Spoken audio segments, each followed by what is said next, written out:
it's me, mayohosko, coming to you at 60 frames per second in 4K resolution. No sugar, no filler, just real whole egg, and welcome to my channel.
Well.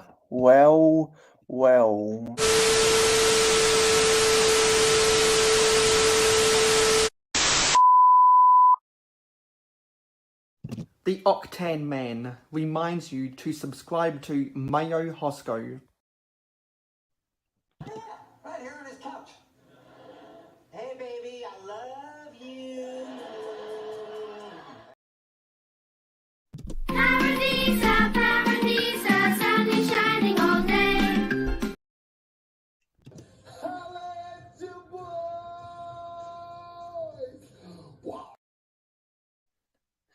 Hello, everybody. No sugar, no filler, just real whole egg. Welcome to the first episode of Real Whole Egg. This is my new live stream series, and I've been hyping it up for a little over a week now because I was like, you know what? All of these other LEGO YouTubers have really catchy names for their live stream series. I need a catchy name as well, and this is my new catchy name. So that is awesome. And this is what I'm branding my live streams from now on. So last night I spent an hour working on the thumbnail, and I'm decently happy with how it turned out because I wanted to get the real whole egg branding in the thumbnail as much as possible to make the thumbnail specific to these real whole egg live streams. So that is awesome. Also, I've been busy transferring files from my old HP laptop to my to my SSD drive. So when I replace my HP laptop around my birthday with a new one, I can drag and drop files onto there and go bing, bada boom, bada bum, hit off like I started. So yes, I have been very busy this week building mocks. I've been busy this week doing some more filming. Rendering in 4K resolution takes a while, so that's taken up a chunk of my time, and also getting back into the groove of the normal things that goes on in this community. So yeah, it's been a very busy week for me, and I can't wait to build some more Lego. We're going to do more construction of the Lego Modular Jazz Club. I'm gonna do some more construction of the May the 4th be with you mock I've been working on, and we're also going to do some castle mocks as well. So now that we have entered a new era of mayohosko live streams, the like goal is now bumped up to a quarter century, so let's make that happen, everyone. Anyway, I hope that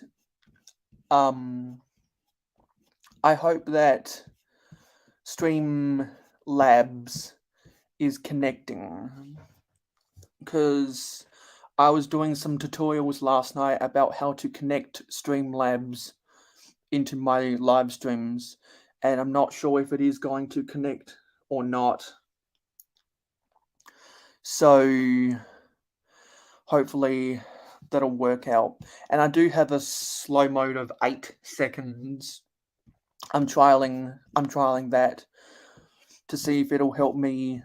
Yes, awesome, fantastic. We got Streamlabs up in here. So I configured some timers within Streamlab so that it can comment some links to various stuff. So I've got my Discord server on a timer. So that was something I hadn't been able to work out before. I'm glad I've been able to work that out. So yeah, that's a thing. And might add some more timers in the future. Anyway, let's see who is in the comments.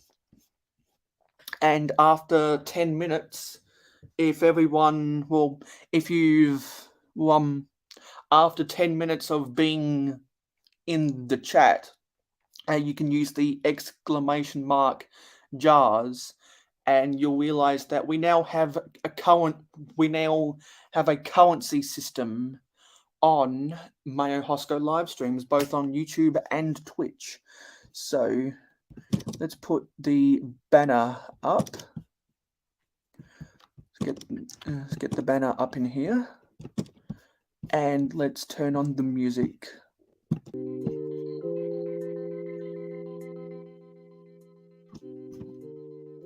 And who do we have in the comments? So we have Stud Sidious, Richard Cranium, R. Claxton, Pandemonious Panda, Redcoat Kyle, Nate Mr. Blue, YOLO X,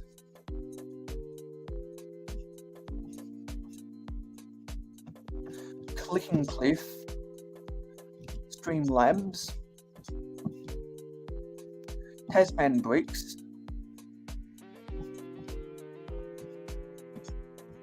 anyone else? Yes, that's everyone so far. So fantastic.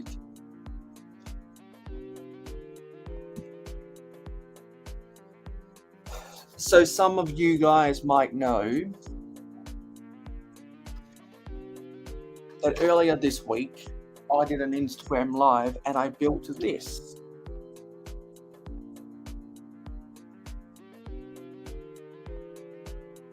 It is a clock tower. No, sorry, not a clock tower. A bell tower for my Middle Ages momentum. So you can see right here, there is this bell that can swing backwards and forwards. Like that. And I'll give the spiel about this. So, you guys know I have duplicate copies of the 90th anniversary castle.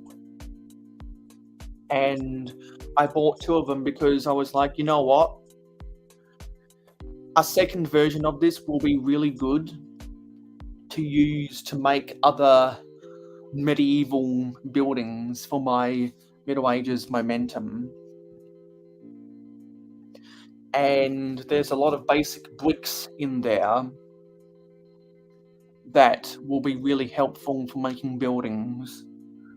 So I took the approach of it as it was a Creator 3-in-1 set instead of a direct-to-consumer set.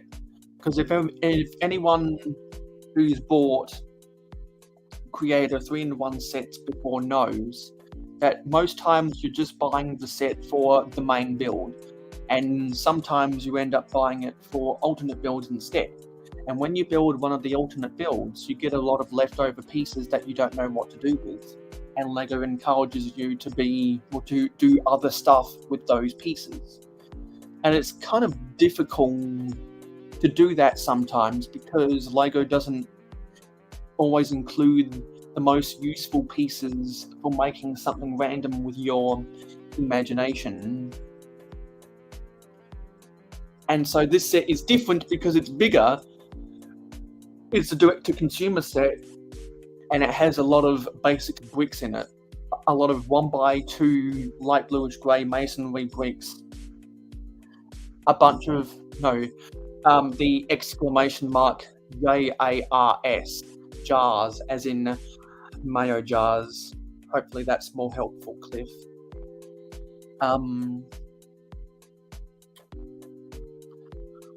So there's a lot of 1x2 masonry bricks, 1x3 bricks, 1x4 bricks, 1x6 bricks, and 1x8 bricks in here. That has been really helpful for making all of these mocks. I made 2 castle mocks last weekend. I built this bell tower this week. And let me get out the mocks that I built last weekend. These are the mocks that I built on someone else's live stream last weekend. And you can clearly see that this is mainly comprised of the folded up house section from the 90th anniversary castle that has the hay roof on top. And I also built this castle wall segment last weekend. But back in March, and this is something I talked about, I was going to reveal in today's live stream on on my Instagram live stream earlier this week. Back in March, I built this.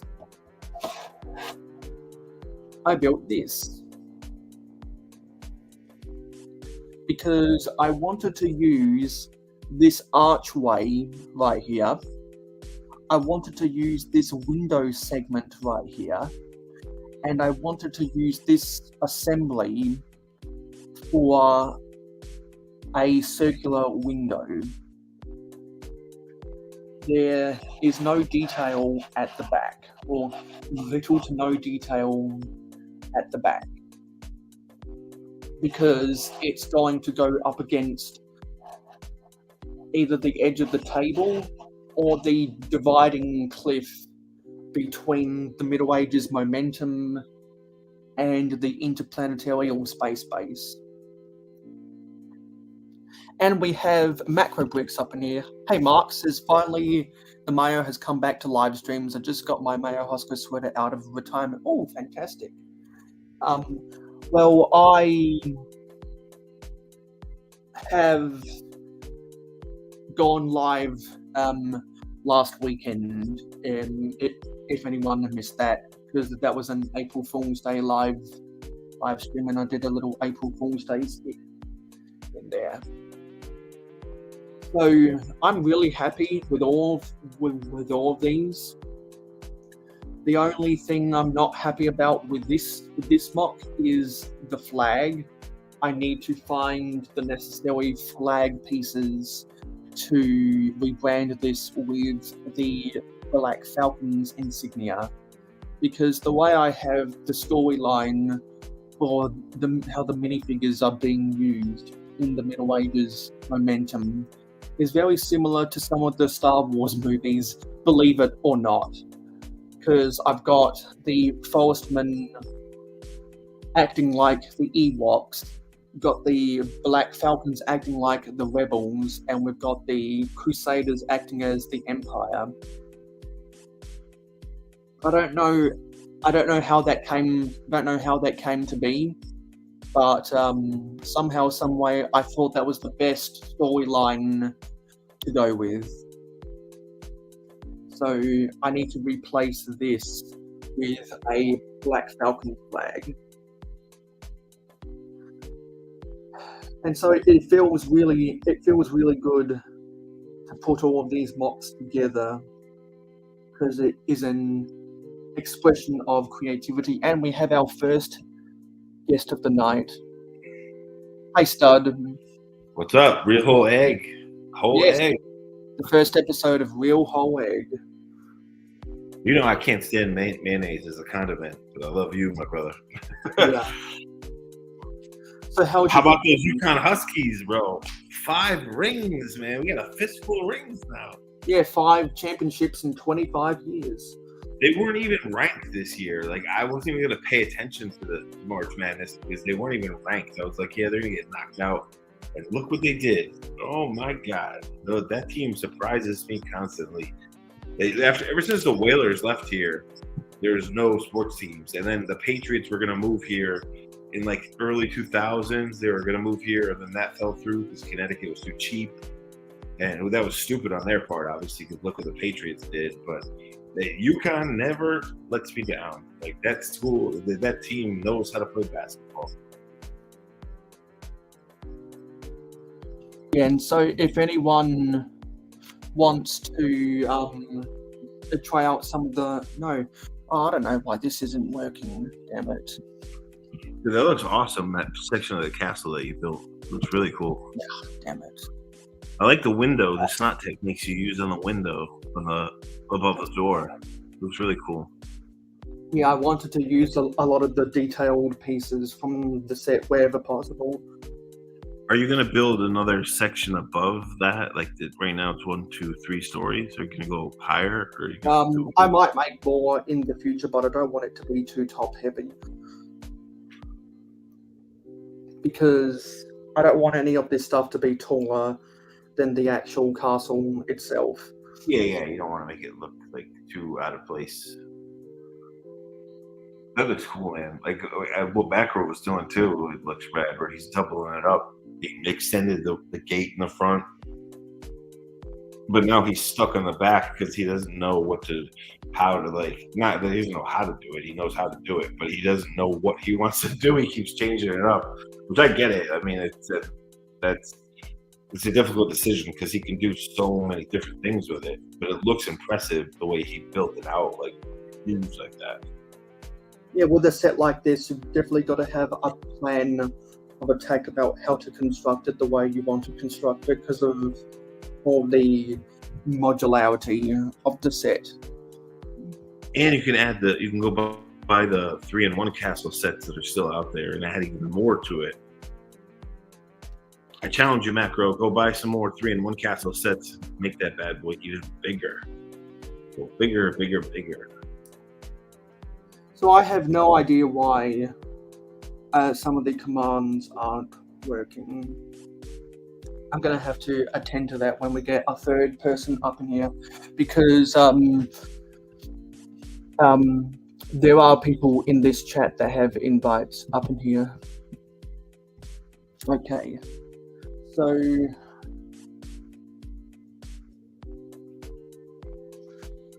I'm going to take these off the table now. Makro, if you join the live stream, I'll break my drinking streak. I'll get off the wagon and get back on, and I'll crack a drink for you, Makro. Let's take these off the table because I'm going to build another castle mock in the flesh right now. And so what I will remind everyone for is that the intro I have right now is a stand-in intro because eventually I want to compile a list of people sending me MP4 file videos of themselves quoting real whole egg, so I can compile a sequential video list of a bunch of people saying that if they keep it to under 30 seconds, I've been inspired by other people who have done things similar to that, and I think it's going to have more interactivity for my live stream. So if anyone wants to participate in that, I'll definitely get in touch. I've already had 2 people get in touch about that. Oh, it's one of the new Mythica sets. I don't want to crack it open, but I'm gonna have to. I want to build this lion. But yeah, I need to get another copy of this because I don't want to open it, but I'm gonna open it. So I didn't even know about this until Zizou and Red Chop showed me this set. I was like, dude, come on! Like, I would love a full theme of something like this with mythical creatures. Would be so cool. But, oh, is that a Legoland exclusive? Yeah, I guess this ride is only in the UK, Legoland, and it was supposed to be part of the Lego Movie 2, but they didn't. They cut it out, which means they might, if they make a third movie, they might put this in there because I mean they made a ride about it, and they made stuff about it, so they invested money. So hopefully they'll do something because if this, like, I would love a whole theme of mythical creatures like this. Like, look at this lion, dude! It's so cool. But we will see. Yep. And we've got a second guest. We have Red Coat Kyle.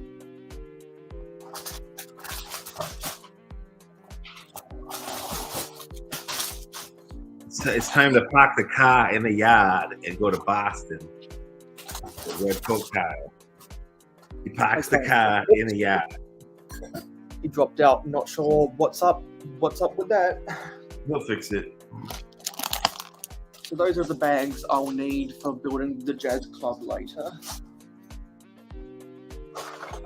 I think he might have just left because he knows the Yankees are gonna kick their butts this year. Yeah, so I'm gonna get out. I'm gonna get out this white box that I've been storing all the pieces in. That's a big box, bro. That I've been storing all the pieces in from the castle. That's a big box, dude. Jeez. And we're going to pour it all out.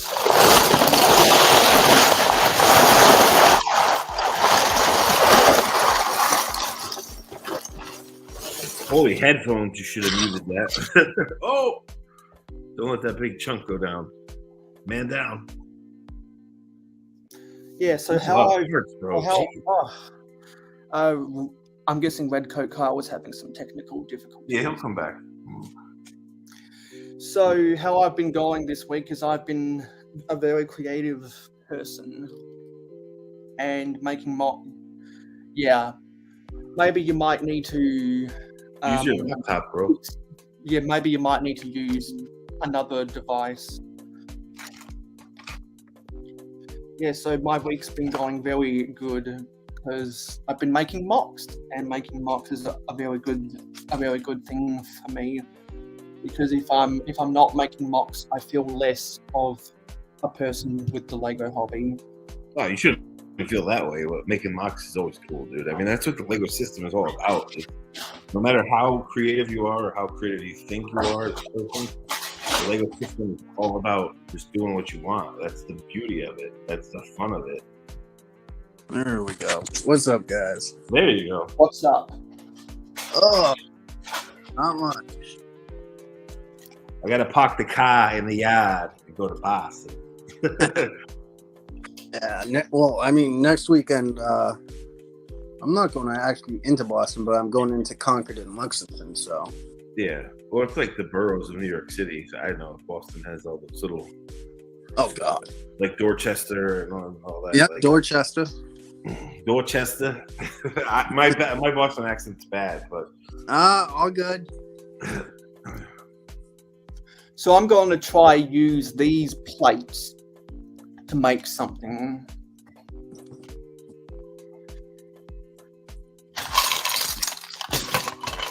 It is much cleaner than New York City, though, man. I'm telling you, like that's the one thing I love about Boston. It's still a big city, so it's not fully clean, but it's much cleaner than New York City.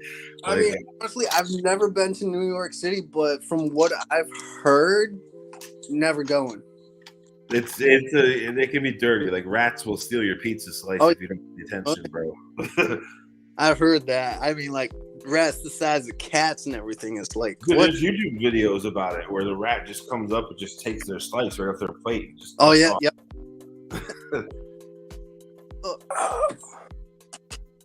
Oh, that's always fun. No, just had it. Stupid pizza. Haha. It's always fun when you're walking around and you step on a Lego piece. The Lego headquarters in Connecticut is moving to Boston too, which I think is a good thing. Sweet. I think it's a good thing because they're going to get better graphic designers there for their marketing. They're going to get better. Totally from Boonies, Connecticut, and Enfield. Enfield is basically the Massachusetts line, but they're going to get much better. Like that market of people in Boston, there's a lot of creatives there that will definitely want to work for Lego. Oh yeah. And we have someone else backstage. Let's bring in Mark. Cheers. Happy Friday, Kyle. Sidious. Hey, bro, what's up? Makro? Oh, not much. Just chilling on a Friday after work. I see that you tore down your Milwaukee's Best castle and you're building a new one. Yeah, we're starting fresh tonight. Now because you showed up, I have to be a man of my word and I have to crack a drink. I haven't had a drink in 4 weeks, but I'm going to have to take a shot with my man Makro. I haven't been drinking over for 6 months. I'll be dehydrating in May. That's a pile of parts you got going on there, Mayo. Yeah, that's a big dude. When he poured that box It out, is. damn, dude. That's a lot of parts. A lot of cool looking parts too. He's got a variety there. What's Where that does- all that from? Is that your own collection of the castle you've disassembled, or is that like somehow a bulk order, bulk buy?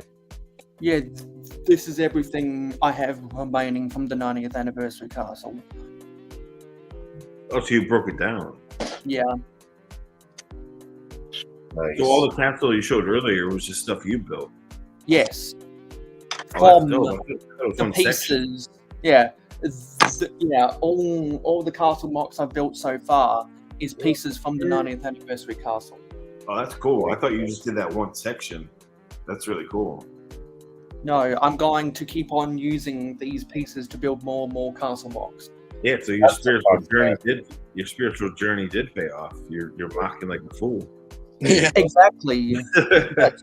That's why I embarked on my spiritual journey, because I wanted to find the inner creativity inside of me, and I found it.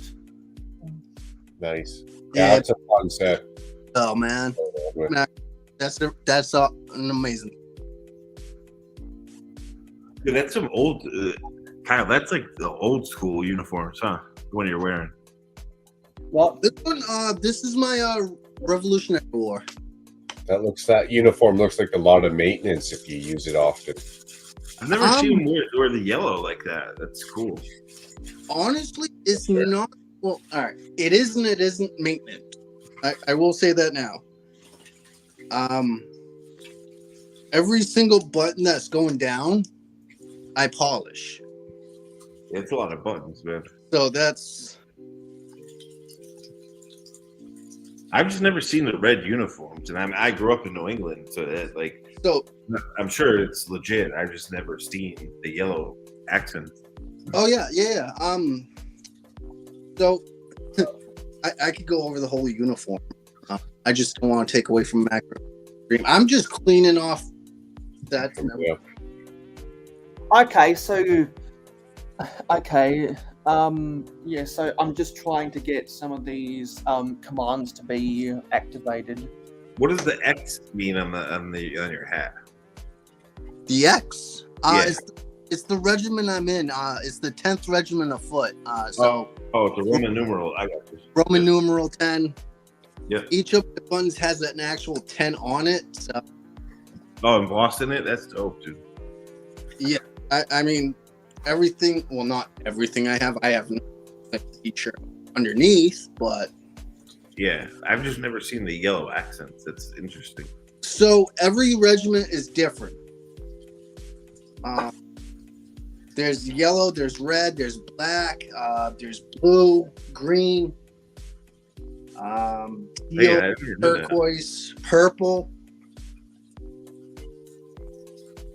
Yeah, that's cool. That's really cool. I never knew that because I always just see them with red with white accents, but that's Yeah. like typical token like history books and movies, which aren't always they're not.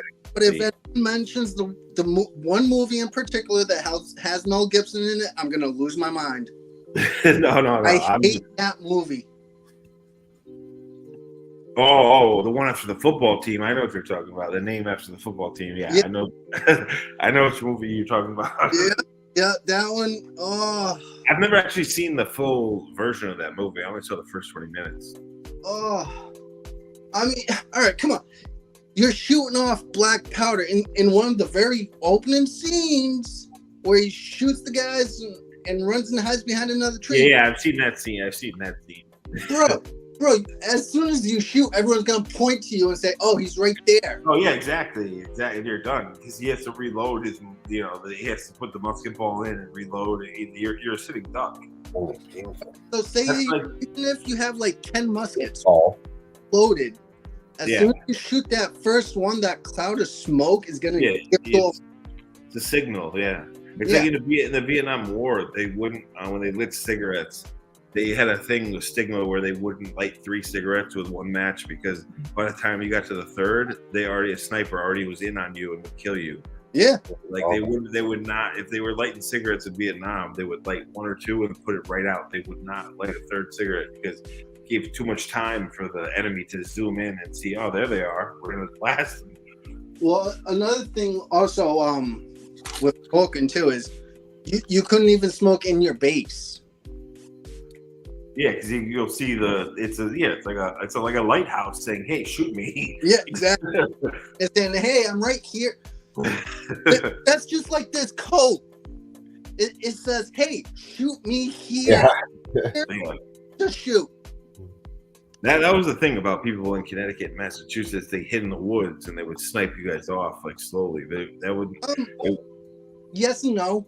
Yeah. Well, you know what I'm saying. It was like they didn't wear uniforms like you guys did. So the Minutemen wore what they had. Yeah, they were just wearing normal. Exactly. They were poor. They didn't have money. And everyone was like, "Oh, well, the British lost to a completely untrained group of people." No, they were trained. They trained like 8 hours. I think it was like 2 to 3 times a month. Yeah, they just didn't have money backing them to give them uniforms and everything like that. Right. I mean, it's probably better anyway. Half of them came from that system to begin with, so they knew what was up. They left England, so half of them were supposed to be soldiers in England, and that's why they left. So okay, fantastic. I think Streamlabs is finally getting adjusted because I added Streamlabs as a moderator last night. So if you guys are seeing in the chat, we have a loyalty currency. So if anyone uses the exclamation mark jars, they'll see that. Oh, that's interesting. So how do I get more points then? I'm pretty sure it's by. I'm pretty sure it's like one point per minute or something of watch time, and I'm gonna have to configure it to where you can redeem points to buy tickets for giveaways. Jar. One point per minute for watch time. What about panel time? Don't tell me I'm getting ripped off by being on the panel here. I like how you have jars, Mayo. It fits the theme of your channel. Yeah, because I have less experience with Streamlabs than Stream Elements. I've successfully configured Stream Elements for my Twitch, so people who follow me on Twitch and watch my Twitch streams can get the same loyalty points to earn more tickets to enter giveaways in the future. And people who are active in my Discord server earn if they meet a certain threshold on a month-by-month basis, they also get automatic qualification for the giveaway. You should keep it jars though instead of tickets. I like the jars thing. What's up, Si? No, jars is the currency that buys tickets. Oh. I've still got a lot of that stuff to configure. Oh, hello, Sio O'Connor. Yeah, Si's here.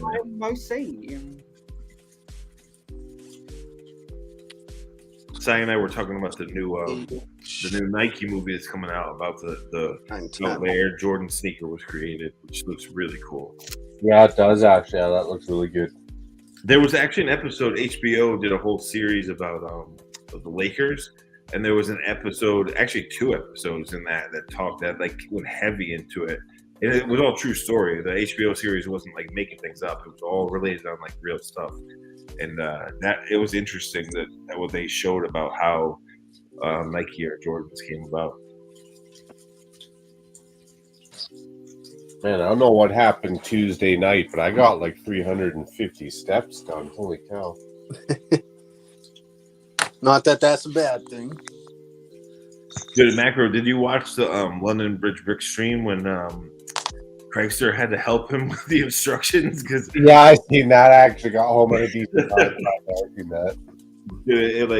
and I love Greg, but it was that like technique is not something you see in Lego sets, so I can see why it like threw him off. Well, there's a lot of staggering going on in that corner column for sure.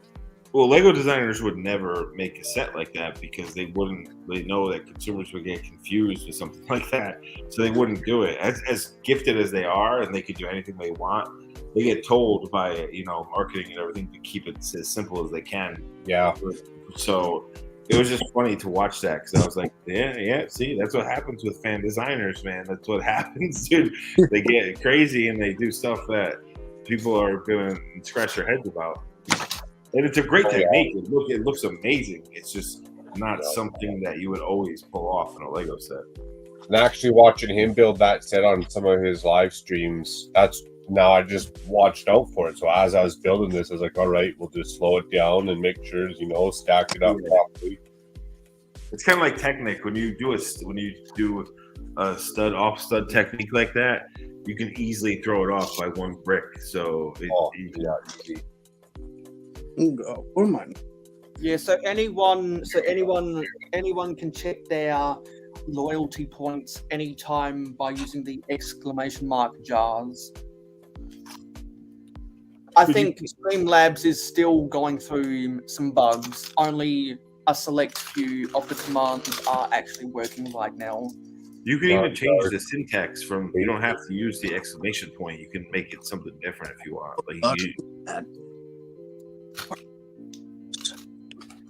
Like if you want it to be money sign jars instead of exclamation, you can change that. That might actually help reboot the whole thing, but I don't want to make it confusing. Yeah, there's a lot of experimentation I've still got to do in the future. What's up, Shane? Cheers. But right now I'm trying to make Michael? another tower. Happy Friday, Michael. What's up, Lego peeps? Speaking of Air Jordans, on one of Sai's, it was one of his streams where he showed the Nikes he bought. They were like black, purple, and teal. I forget if they were Air Force Ones or they were like one of the classic Nike sneakers. And they were really cool. Well, they might be Air Force 2s. He's got good taste in shoes. Sai does. I need to also make a Brooklyn order. What's up, Michael? That sounds fun. So, how's your week been going, Mark? I know that you did the world's longest live stream. Hey, it was up there. It was up. That's how you get it done. You live stream without even being on stream. That elusive red brick got me yet again.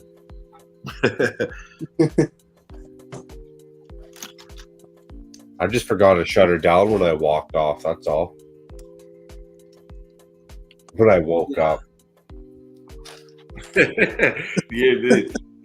Doc is always sitting there waiting, drooling for when you pass out. So Yeah, he is. I think he has a second monitor or a whole nother device just set for me. Oh, he loves it. He does it with me too about certain stuff. Like he's always waiting in the wings to take advantage when he can, which is messed up. He doesn't have the Doc virtual news anymore. He needs to. Actually, he did post a new episode. He should, and the awards. He should do the awards once a year. I mean, I'm not God, but if he's having fun with it, all the power to him. He uploaded a new episode because Mark passed out.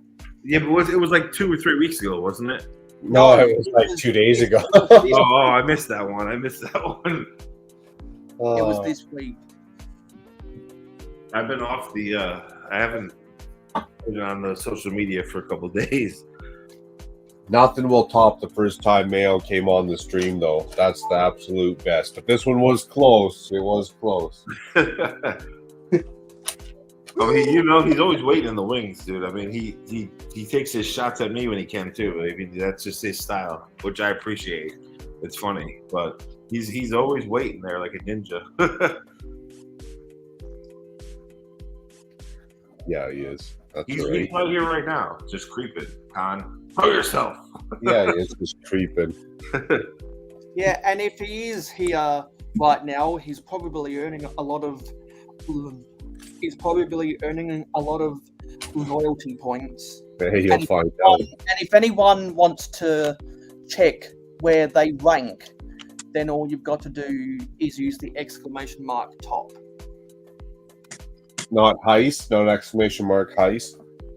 Well, for What about people that have accumulated jars, I need to change the syntax of that from points to jars. You should be able to use the gamble and the heist. I love the accent, jazz. It's almost Boston accent. And the jewels as well. And it's not Jars exclamation and mark jewels. points, it's exclamation mark jars if anyone wants to start earning their currency. Bunch of jazz up in there. Yeah, jazz. You gotta get the jazz. It's like packing your can in the habit. Yeah, so you didn't answer my question, how was your week gone, Mark? Super busy. Funny enough, I'm tired, but once you get going and everything's go mode, it's hard to shut down at the end of the day. Nice. I know that feeling. That's when you have to build a Milwaukee's best castle. Shut yourself down. Yeah, exactly. That's why I do it sometimes. But so after this weekend, next week it's super packed, and then another weekend, and then another week. So it'll be the third week and fourth week in a row. No days off. Dude, Easter crept up on me, man. I ate meat today like a sinner. My Catholic peoples would be angry. I shouldn't have ate meat today. I didn't realize it was Good Friday. I guess if you follow that stuff, yeah. It's just embedded into me because as a kid we couldn't eat meat on any Friday because I'm old. I'd have no problem going to A&W and crushing a couple, pop-up burgers or something. Oh, I wouldn't either, but I didn't.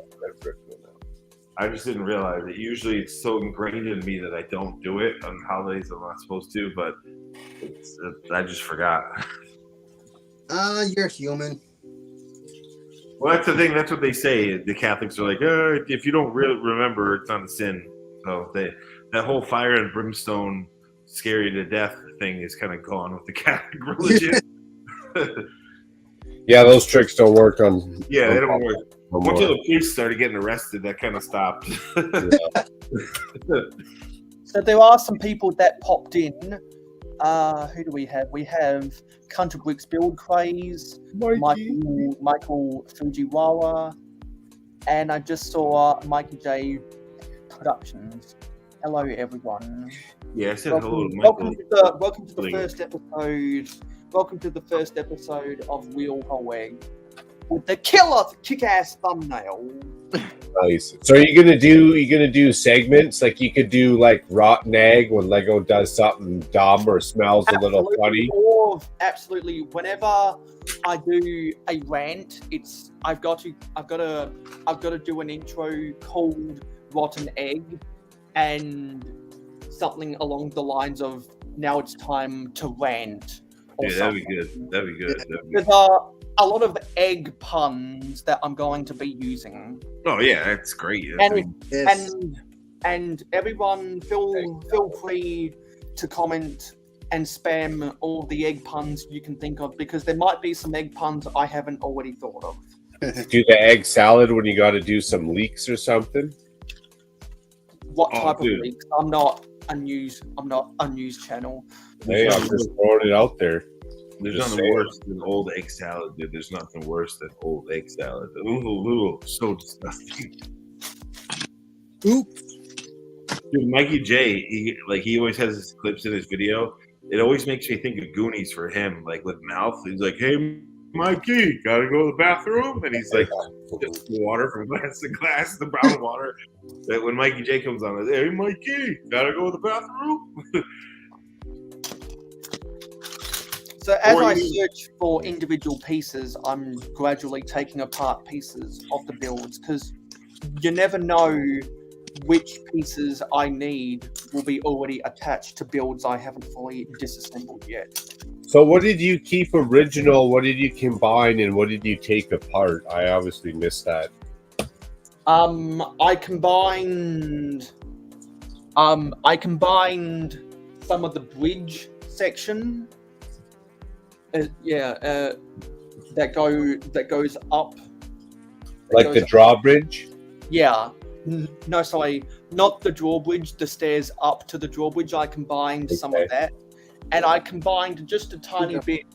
Bulbasaur. And I combined just a tiny bit of the foliage down below to provide to provide a connection to rain. Nice. That's what I still gotta do. And there were pieces that I hadn't yet disassembled, so I did resort to pieces in my own inventory, and now some of these green plates I can put back into my inventory because I don't need them right now. Particularly things like 4x8 green plates. There's a bunch of them, and also 4x6 green plates. There's a bunch of them that I don't need anymore because I've already combined the terrain to make a bridging. We got cheap ass in here. A metaphorical and literal bridging of the gap, and we have cheap ass bricks. Yeah, Hey, cheap Alan. ass. What up, cheap ass? Happy Friday. Cheap ass. We got Psy. We got cheap ass. You got to run though, because Redcoat Kyle is going to come down to Philadelphia and blast some musket shots off. We got some pretty designer going on. Yeah, I got mine. Come back. So since this is a new era of mayohosko live streams, the light goal has now been bumped up from 20 to 25 for every episode. Nice. Let's make it happen, people. I think I did that before I came in. I was watching here. Yeah. Oh, speaking of which, I gotta go get my French fries out of the oven. Kyle, I just saw the Hatfield and McCoy series on Netflix. I never saw it before. I guess it's a couple years old. It was pretty good, man. It was about the Civil War. What one was it? The Hatfields and Hatfields and McCoys, the famous like Civil War family dispute. It's on Netflix. It's really good, actually. I'd actually have to check that out. Oh, we got Shy Time up in here too. And Hey, my Macro- time is my time. Hey, Shy. Macro needs to get into the new age and get an air fryer, bro. Don't put your fries in the oven, homie. So I am actually not in the UK. I'm in the US. No, I know you're in Boston. I know that. Or Yeah, outside of well, Boston. I'm not in Boston. I'm Yeah, outside. But I know. I know. no. Someone I can't pronounce the name. I'm having a mental moment right now. No, I do reenactments. So I portray a British soldier.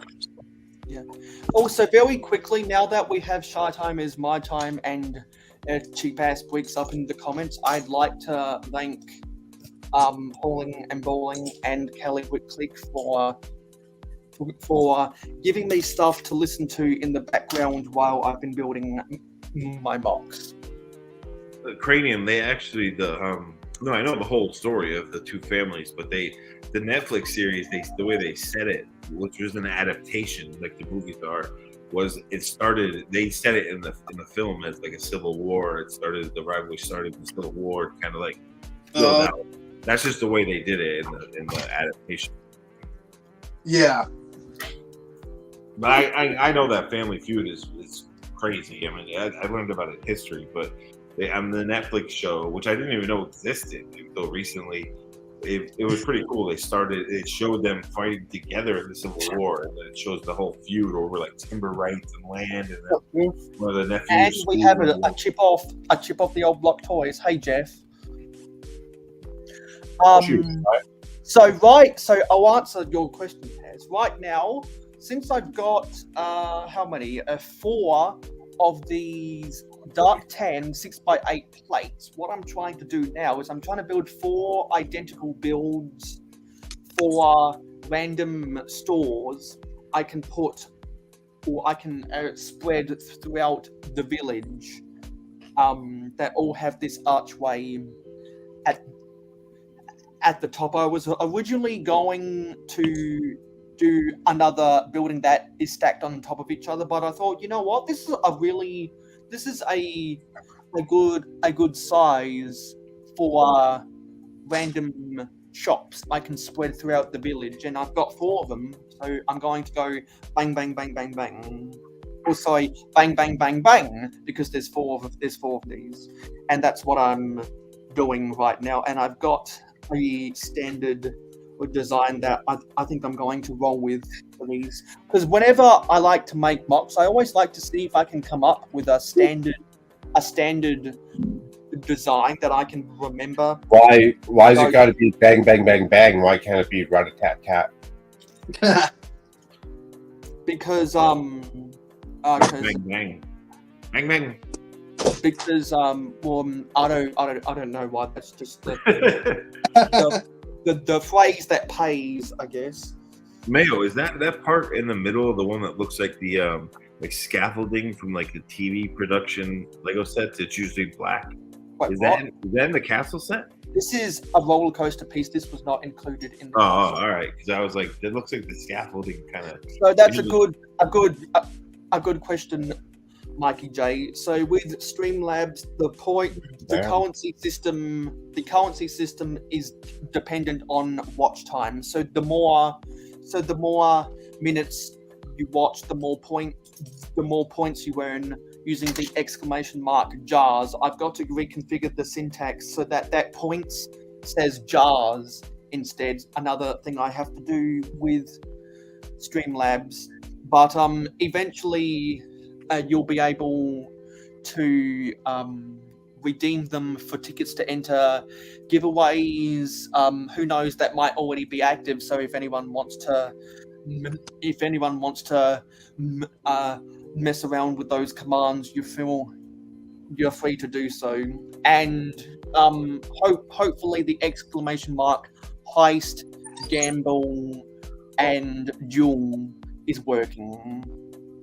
Hopefully that is working. If it's not, that's just another bug. And it's not exclamation points, it is exclamation mark jars. Hey, Mikey, gotta go to the bathroom? That's the best scene from Goonies with Mouth. When they're in the Fratelli's, like when they first find the Fratelli's little hideout in the old restaurant, they're pouring that brown water into jars.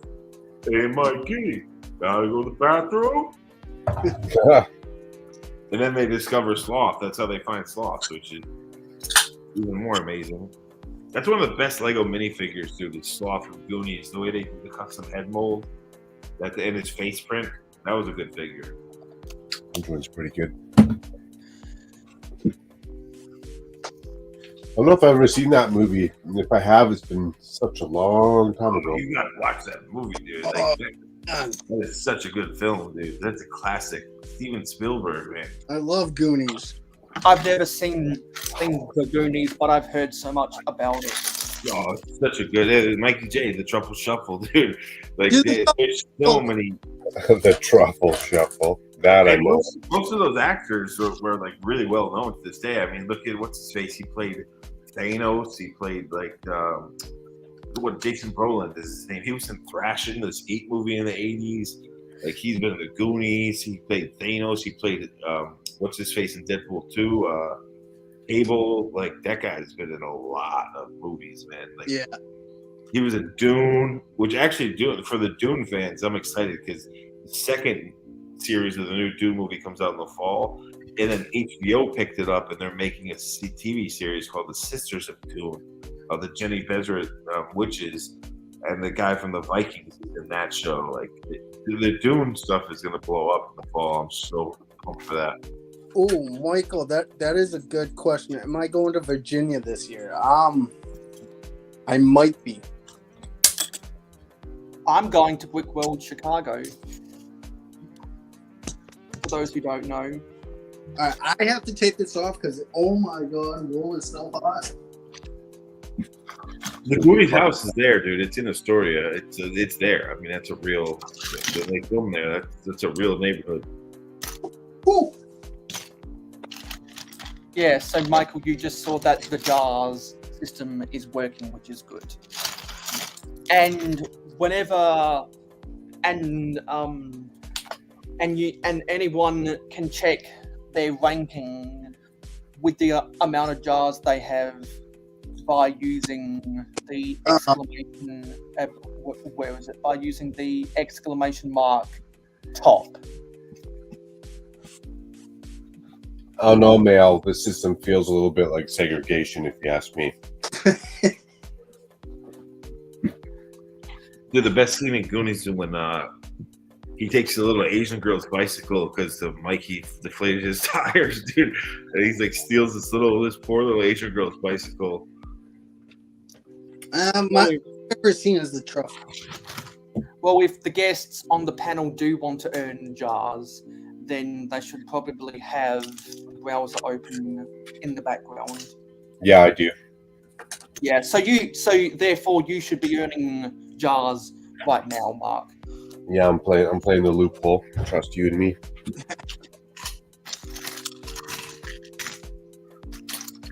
Mikey, I just remember the Cyndi Lauper song from. I remember the soundtrack from Goonies, but the original themes of the movie, I don't remember. That movie had so many '80s like soundtrack classics in it. I'm gonna have to go look it up and see what stream it's playing on or stream service it's playing on. You won't be disappointed, bro. Goonies is such a good movie, dude.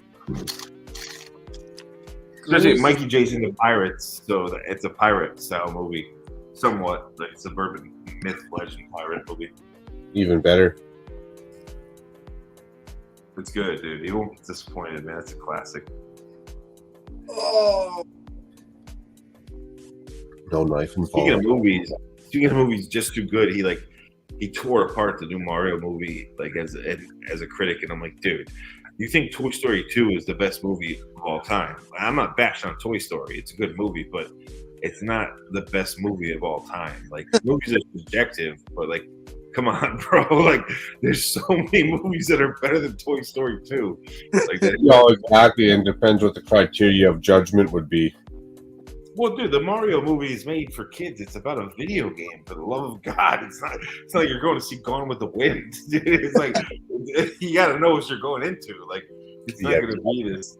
Like, it's not going to have this cultural effect on you. It'd be cinematic glory. The movie, Even Avatar, a video game. Like, he was so harsh about it. It's like, dude, it's a movie for kids about a video game. Just enjoy it for what it is. right. exactly. At that point, you're kind of going a little bit more for the graphics than really a lot of the story, right? Yeah, the art style is rad too in that movie. The art style is really good. Like, but it's a movie about Mario, man. Like, you can't get too invested in it. Like, you're some Oscars critic. Like, oh, this is it's so bad. Yeah, exactly. How in depth are you expecting Mario to be here? Bowser's acting performance was horrible. Like, it's Bowser. Yeah, exactly. We're lucky we got a couple words out of him. Usually he just grunts and farts. That's what Bowser does. I didn't even realize it was Jack Black that was playing that character. Like, he was just in the Mandalorian series, dude. He's a huge Star Wars fan, and he finally was in a Star Wars flick. Oh, that's cool. So supposed to put a He used to be in the and we original- have someone else, backstage. So, bonus prizes. so you know what that means. We're going to turn back time to the good old days when Mayohosko wasn't depressed and doing Ninjago Man. Hey, TJ. Yo. Funny. What up, TJ? Happy Friday. The How's your rule week? for TJ to come in, he's gonna know what I'm about to say. Get it ready, TJ. We're gonna drop it together. We're gonna drop test that mock. No, the joke's getting old. Are you sorting out the Galaxy Explorer? Or is that like a Bricklink order? This is the Galaxy Explorer. I attempted a rebrickable that wasn't very good. And then I built it into one of the smaller models. And now I'm building it back into the main one. Gotcha. That new mock you made is awesome, TJ. I like it. The diorama. You made a Ninjago diorama set. That's very cool. Yeah. Yeah. I gotta do a Ninjago segment on that anyway, but what I'm gonna do is film the Ninjago segment and film the video at the same time, and the way I do that is just different intro and outro.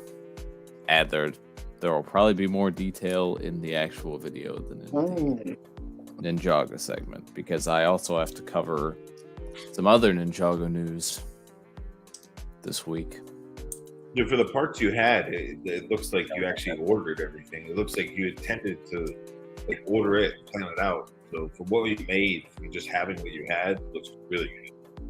Yeah, I only had to steal like 3 parts from other sets. Well, I showed you that video, TJ. You see the whole mess of my sets that are ripped apart. So I Yeah. get it.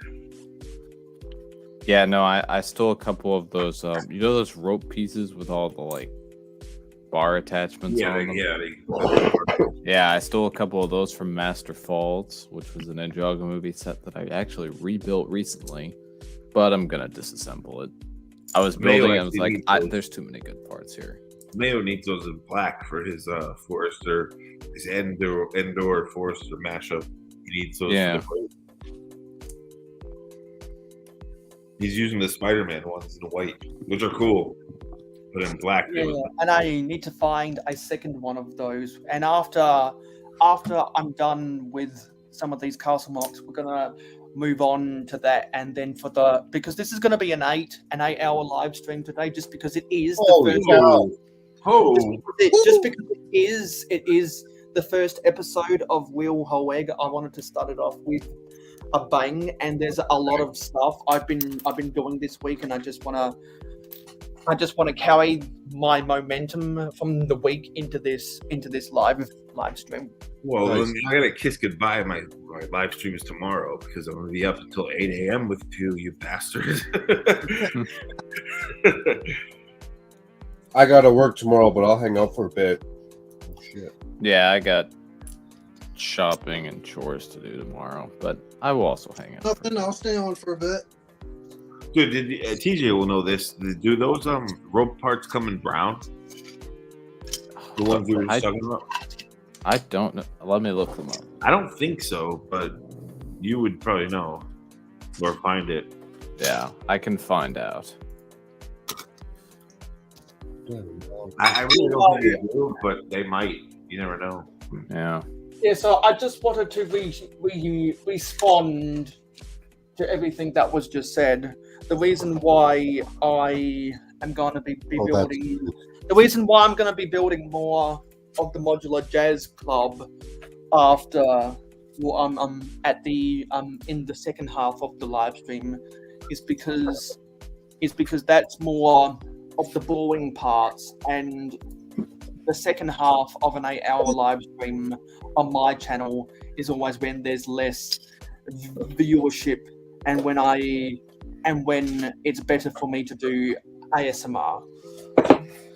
Yeah, it's also like 4 a.m. for North America, so that might be exactly my point. Exactly. So that rope piece does not appear in reddish brown, but it does appear in old brown, only in the Ninja's Fire Fortress. Dude, that would be great, 1999. Mayo.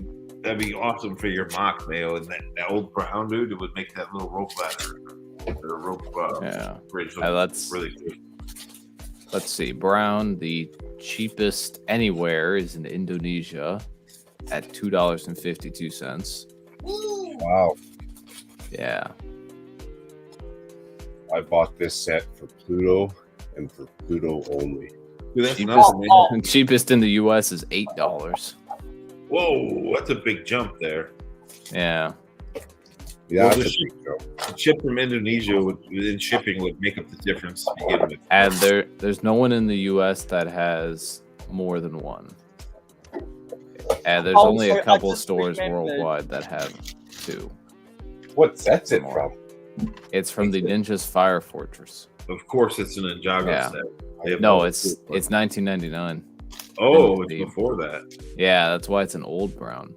only one store has it in quantity, and it's in Denmark. They have 91, and it's about $5 per piece. Damn, dude, that's a lot for a random piece.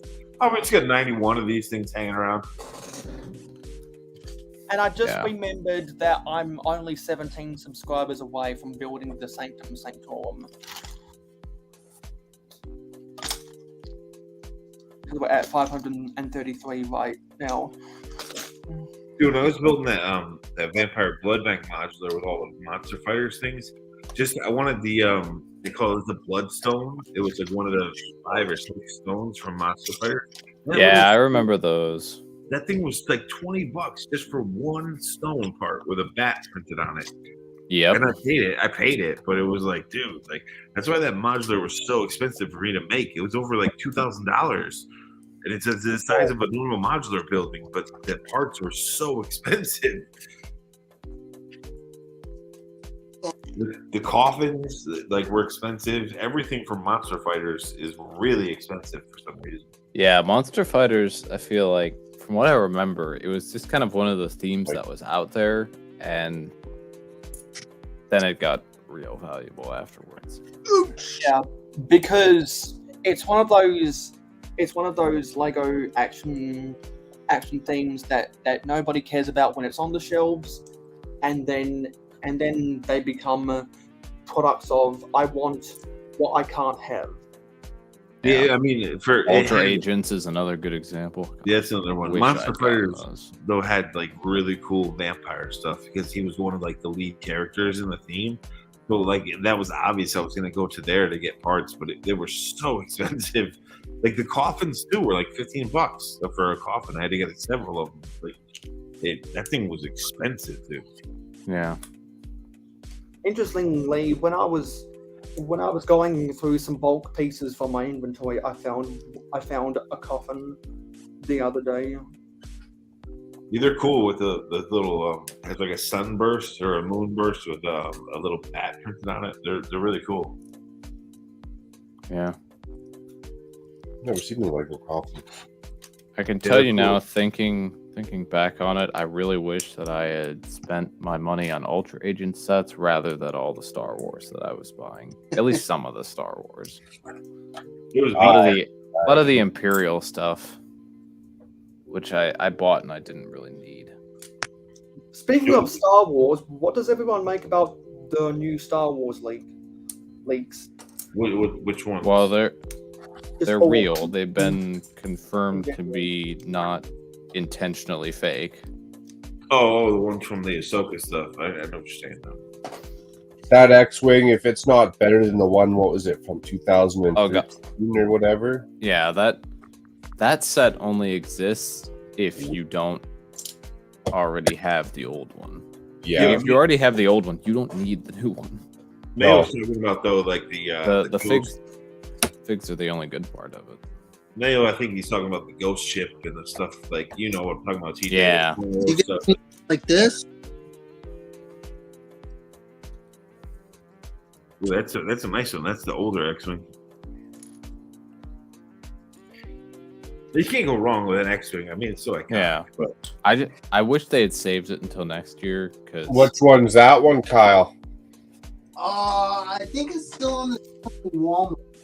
it's the oh, last is that one. that's the 2021 version, if I'm not mistaken. Yeah, it's the the- last one we made. The mildly downsized version. Thinking Much new like, one. much like the Indiana Jones sets, when they go on sale, I'll consider buying the UCS X-Wing because the UCS X-Wing, the original version, is my third favorite Star Wars. That's going to be a while before the Indiana Jones sets go on sale because they flew off the shelves. Like those things.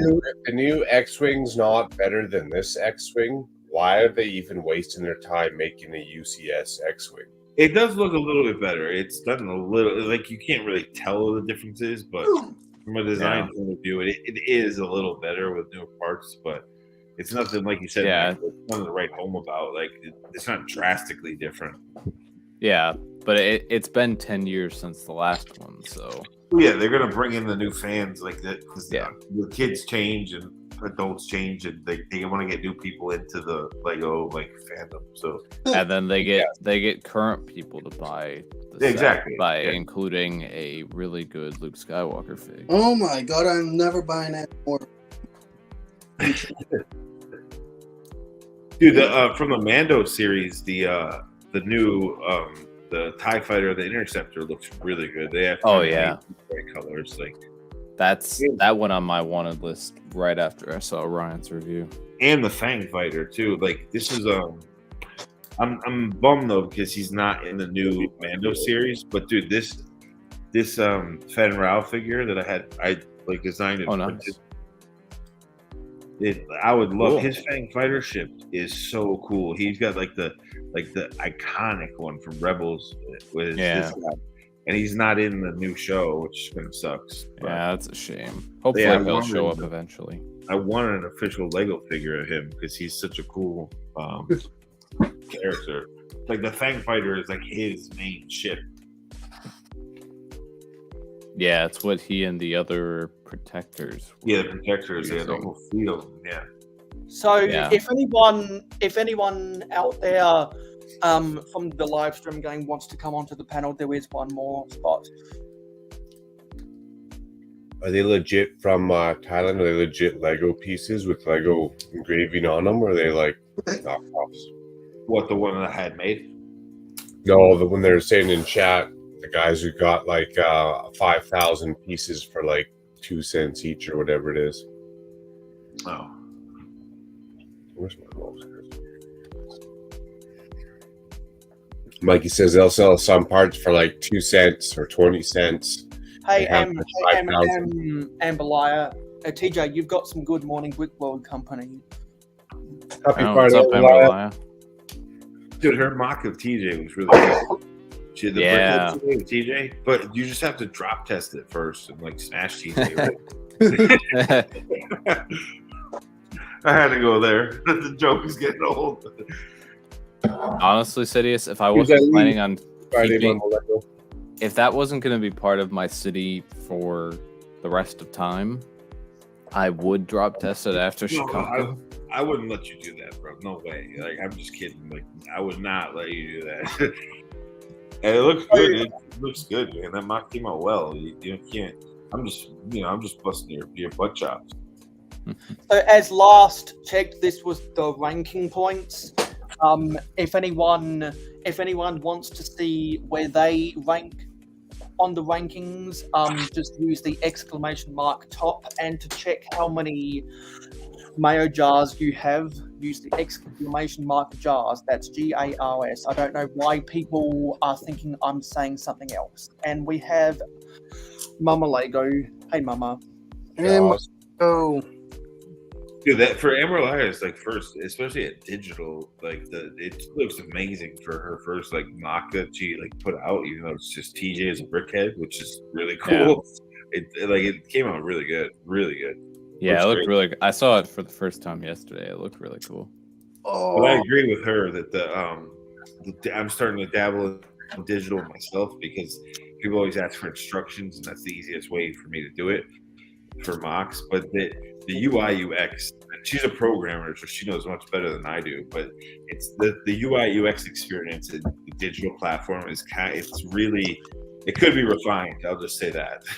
It's not like, it's very, you have to use a mouse. You definitely have to use a mouse. You can't use a trackpad, and like it really gets, I don't know. It could be better.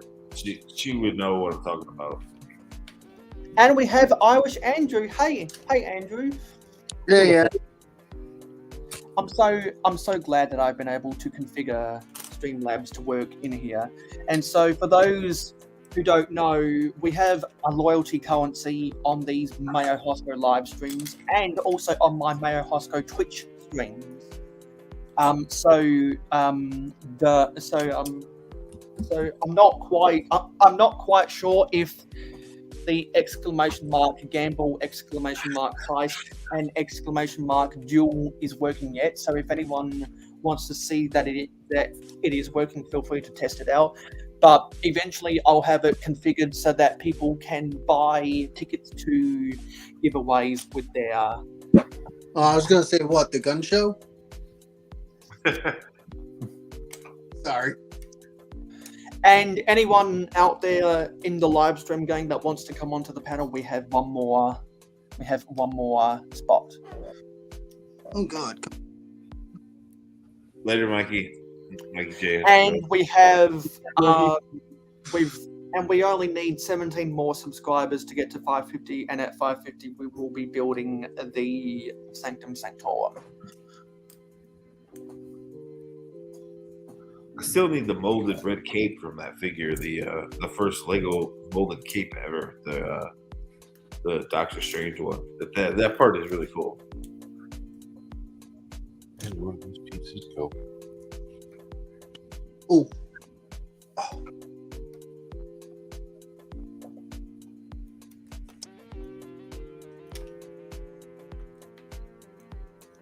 So I'm kind of at a stopping point in my city.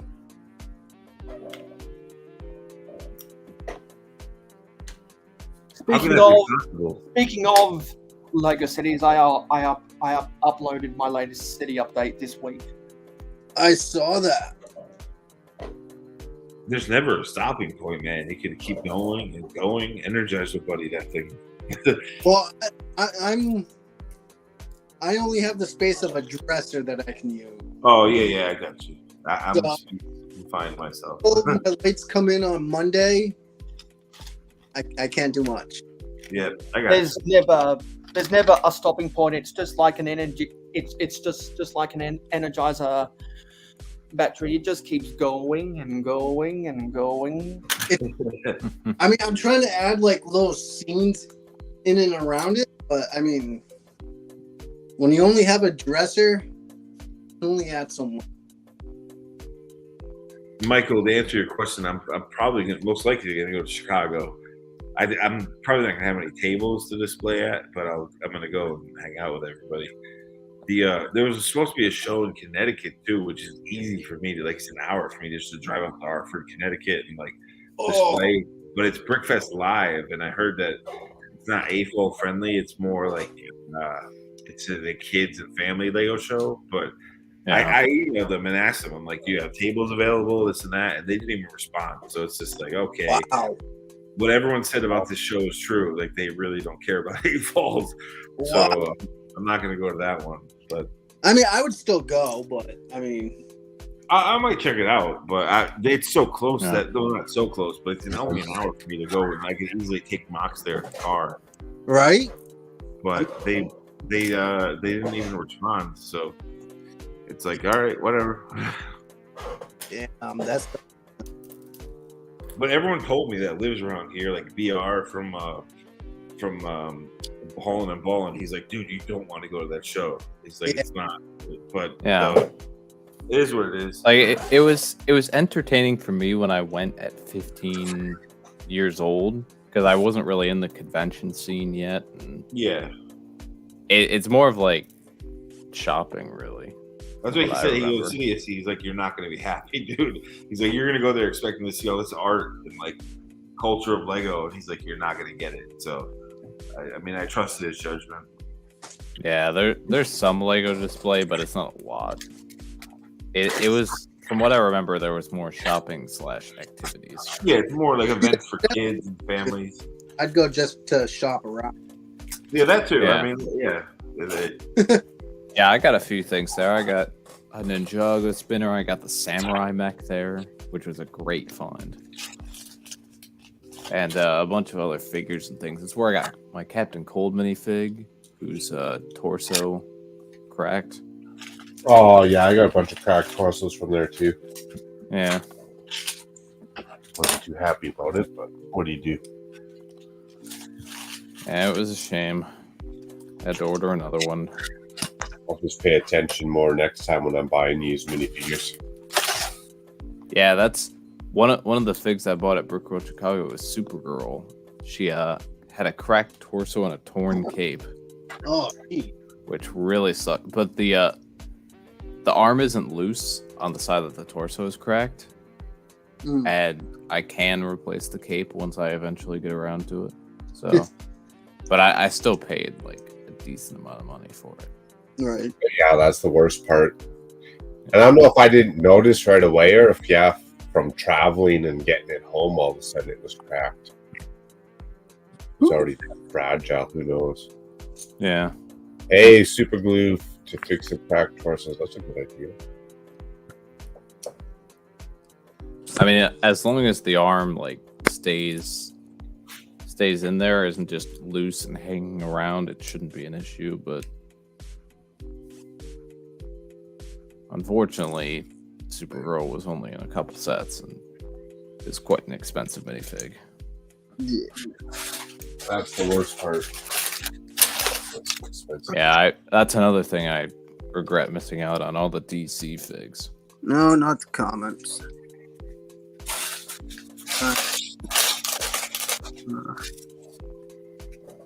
Because I actually like DC, and now they don't do anything with it. Damn. I wish, Andrew, there's a reason why Brickworld Chicago is in the summer, not the winter. I've never Yeah. had a cracked torso issue. I've never had like a figure cracking. I've knocked on wood. Oh, it's happened to me a few times. Fortunately, the majority of the figs I've had duplicates of, or I've been able to obtain a duplicate torso.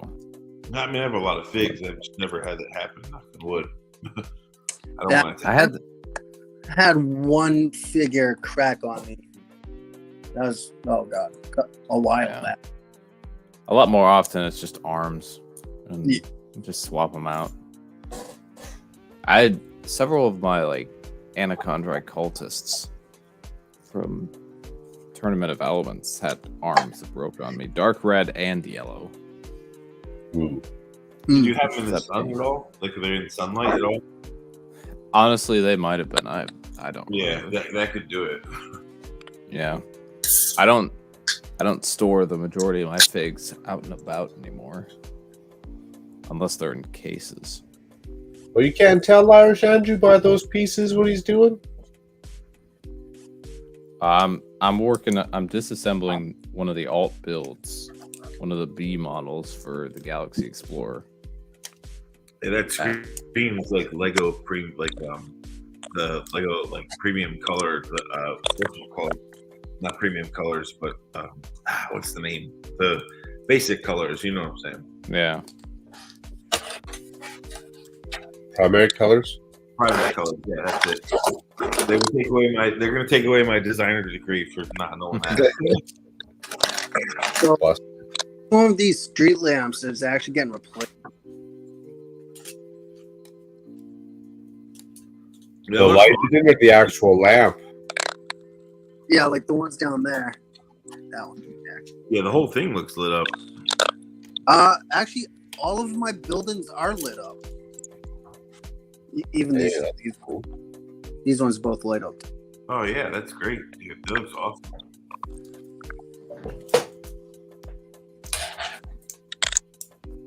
But yeah, everything, I have everything lit up. And I am going to be replacing each one of the street lamps. Oh, so you're gonna have those all lit up too? No, I'm going to replace them completely. I'm going to take them out. Well, and put something in there that lights up. Yeah, so pretty much it's a lamp that is like this one, Oh yeah. but it has a light inside of it. I have a couple. I like those old lamp posts. I think those look better, the old school lamp posts, but it's subjective taste. I like them too, especially when they're. Yeah, that's cool. Mayo, since you're modding your Lion Knight castle, have you ordered any of the Lion Knights minifigures? No, because as I've said in the past, my Middle Ages momentum is for the villages guarded by the Black Falcons because they're their own. Because the Middle Ages momentum is an independent state, and the larger governing, or the larger government of the Crusaders don't like that. Gotcha. That's why I think. The Black Falcons. Hmm. Well, that's why they have so much defensive structures in my Middle Ages momentum, is because they need to protect their independence at all costs.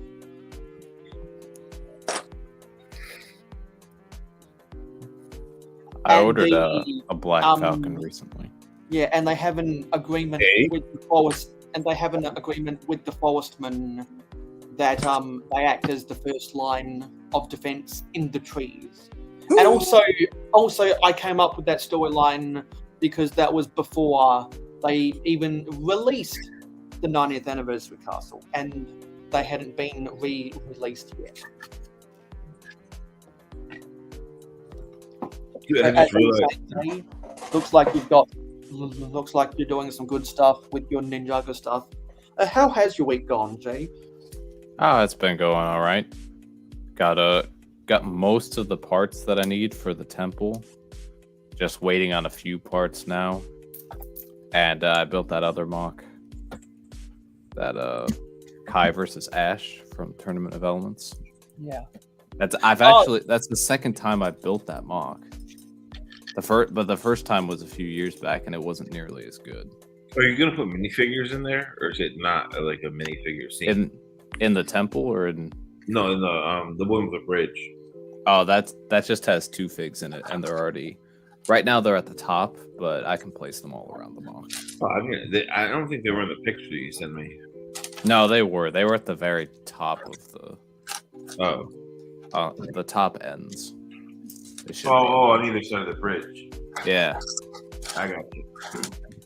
Yeah, so you mentioned the Tournament of Elements. Well, you're hearing it here first. I'm going to be combining the 2 Tournament of Elements I have, and I'm going to be making that into a store for Asian Town in my city this month, and hopefully that'll be finished before I release the Mayo City update for April.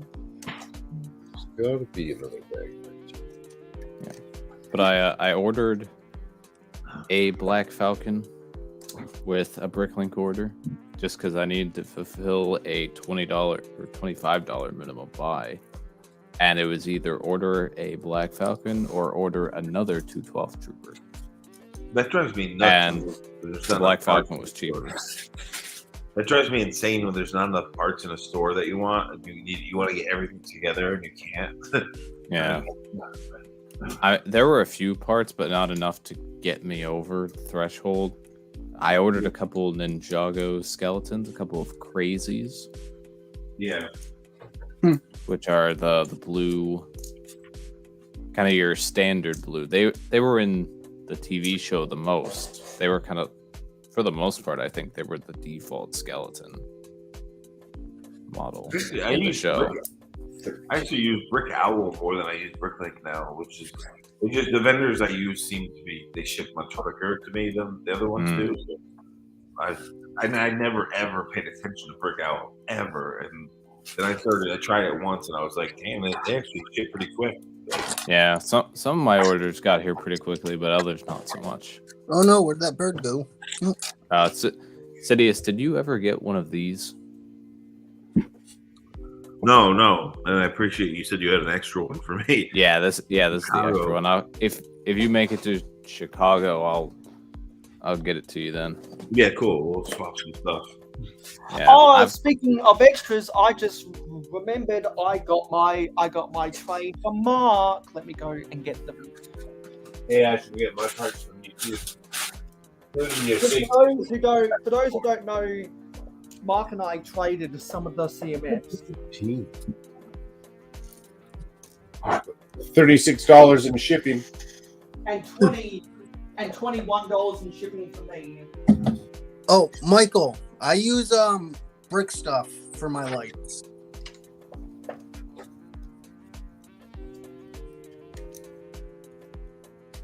for now. They look good, man. All those lights look good. I mean, they really shine. The ones you have, they look really good. Oh, hang on. I gotta kill my light. I mean, the whole thing glows, dude. When you set those lights off. Ouch! That's a Lego brick. So even better. Oh yeah, that was really cool, dude. Really cool. So here they are, these little koalas, aren't they adorable? The army's growing. How many do you have now? 4? 5? Well, these are the 3 I traded with Mark because he gave me 3 of the Steve Irwin lookalikes. I gave him 2 of the orcs and 1 of the brown astronauts. I got a koala in a package from Brick Hive. Yeah, That from was Brick Hive. unexpected. That was in your mock. That was an unexpected surprise, and so when I got that, I added that koala to one of my trees. I need Yeah, to, in your mock. I remember that. yes, So correct. I added him to one of the branches of the Ewok village. So that's 4.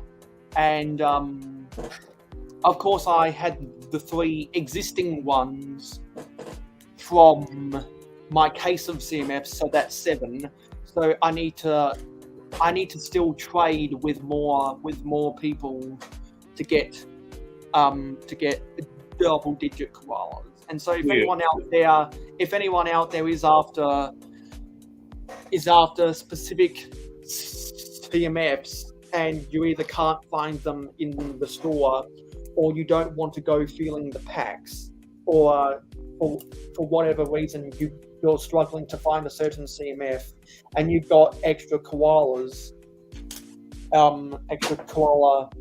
CMFs that you want to put up for trade, just send me a DM and we can try to create a trade. So you have 7. You have 7 of them. I've got 7 right now, and I want to get double digits really badly. Yeah, you'll get there, man. You've got 7 of them pretty quickly since the last time I knew you were looking for them. So that's really cool that Hive sent you one. Yeah, because after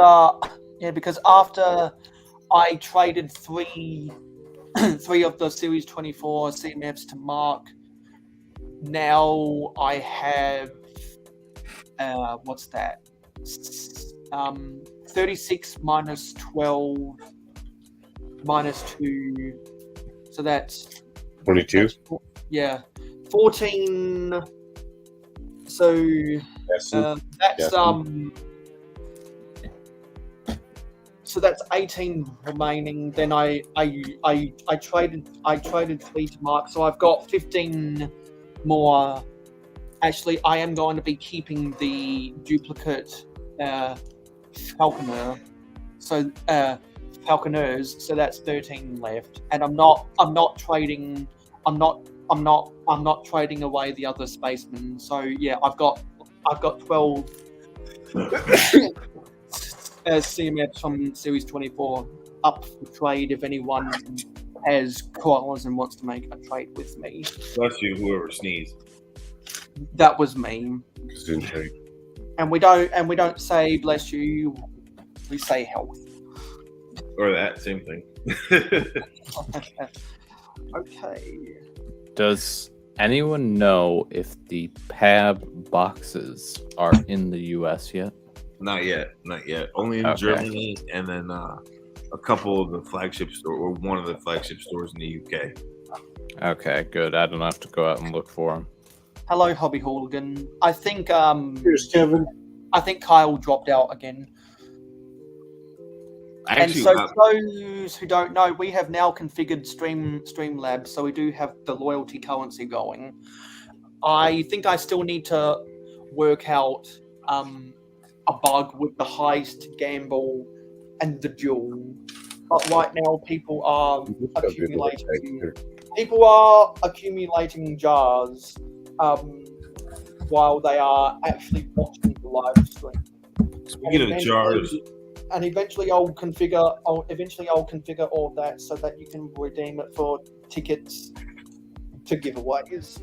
speaking of jars and the pad wall boxes, I'm glad that I have a ton of the old pad cups because that's what I use to keep like my silver and broke gold parts and like everything that like I love having these cups in 2 different sizes, and now that they're gone, I want more.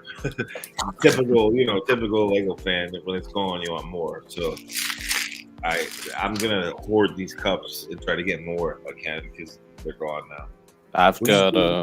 I've got 7 cups, 7 big ones and 2 small ones, but the small ones are definitely in use. So I got definitely have 50. I can't even count. There's so many, but I want more.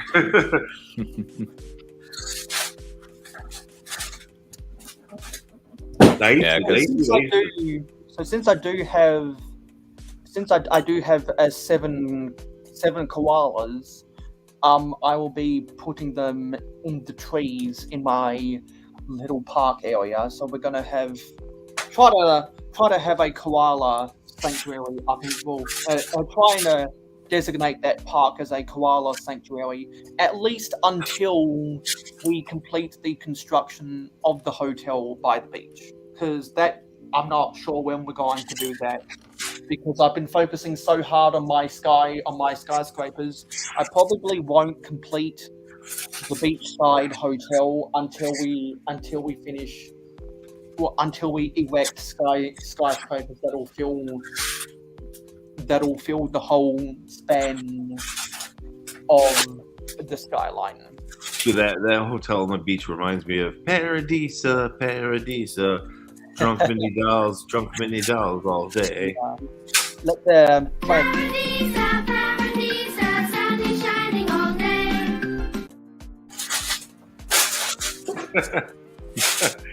I love how you say you're like Paradisa is like drunk Lego figures. However you phrased it was just too funny. When I heard you say it, I was like, dude. Oh, and speaking of Paradise, I'm not sure where I revealed it, but I did buy the cat hotel last week.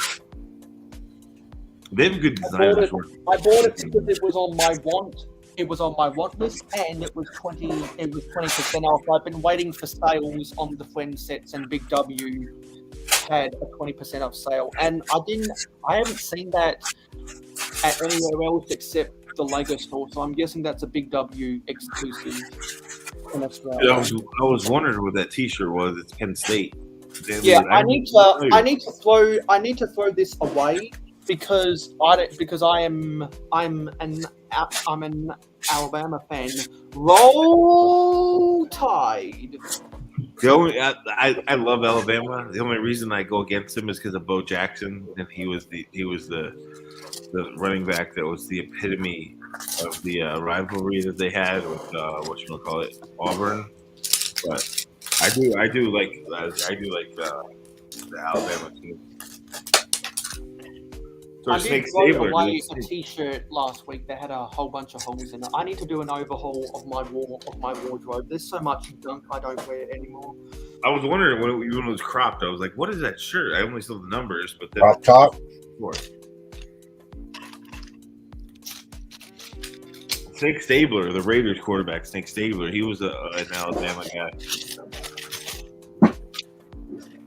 Crop top special.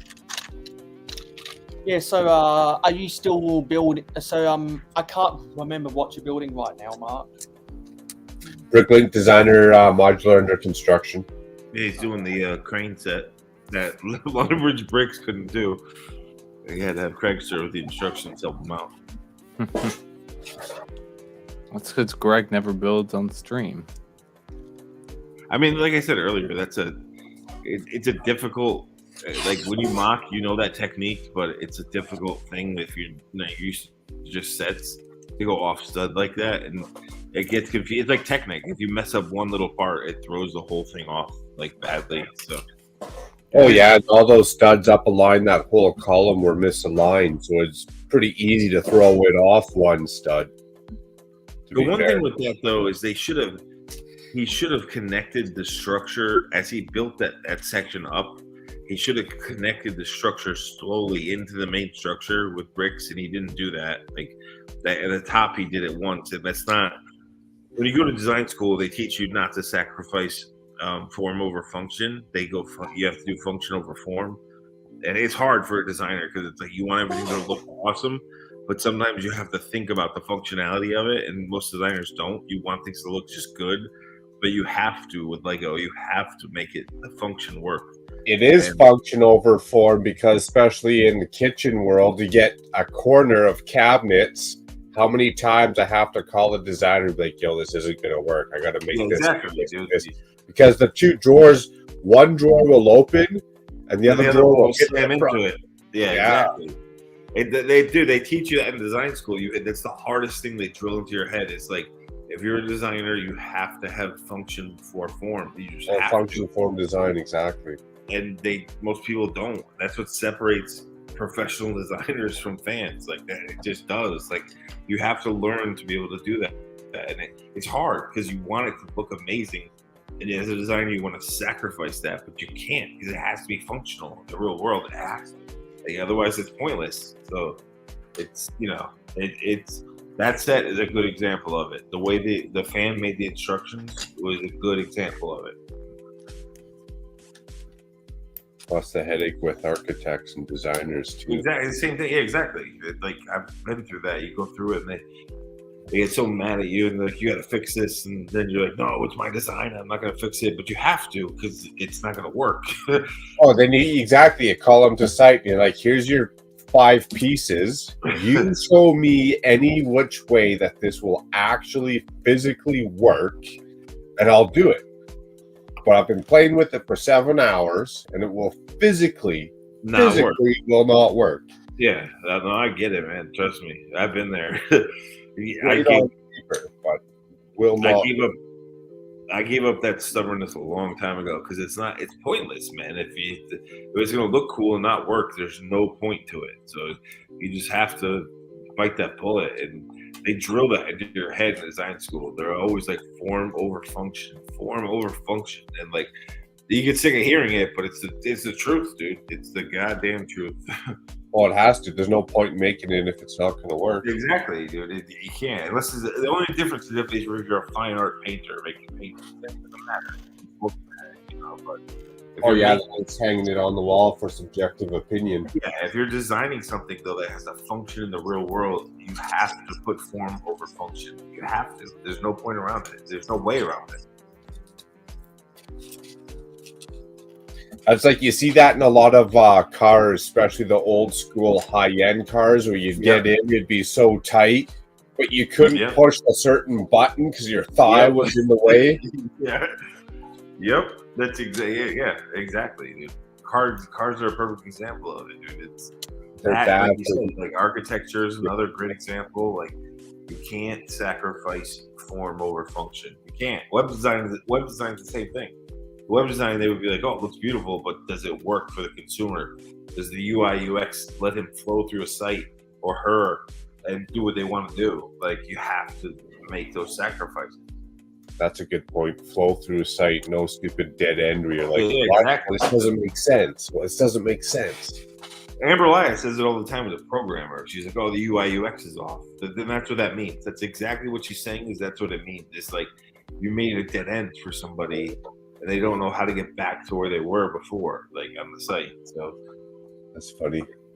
Michael's asking what happened to my beer can tour. I had to clear out the old ones so I could make space for the new ones. That's pretty much exactly what happened.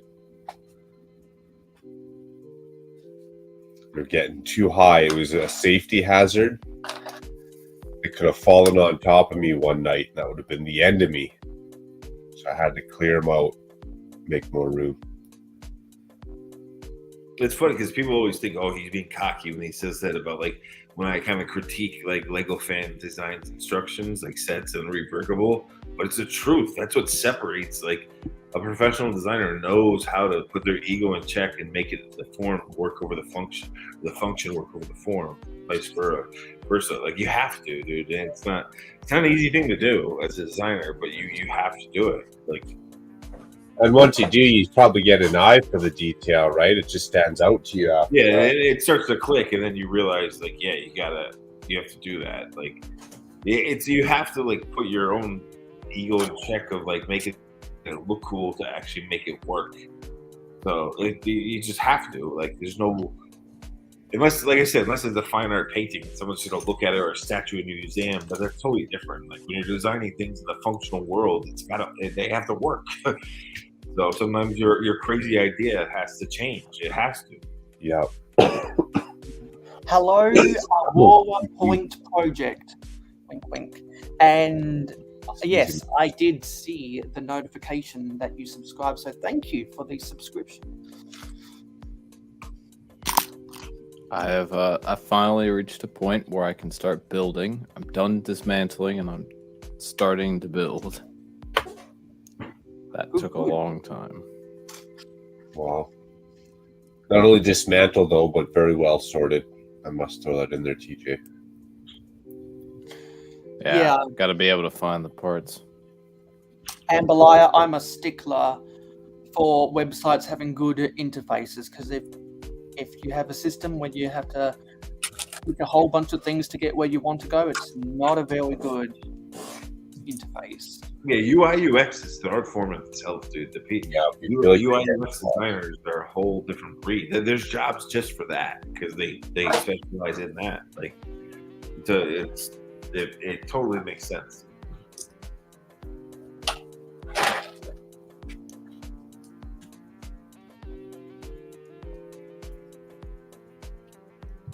So one thing that I did get, I think it was this week, is I got my first ever custom printed Ninjago figure. Somehow I hadn't ordered a custom printed Ninjago fig until now. I'm surprised, yeah. Yeah, I got a custom printed Legacy 2 Zane. Well, that looks awesome. I love the white bandana. Yeah, the gold isn't as shiny as it is.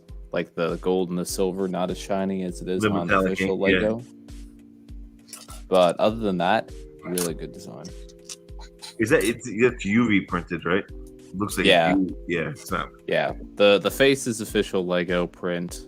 It's just the torso and the legs. Yeah. And then today I ordered some more custom printed Ninjago from a different store. I ordered someone did a different design of this figure, a different Legacy 2 Zane, and I'm gonna convert that into the yellow skin tone, because Zane was originally, he looked normal and then he got turned into a robot.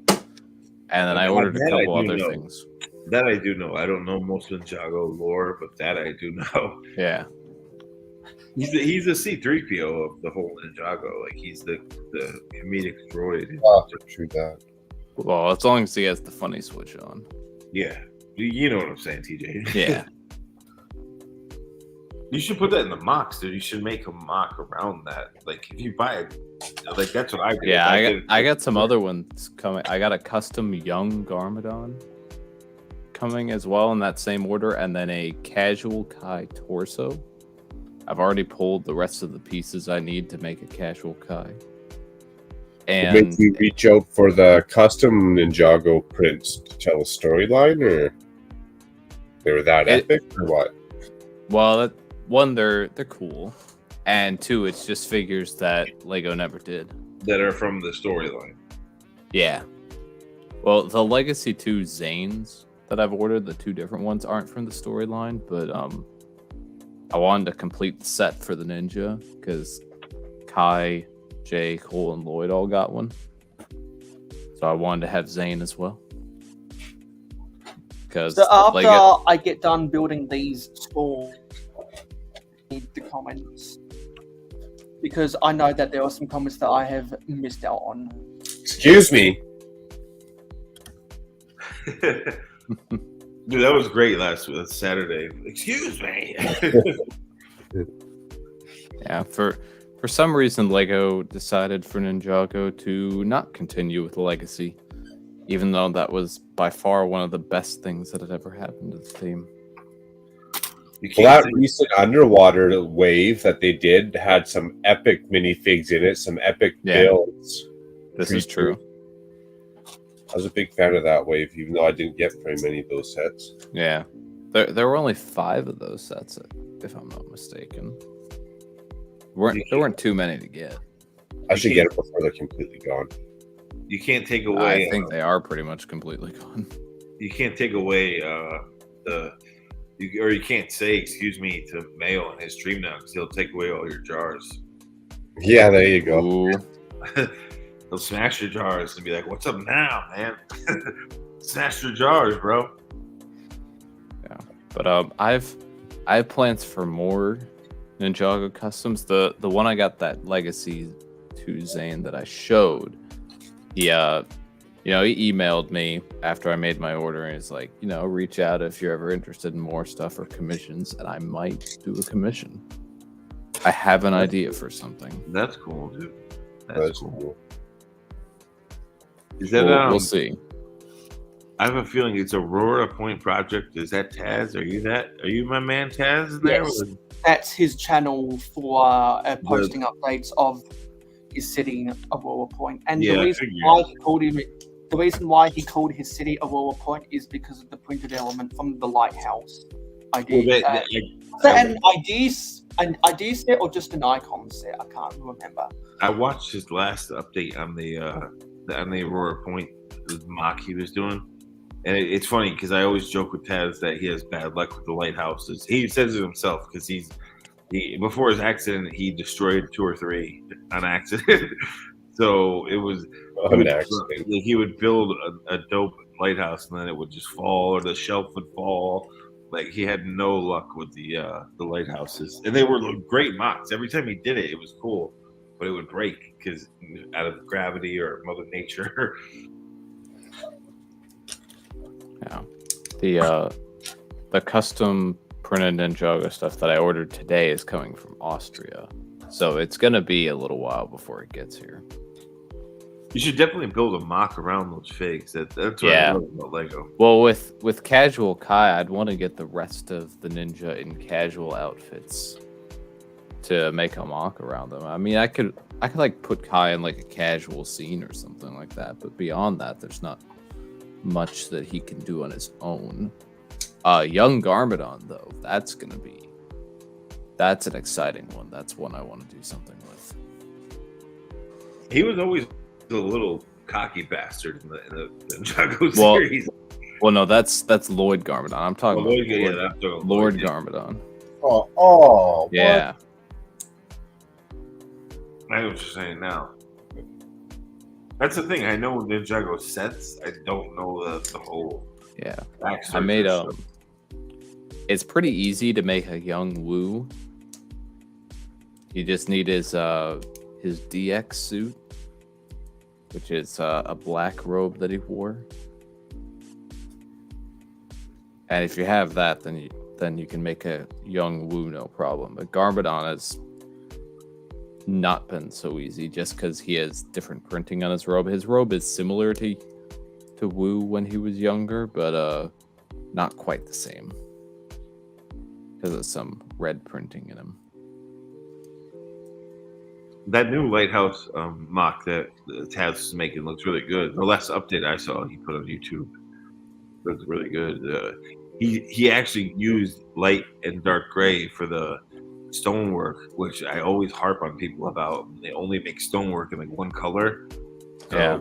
I loved it. I was like, dude, he made it with light and dark textures, man. That is rad. My usual approach with stonework is predominantly one color with accents. Yeah, on with little one color. touches. You have to do little touches for highlights, and it adds a little depth. Yeah, like in my Temple of Fortitude, I did predominantly light gray with a touch of dark gray. There was more dark gray on the back because I felt that would be a bit more worn, and the front would be kept up a bit better. That's and then why the 90th anniversary castle has so many masonry bricks in it. Yeah, I threw a few of those in there too. That's why people get mad, but when people like Solid Brick Studios and everyone build this huge wall of one color, I bust their chops. And I'm like, dude, any design professor would smack you for that and be like, not really smack you, but they'll harp on you and be like, no, you need some texture in there, you need some lighting, you have to add highlights and low lights. Like, I see all these builders, those YouTubers, like, oh, it looks great, and it's like, yeah, but they didn't really follow the basic design principles. So I don't know what to say. Like,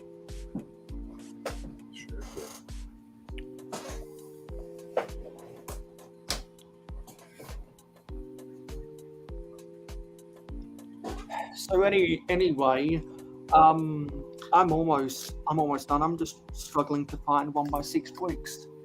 I might have used all of them, or they might be hiding elsewhere in here. Dang, you would have to start sorting that out by color.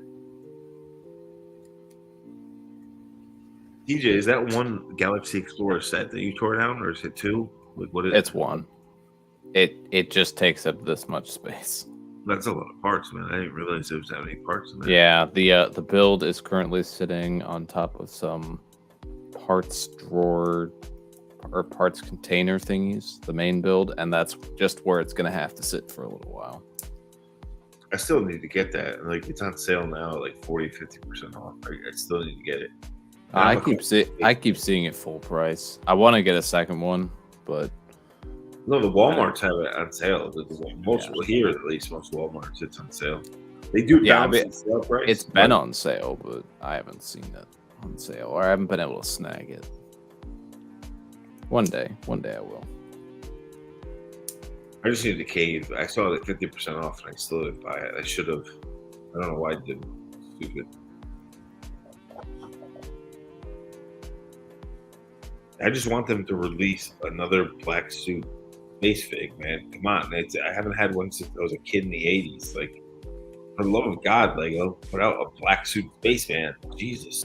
Yeah, he's Black Suit Spaceman is the only one of the original colors that were missing, if I'm not mistaken. Yeah, they only made it in like 2 or 3 sets. It's like, dude, come on. Yeah. Lego.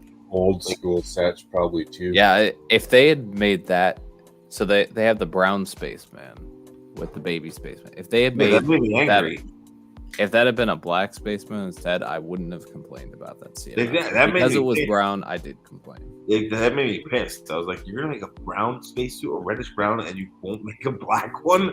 Like, for real? Like, because when I was a kid, dude, all we had at first it was the white and the blue. Then they did the red and the yellow, and then finally they put out like a black one because they could do like a evil space pirate. And when you mock things as a kid, you could be like, "Oh, I have the evil bad guy in black, like Darth Vader." And they just didn't. They like you can easily remake that. They won't do it. It drives me insane. Well, I think probably because they transitioned the bad guy, so to speak, to Blacktron. I mean, maybe that's why they don't do it. Yeah, it could be. But at the same time, if they're going to use that excuse, they need to make some more sets with Blacktron. Yeah, which I'd be more than happy to purchase them. Yep, me too. I want a Blacktron fleet. Yeah, I've gone into detail previously the release dates of the different color of the classic spacemen. I was literally a teenager when Blacktron and like Space Police came out, so yeah, I was still paying attention, but I wasn't fully invested in it. And I have 2 of the original Black Suit Spacemen. One is like pristine. My brother kept his like pristine, and he passed away. I have all his stuff from Lego, but mine was just beat to crap. Like there's scratches all over it. Like, so I have one of each, but I just want another one. I want a modern one. Just please, Lego, put it out for the love of God. Yeah. I was fortunate enough to not unfortunate enough not to get any Lego super young. I didn't really start like buying much Lego until I was about like 10 years old. So nothing got like extremely used, thankfully. Yeah, I didn't buy my first set until I was 10 as well. cool. I had to No, share. sorry. I bought my first set when I was 11, and we have our Toy World. Hey, What's up, Rich? Hello, Richie. so for Whoa. those who don't know, we have now successfully attached Streamlabs. We haven't fully configured it yet. There's still some bugs that we need to kink out, but at least we do have a loyalty currency going. So if you type in !jars, Streamlabs will tell you how many points you have. I need to change that syntax so that it's mayo jars instead of points, and eventually you'll be able to redeem your Streamlabs points to buy tickets to enter giveaways. And I still need to play around. I still need to play around with the gamble, heist, and duel functions. It's 11 p.m., so I have to mark this down in my notes of YouTube, Lego YouTube, that Richie is still awake at 11 p.m. We're gonna mark Still that kicking it. down. My man Richie is At still least on Fridays. I was talking to him about live streaming more. I want him to live stream. Yeah.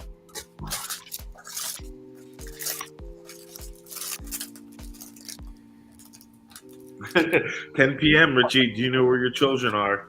That was a very old joke in the 80s. Oh yeah, it is 10 p.m. I'm in the same time zone as Richie. I don't know why I you forgot guys are that. Central time. Yeah. Hey, I mean, it's close enough. It's an hour difference. Same thing. And I believe we're now only 17. No, I believe we're now only 16 subscribers away from building the Sanctum Sanctorum. Let's go, Sanctorum. Yeah, we're only 16 subscribers away. Well, I have to sub from my other 2 business channels. I have to do that. I forgot to do that, but I'll do that for you.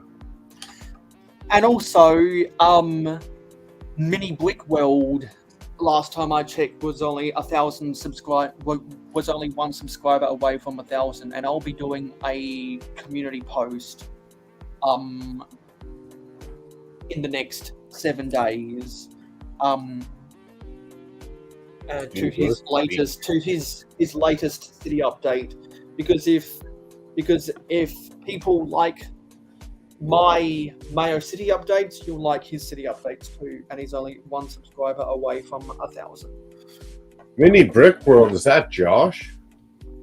I'm not sure what his name is, but I saw him in the comments the other day, and I was like, "Where have you been? We've been waiting for a video." What's up, Aussie Adams here? Aussie Adams. Hey, Good day. hey, Good day. Adam. Good day. Good day. Don't let a kangaroo kick you in the chest. I hear it hurts.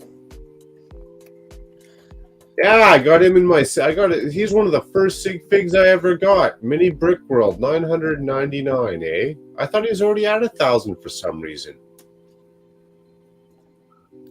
I've been watching him for a long time. I tried to even get him on live stream a while ago. What's that all about, eh? Eh? What's that about? Oh, What's that about, eh? So just a reminder, That's white. yeah. So just a reminder, if anyone ever wants to check the leaderboard to see where they rank with the Streamlabs points, you just got to use the exclamation mark top, and to check how many individual points you have, use the exclamation mark jars. What up, AAA? Does it count if I'm just watching? Because right now I got 5 tabs open on your stream trying to rack up these points. he's I'm going pretty sure it only counts for 1 because it tracks your account. IP address, yeah. Yeah, well, I'm going to use my wife's cell phone then. I'm going to log in on my wife's cell phone, maybe that'll work. So I haven't figured out all of the kinks on YouTube yet, but I have figured out all the kinks on Twitch. So just a reminder, if you like Minecraft, I stream Minecraft every Saturday morning at 8 a.m.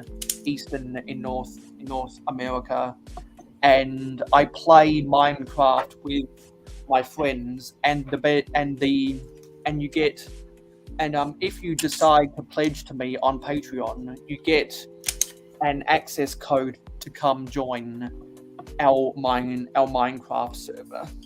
You should change the exclamation point syntax to Yeah, something. I need to do that after this live stream. Yeah, everyone. Yeah, I know you can't do it right now, but everyone Yeah. always has the exclamation point. Just be something different, Mayo. Do you change it to something different? And so,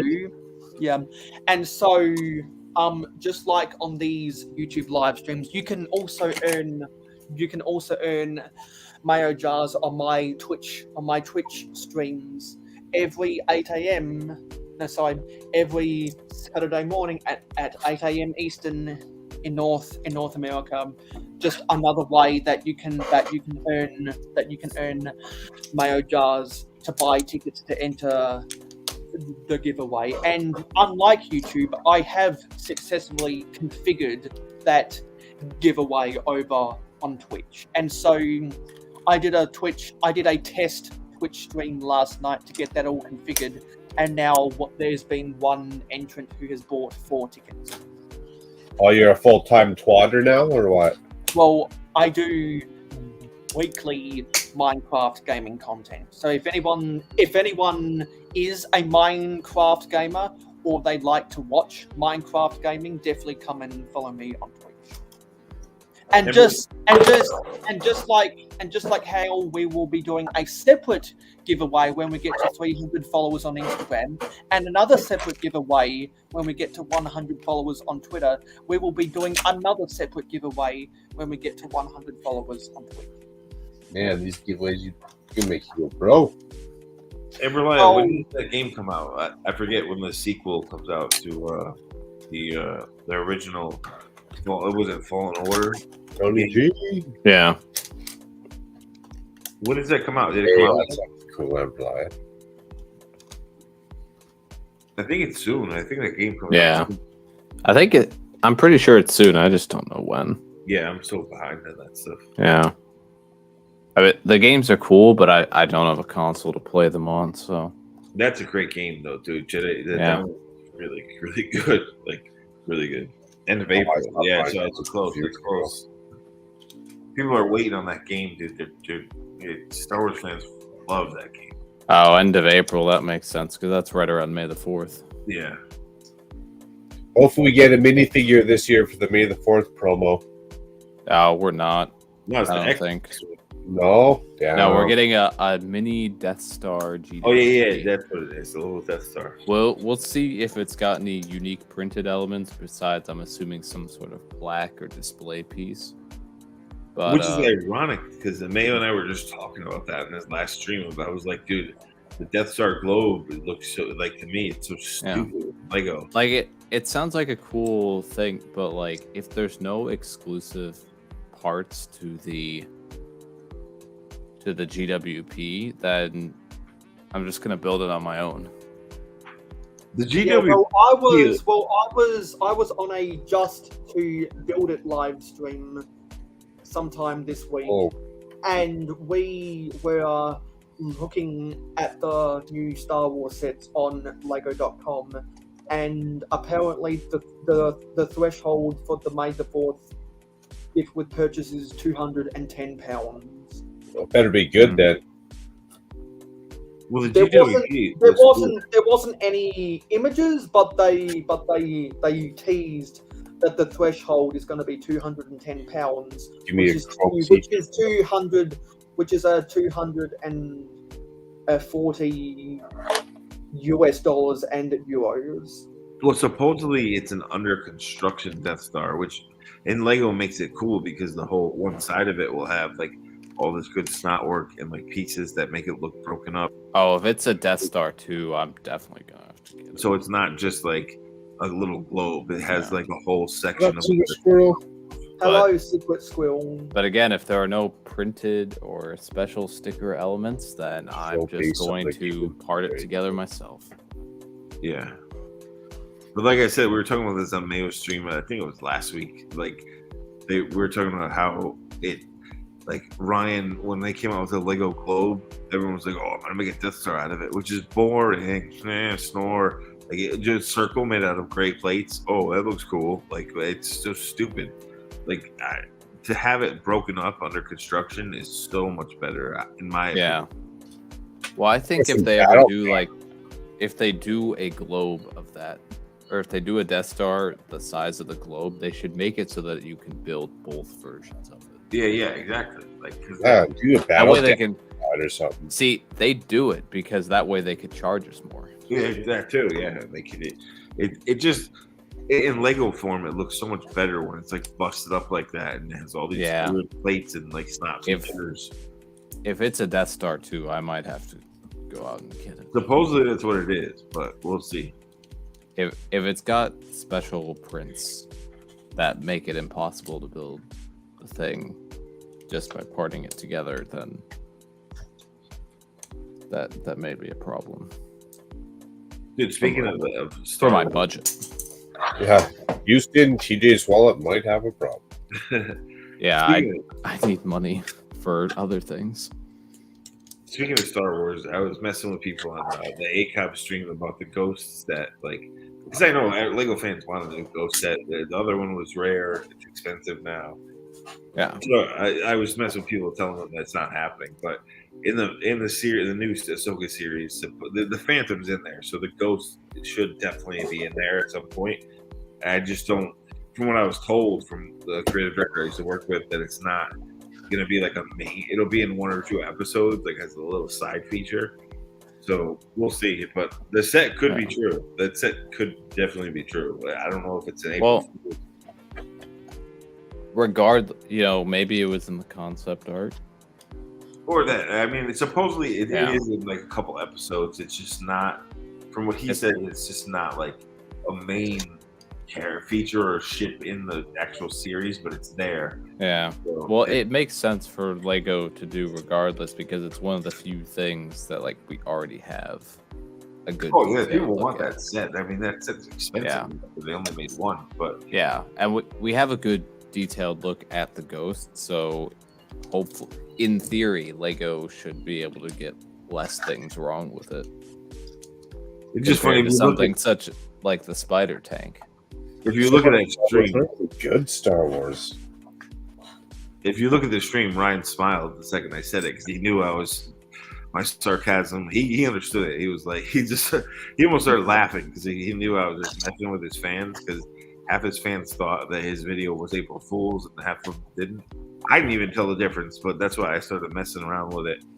It was just funny, but it will be in the show. It's just not going to be like a main, like it's not going to be in the show every week supposedly. Yeah, So I don't have an issue with that. What do you got there, Mayo? The Leaning Tower of Pisa, or what? No, I've just finished building these 4 empty stores that'll be for rent in the Middle Ages momentum, and I just stacked them up so that they wouldn't take up as much space on the ground. Nice. But also, what was I gonna say? Yeah, so now that I've done that, we're going to build one more small mock to use some of these archways, and then we're going to move on to the Ewok village. But also, to go off what I was talking about with the Minecraft server, and how everyone that pledges to me on Patreon gets access. What I haven't told people on YouTube yet is that if for as low as 99 cents per month, if you pledge to me on Patreon just to get the access code to come join the Minecraft server, and if you and after you check out, you message me on Patreon the promo code MayoMine, you'll get a 1 month free trial. So if anyone wants a 1 month free trial, those are the instructions.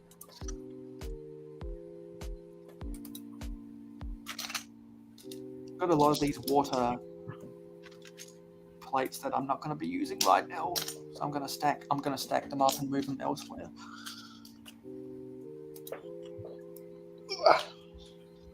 It's funny because typical Disney, they dropped Zeb in the last, like 2 weeks ago in Mando. It's like a little teaser to the Ahsoka stuff.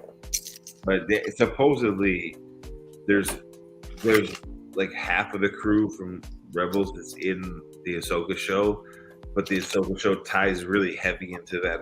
I forget her name. She's the warlord from when Ahsoka first appeared in Mando season 2. That warlord, whatever her name is, it's Morgan Elsbeth or something like that. Yeah, it's her backstory, and she has these 2 Inquisitors that are new Thrawn has them like working for him, and so there's Rebels in it, a lot of Rebels in it, but it's not like full on old Rebels. It's not what we expect from old Rebels. It's kind of a new little twist on it that ties into like Boba Fett and Mando. So it'll make Rebel fans happy, but it's just not what these Rebel fans think. Oh, we're gonna get everything Rebels in that show. And it's like no. It's an Ahsoka series, so it's got a lot of other things in there and new characters like those 2 Inquisitors. Yeah, completely new. So, well, it's got to have something fresh. Oh no, yeah, but it's gonna have. There will be Rebels characters, just not everybody. I mean, there'll be Ezra. Ezra's not fully confirmed, but I'm pretty sure he's in it. And then he was in that little like hologram thing that Sabine was looking at. So I'm assuming he'll appear somewhere in the show. Yeah, Ezra, Sabine's in it, and Hera's in it.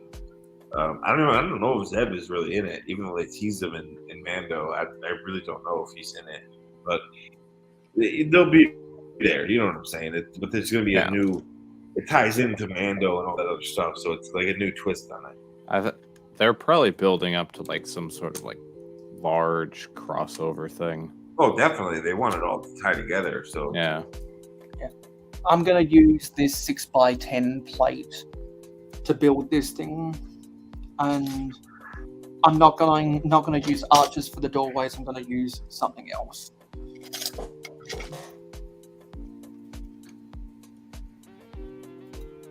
I wish I could remember that character's name, the Warlord, because she's like big. She's big in the Ahsoka series. There's a lot about her in it, supposedly.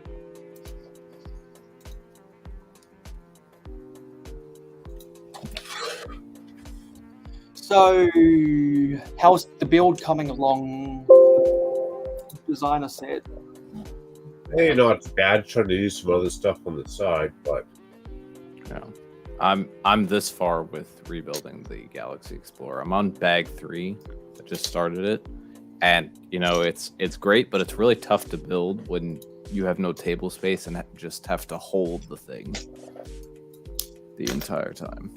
Yeah, I can't wait to build the Galaxy Explorer. That'll be at 600 subscribers. Oh yeah, this set is great. I just wish it was more depth to it. It wasn't so flat. I just wish it like beefed it up a little bit.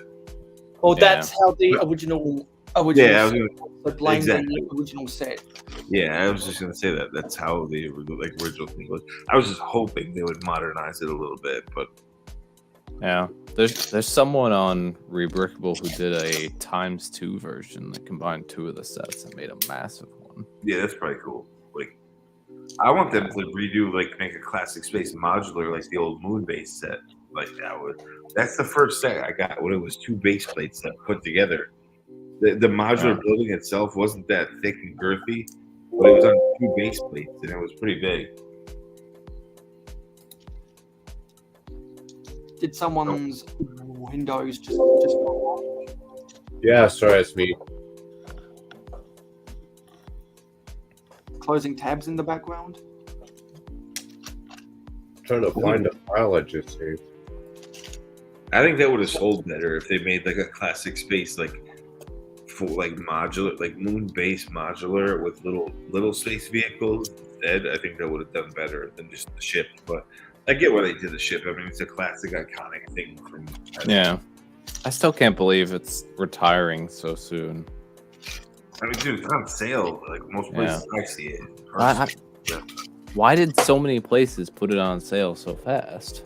Because I was the Mexican factory overproduced the set in a 3-month period. I mean, in America, it's definitely on Because sale.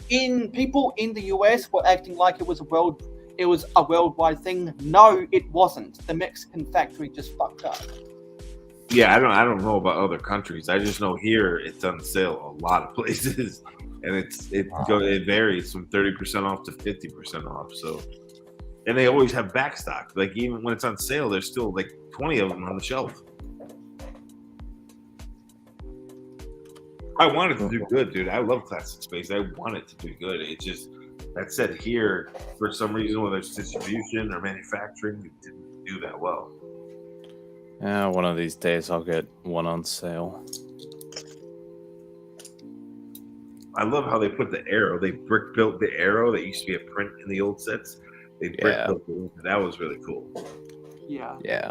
That was probably the best feature of the set because they took a sticker and turned it into a build. Yeah, like brick built, dude. I loved that too. Like, I'm all about that because those are the sets I grew up on. And then as a mocker, I don't use stickers. I always put brick built detail. And when I saw that, I was like, oh damn, it was the best in all the world. I was like, dude, they really did it there. Because it almost reminded me of how on the Metro liner set with the red, white, and blue striping, it was printed on the doors, but below the windows, it was an actual build.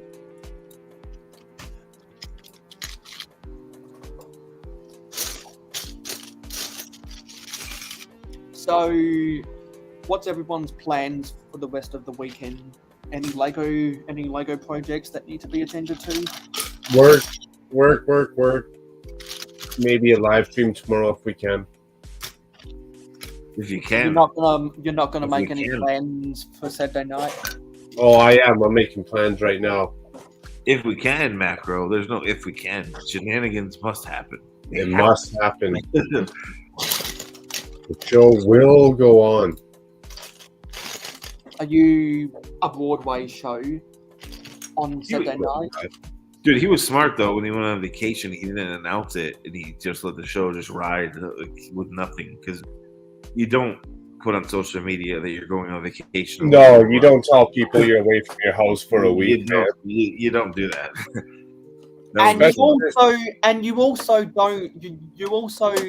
don't tell people that you're going to take a leave of absence due to mental health in a time of need, because mental health is health, and we don't think about certain things when we're dealing with a mental health crisis, and people have to respect that people aren't going to think straight when as long as it's a mental health crisis and not an excuse. Well, here we go. Macro's gonna be like, nope. Mental health. You didn't respond to my message. Because I am now officially declaring on the first episode of Real Whole Egg that I am now going to take up the role as the official mental health ambassador of the Lego community. That's some rotten eggs. Mental health. Many things nowadays.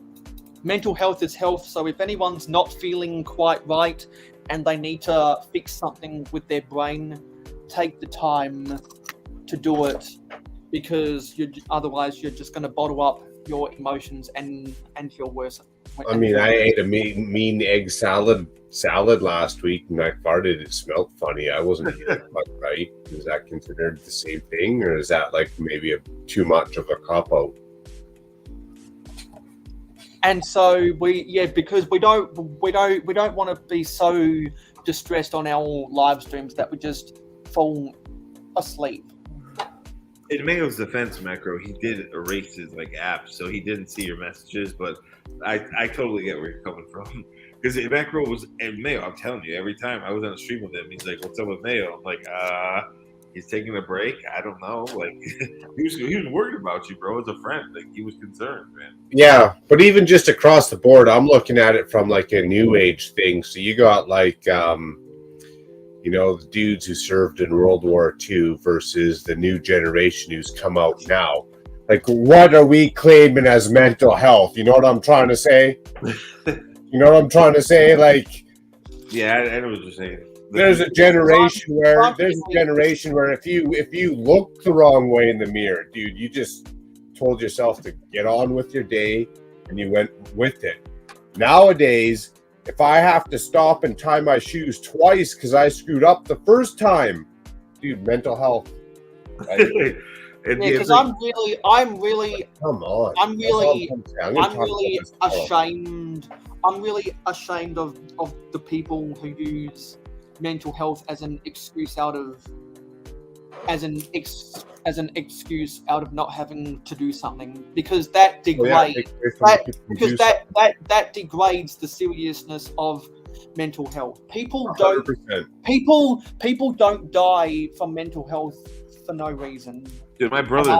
And I want to prevent those deaths by encouraging people who do. Well, it's like saying people don't drink copious amounts of alcohol for mental health for no reason. Like, you know, you can chalk it up whichever way you can, but eventually, there's also a little bit of like, what world do we live in? Which generation do we live in? What is a hard task versus an easy task? What's worth pissing and whining about versus just get on with your day, suck it up, look at yourself in the mirror, tell yourself to man up and try harder, try better. You know, like there's so many ways. You know, did you get the required amount of recommended exercise this week? You know, like there's so many different things we could go off about. 10,000 steps, bro. You got to get those 10,000 steps in according to your robot smartwatch or AI that runs your life. You know what? The psychologist is in the house. DJ's he's been reading books on this for years and years and years and years. He's gonna know exactly what it is. I'm not gonna say too much about it. It's out of my expertise, but a lot of it I think is, you know what? The world isn't all about sunshine and rainbows. There's always gonna be cloudy days, man. There might be cloudy months, there might be cloudy years. But eventually that sun's gonna have to poke out and shine. Rainbows, clouds over me. And on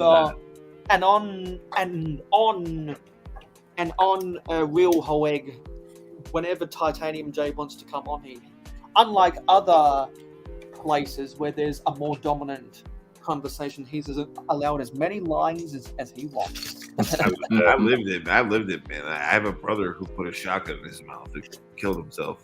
My guitarist in my band, I found hanging in the closet from a belt. Like, so, dude, I had friends who didn't even make it out of the 19-year-old party stage. They went too hardcore.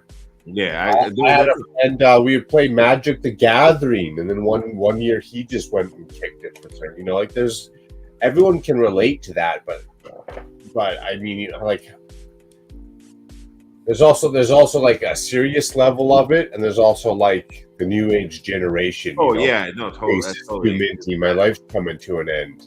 I totally agree with that. That's why when like people like on social media they talk about suicide to get attention, like, oh, I'm gonna kill myself, and it's like, bro, do you realize like I lived through that? I watched my family, my parents destroyed by it. Like, it's not something you joke around about. Like, real people that do that, they don't talk about it. They just do it.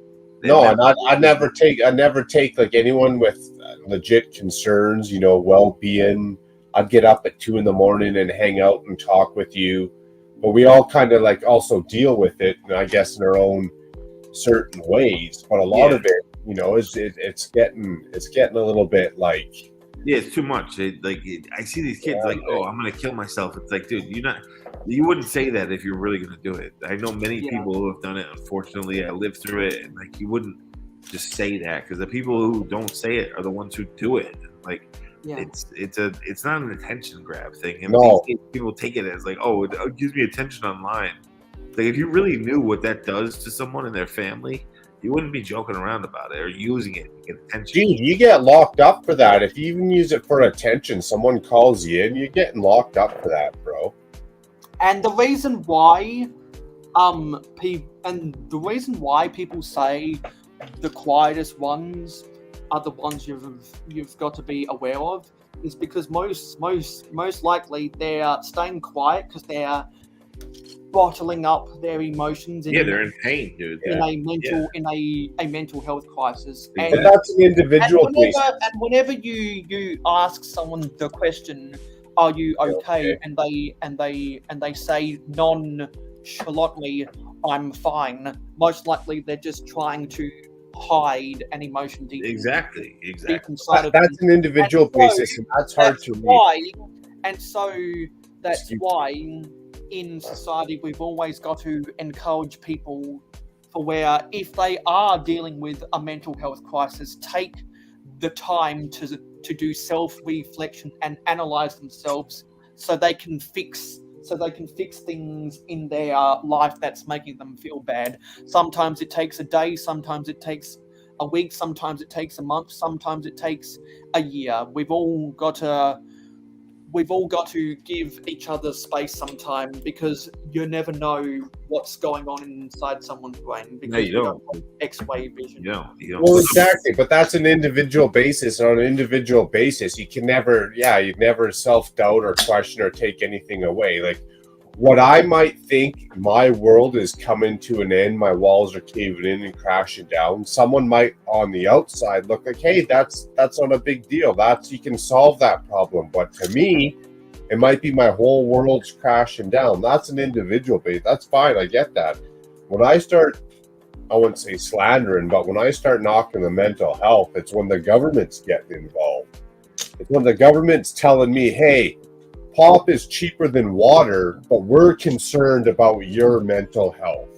It's like, really? Are you concerned about my mental health? You just sold me 2 liters of pop for what it costs for 500 milliliters of water. I think my mental health would prefer that nice distilled water before I got all sugar high and caffeinated up. You know what I mean? Like, well, I do have to make a correction. It's bottled water that's more expensive than soft drinks. So the best way to avoid being victimized by that prices is don't buy bottled water.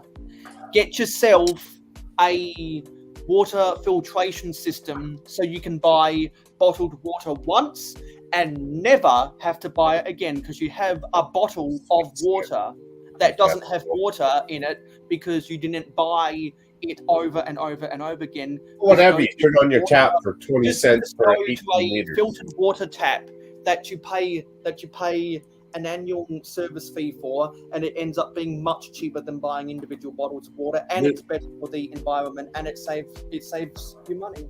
This is for Butt Chop, my man Butt Chop in the stream. Thank you for introducing me to this set, Butt Chop. You're my boy, Blue. You're my boy. You know, Butt Chop. But the point of that, Mayo, was you think the government cares if I'm sick or not? If they're bottled water, I don't care about water from your tap. Bottled water is cheaper than pop. If bottled water is cheaper than pop, that means that the shitty food is going to be cheaper than the good food. When the good food is probably less preservatives, less chemicals, less crap. Like, it doesn't even make sense. So, like, on a mental health individual basis, dude, I'm all for it. I'm there for it. I get it 100%. I'm not only a spokesperson, I'm also the president. Yeah. But I'm also saying, like, when the government gets involved, they're just making the situations worse. Look at the Shima virus. Now the government wants to care about the mental health. Look at the decisions they were making while people were losing their jobs, losing their wives, losing their careers, losing their businesses, losing their lives. The government have changed their stance on, or the reason they changed their stance on mental health is because money. Is because the public voted with their words. No, the government doesn't care what the public votes for. Dude, what day and age are you living in? Also, hello, Trevor, to check your Instagram messages. Let's talk about and of Butt Chop, we have Butt Chop up in the comments. Hey, Butt Yeah, Chop. that's why I said. That's why I showed the set, dude. He introduced me to that. I've been diagnosed of being sane. I even get a stamp on my hand once a week. I'm good to go. Let's talk about Lego Castles. I didn't mean to bring it to the dark series of the stream. I didn't mean to go to the dark side, if you will. But that's also part of a Lego in the community, and I guess everything that we do and hang out with. I'm going to touch on that tomorrow. Tune in Saturday Shenanigans. We dive And deep. if anyone hasn't already noticed, we have Streamlabs up in here. So as long as you're contributing to the watch time hours, Streamlabs is going to give you points, and you can check your points using the exclamation mark jars, and eventually I'll configure it so that you can redeem, so that you can buy tickets to giveaways with your jar points. And What's I up, see we Sean? also have What's up, Sean? Hey, Sean. from a couple of wickheads up in here. Hey, Do we Sean. need to do a wrench swap back? You, Mayo, you and not BFev, Butt Chop need to swap wrenches back and forth again and make the universe correct. You guys need to give each other mod wrenches back, both together at the same time. Let's hug. Well, I don't have any. Oh yeah, you took them all away. I forgot that you took all your Yeah, wrenches. because I realized, hey, the spammers are gone. We don't need moderators anymore because they all went away. I forgot about that. You took them all away. I know. I get that. And also, I'm still trying to work out a setting on YouTube that non-moderators can post links in the comments. I saw something last month, and I thought I enabled it, but I didn't. So that's another thing I'm going to have to configure. Well, I forgot that you took them away. It's like, why? I forgot that you did that. Yeah, because it just wasn't necessary, because I think of all of the old moderators scared all of the spammers and the trolls away, and we haven't seen them in months now. I do not need mod privileges. I do Butt Chop. That's how I judge my self-worth. Dude, I just realized I still have the beat that troll thing on my name. I just realized that. Oh no, the secret's out. Now we know who's been doing it the whole time. So for the loyalty currency, you can check your individual points by using the exclamation mark jars, and you can check the leaderboard by using the exclamation mark top.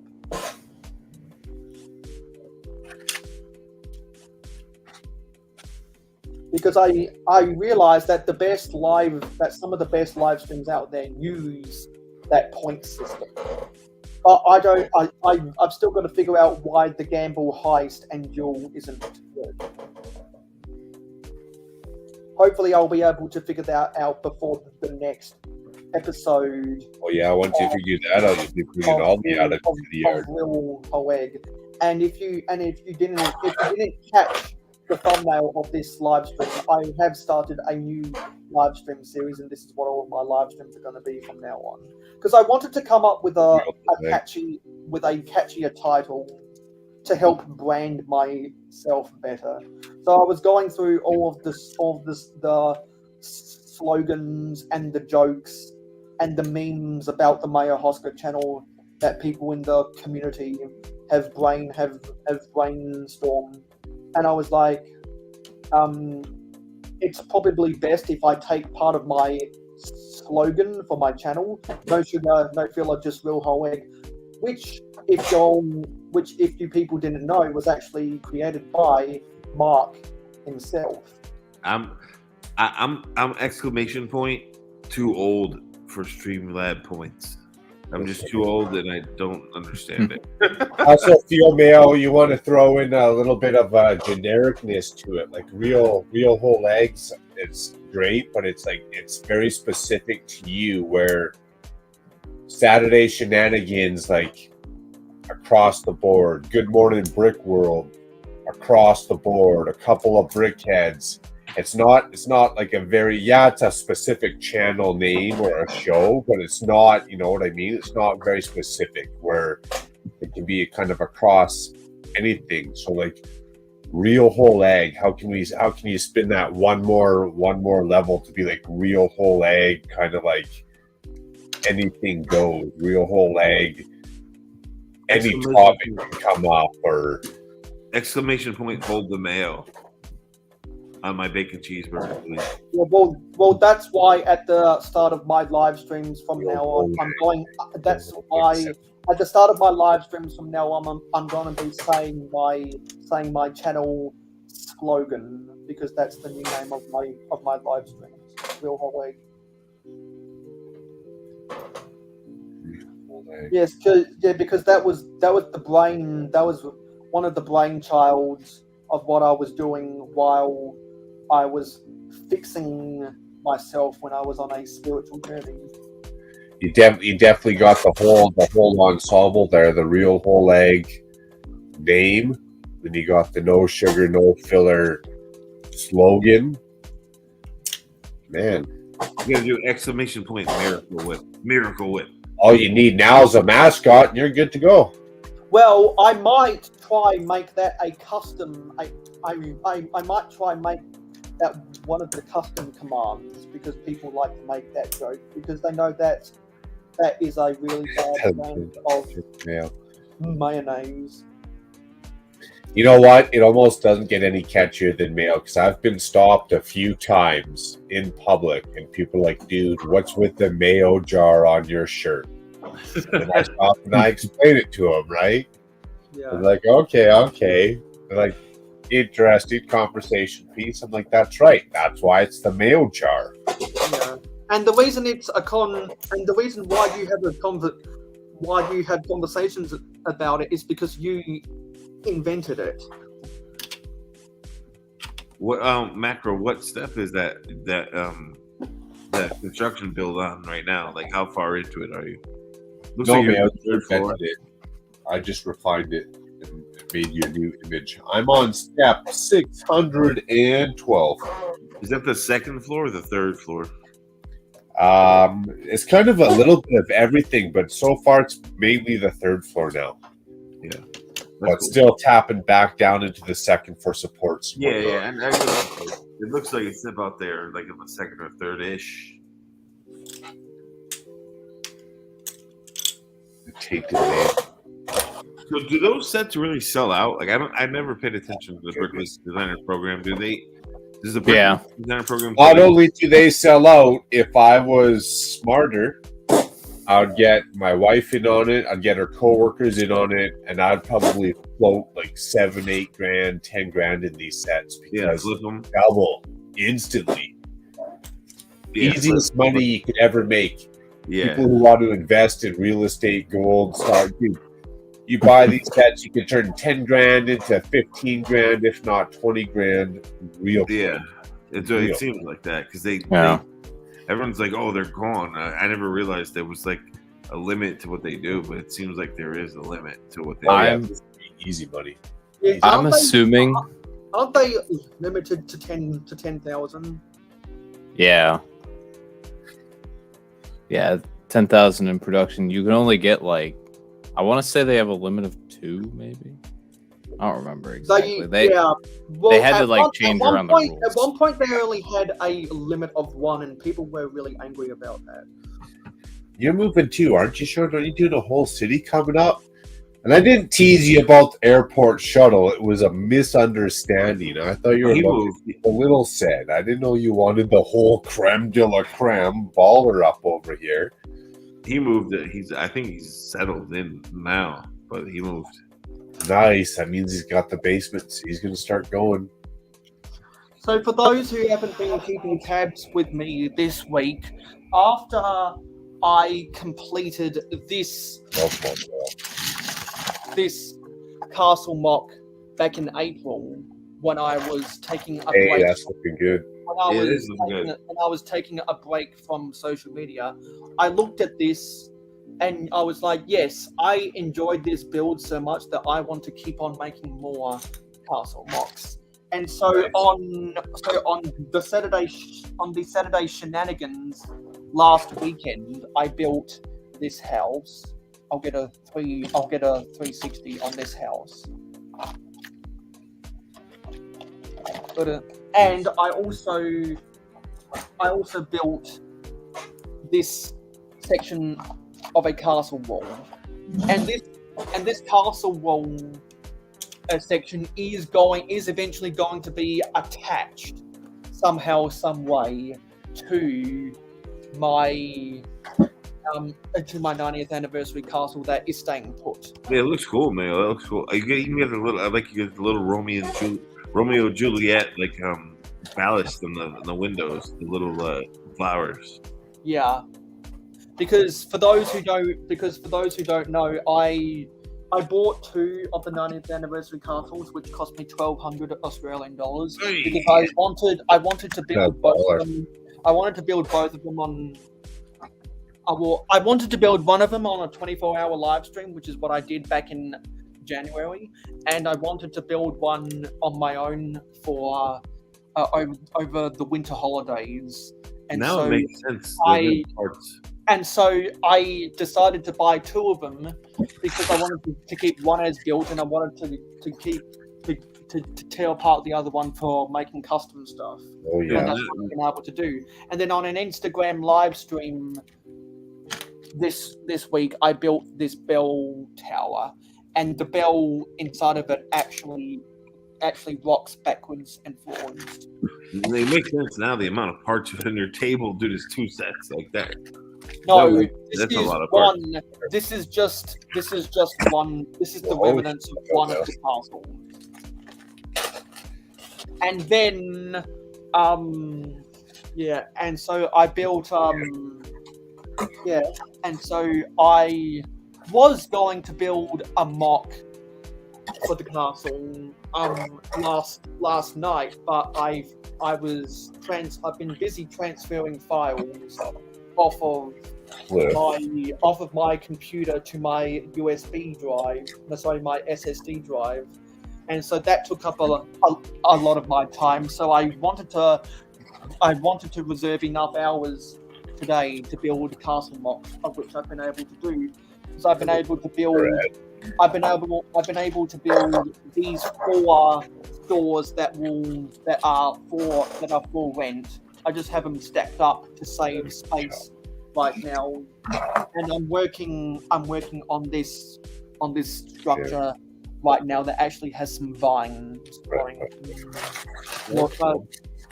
I'm not sure if that's vines or ivy growing on the side.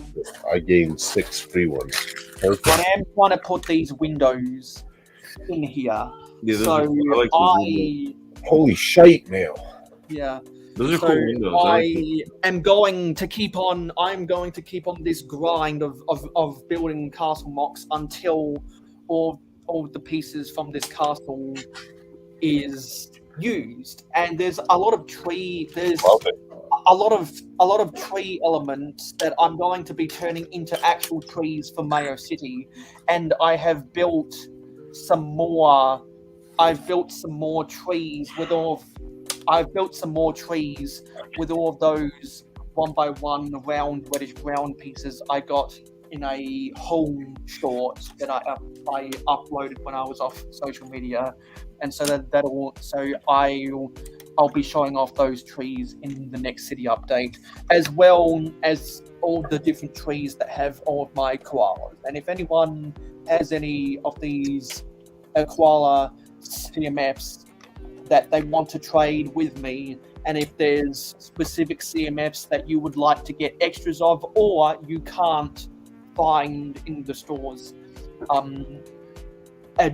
definitely send me a DM on any of the social medias and we can figure out a trade.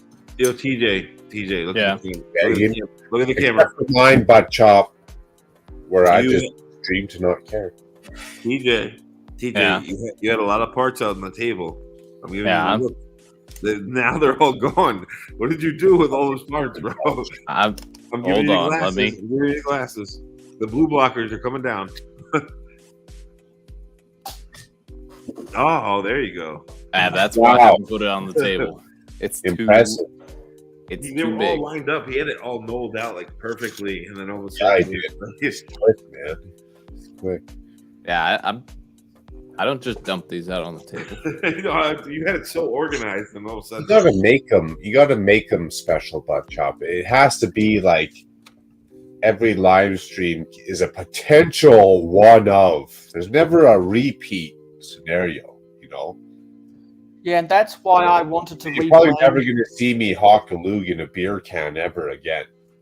Yeah, that's why I wanted to rebrand my live streams to be different, which is why I need to put together some clips for segments. I need to do segments in my live streams, and I need to do those segments at particular hours so people have something to look forward to.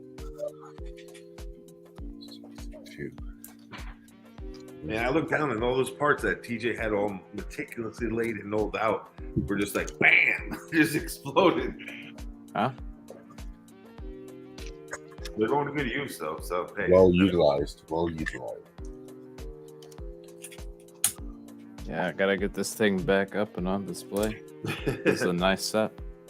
Dude, Great they had them so neatly lined up. So That's overall, actually I'm just really happy with all these mocks I've been building. They're banging them out. Because I got all of my creativity out after I built it up again throughout the month of March, and now I've got more creativity inside of my body that I've had probably all year, and now April I can go gun ho, releasing all of that creativity into my mocks. What's up, Bricklock? Segments work well. Hey Eric. I don't want to leave my viewers knowing what they can expect, so I don't do segments myself. I just want to leave them hanging on the edge of their seat every chance I get. Happy Friday, Eric. Happy Easter to you and the fam. You have the "Let Me Fall Asleep on Camera" segment, so Doc can make me take clips of me. That's the segment you have.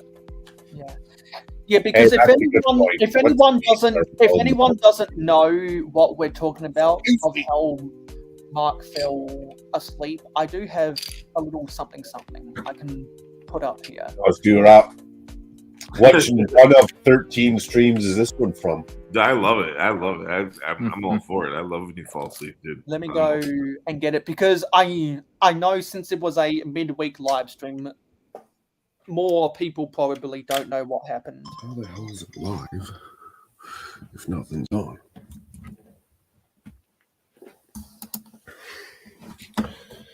Well, that's funny.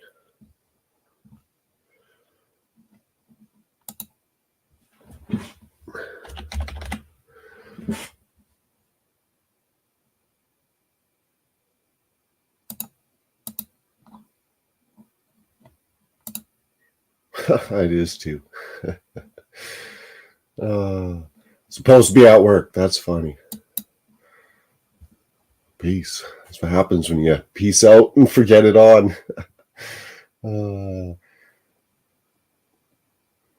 Yeah, I must have just peaced out, wandered off last night.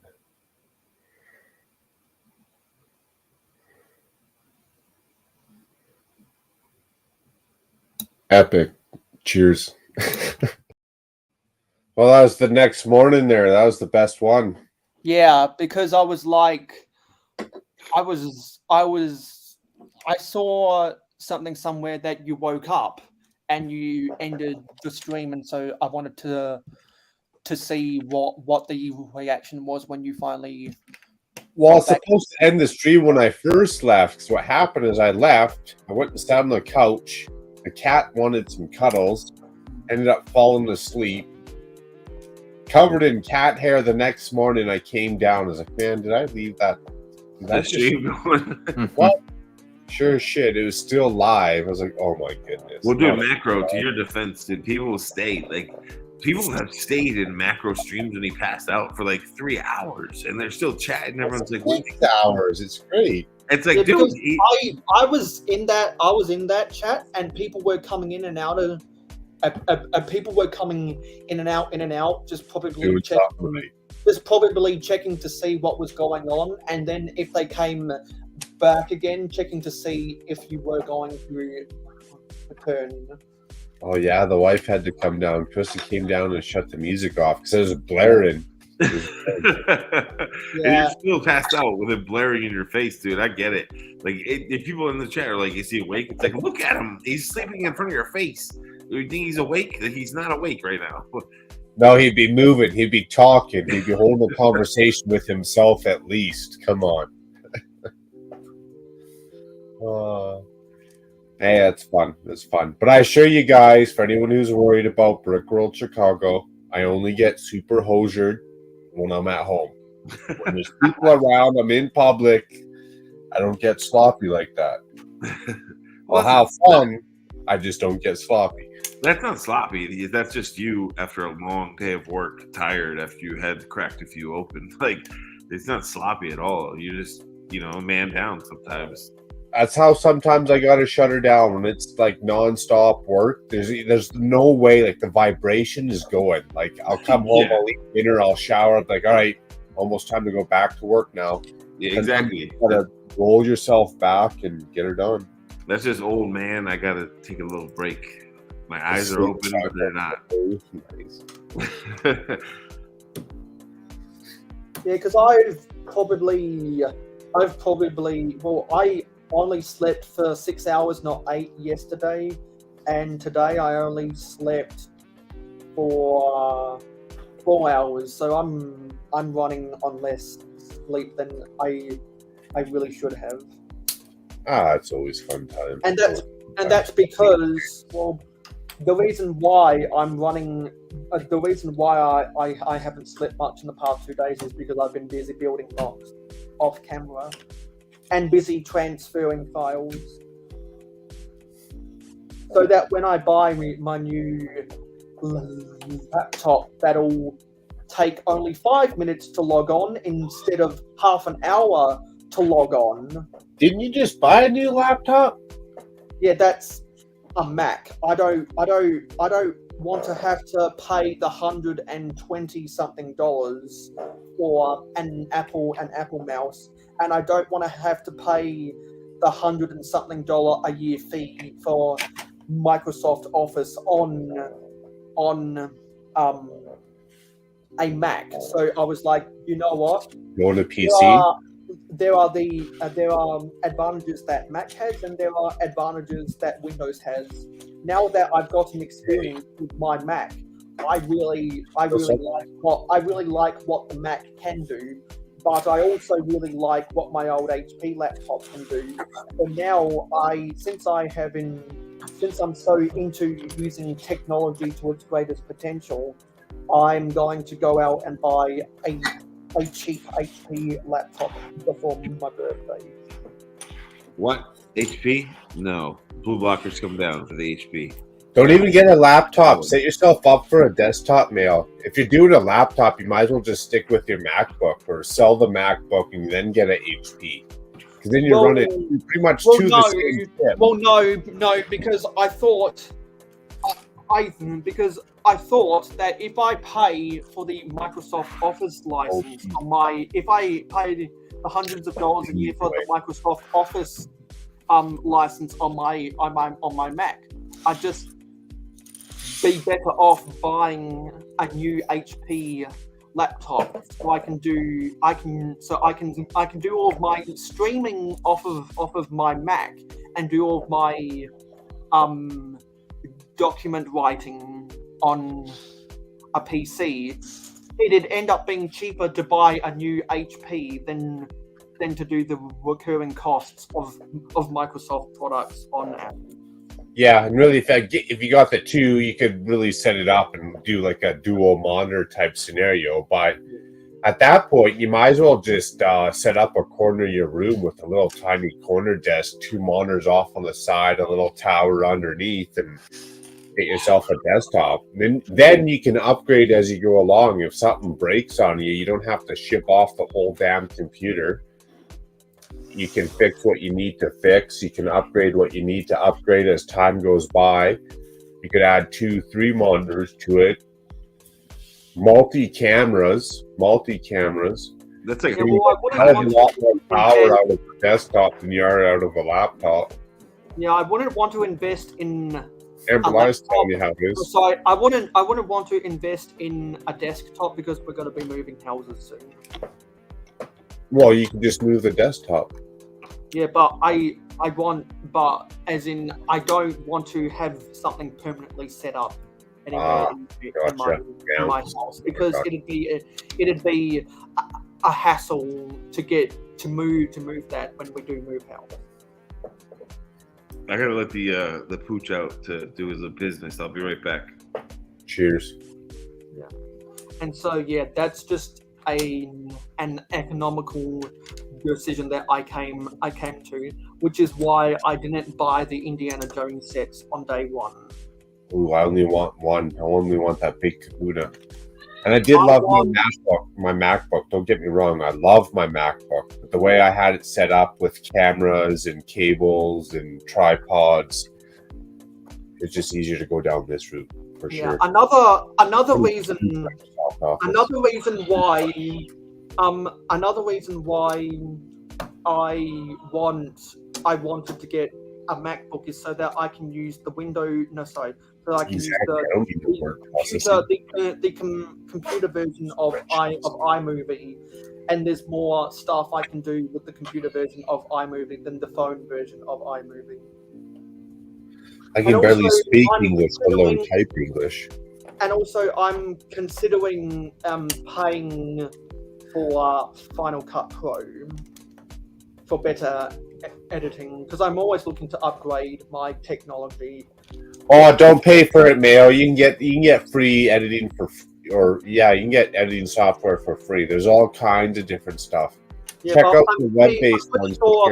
I'm pretty sure Final Cut Pro is $10. Oh, and if you're gonna learn something, you might as well learn like something decent. But there's a lot of stuff that will get you by just tinkering along for free, though. Yeah, because I'm not going to buy that.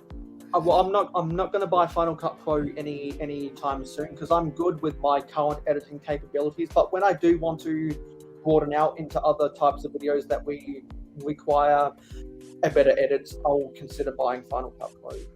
Then you might need to, but there's still some free ones. I use Photopea, Canva, and then pretty much my GoPro software for editing. Because some of my friends who also film on YouTube, they pay for Adobe, and I don't want to pay for Adobe. No, you don't need to. There's ones that are the same but free, but they're web-based. So you're not going to save a full project. You're going to have to refresh your browser and stuff, but they'll get you by. You got to talk to tech people, Neil. There's a lot of different things technology-based that I can play around with. Yeah, exactly. If you want to do like our Toy World, like Richie, BFAB style videos, you might want to start paying for some software. But if you just want to dub some music into it, throw a couple words, like I can throw words into my videos and whatnot. Yeah, I know that I can easily do a Brother from Another Brick, our Toy World style video on the phone version of iMovie, but it's much slower than the computer version of iMovie. So if I ever want to crank out videos like that, I'm going to have to do all that on the computer version of iMovie. And thanks to Shy Time is My Time, I know the trick into getting those videos to export in 4K.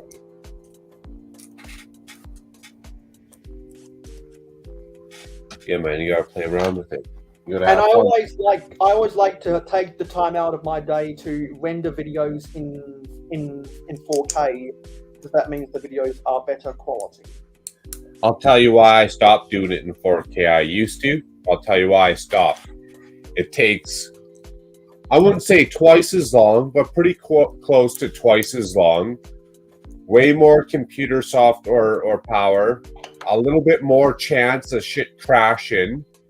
And most people don't watch it in 4K. Most people are just watching it in high definition. Very few people got the setup to go 4K and are going to notice the difference of 4K versus high definition. Yeah. But if you got the time, and you got the computer processing power, you'd rock it out in 4K. But if not, no one's going to notice the difference between high def and 4K. Yeah, but I think us as YouTubers, we do like to have pride in what we put out, and I pride myself on doing 4K content whenever I can. I'm never going to do a 4K live stream because that's just way too expensive. But 4K videos with the technology I have right now is possible. And so since I have 4K tools at my disposal, even if it does take, for me, it takes 3 times longer to render than a 1080p. I'm willing to spend the 3 times longer to render it. You going to keep that at 60 frames per second, or are you going to bump that up there to 90, or what? Probably not going to bump it up to 90 because the iPhone 13 doesn't have the capability to film at 60 frames per second. No, sorry, to film at 90 frames per second. I'm not sure about the iPhone 14. Probably have to ask Wix about that because he has the iPhone 14 Pro. I cheaped out on my video card, so I don't do 4K too much. See, I don't film with a physical camera, so I don't have to worry about SD graphic cards. And also I'd rather use a phone. Phone guy. I'd rather use a phone to film because they're just as good as quality as actual cameras, and a camera is just a camera. True. They're often the same price, if not slightly more expensive than a smartphone. So there's a lot of 100% agree. There's a lot of economics I have to balance out when I'm choosing to invest money into tech. I just hated the interface of my phone. So everyone who watches streams, does everything on their phone, kudos to you guys. I hated the interface on my phone. Had to be an iPad minimum, if not a definite computer. But drove me nuts using an iPhone. Yeah, so there's a lot of those technical details that I know people are always going to want to talk about because we're in that space. Yeah, it looks funny. We're in that space where the conversation is relevant. And I've got to go put my Mac on charger. What? The interface, Sean. Just doing a phone, even though those big ass purse phones are massive, just the whole interface of the phone. Like when I use my phone, it works, but it's just a little bit different buttons and combos, and the interface is a little bit different versus when I'm on the computer. I swear I get more access to shit when I'm on the computer. So Yeah, I prefer iPad or computer. Yeah. Like my phone seems like a very simplified version, and sometimes I find I'm getting frustrated with, I can't do this. Well, how do I find this little button that I did over here on the computer? It drives me nuts. Yeah. But that's why I don't use a lot of different softwares, or why I don't use a lot of different like stream elements. Dude, I am stupid when it comes to the interfaces. Clicking different buttons, figuring out how stuff works, it takes me forever to learn it. So I just simple, learn it. Dude, I'm a bread and butter type fella. The two biggest advantages of editing on a computer over editing on a phone is not only are there always more options and tools in the computer version, but also the interface is better because there's less constraints because it's on a bigger screen. Yeah. A I'll learn more computer-based editing. That's why I got 9 terabytes of hard drive space. But and so that's why with all the scripts, the scripts I've been writing over the past month now, the reason we're having this conversation right now, and the reason why we've talked about it for so long, is because everything I've just talked about, I'm eventually going to have to do when I turn those scripts into actual videos. Yeah. And I feel like exactly what Sean was saying, a couple of brickheads, like do what you know works and implement the new stuff as you get time to learn it. Of course, everyone wants to be all pro day one, but that's not how the world works. You know, I can tell myself I'm an NFL or a hockey player all day long, but you know what? I'm not, because they put years and years and years to learn in that practice. Same with being YouTube or editing and all that stuff. You're not just going to pick it up and be creme de la creme unless that's your field of expertise. You know, if you're engineer, if you're tech savvy, if you're already like editing and you're doing visual editing and, you know, you work for Pixar or something, I get it. But for most of us, learn what you know and then step in the small steps as you go along. Keep your hopes and dreams alive. Shoot for the stars. At least you'll hit the moon. Something like that.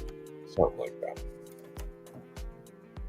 Yeah, so you mentioned that you edit on an iPad, Jay. How do you No, I used to edit on an iPad. I used to use iMovie, and I found that rather tedious because I'd have to.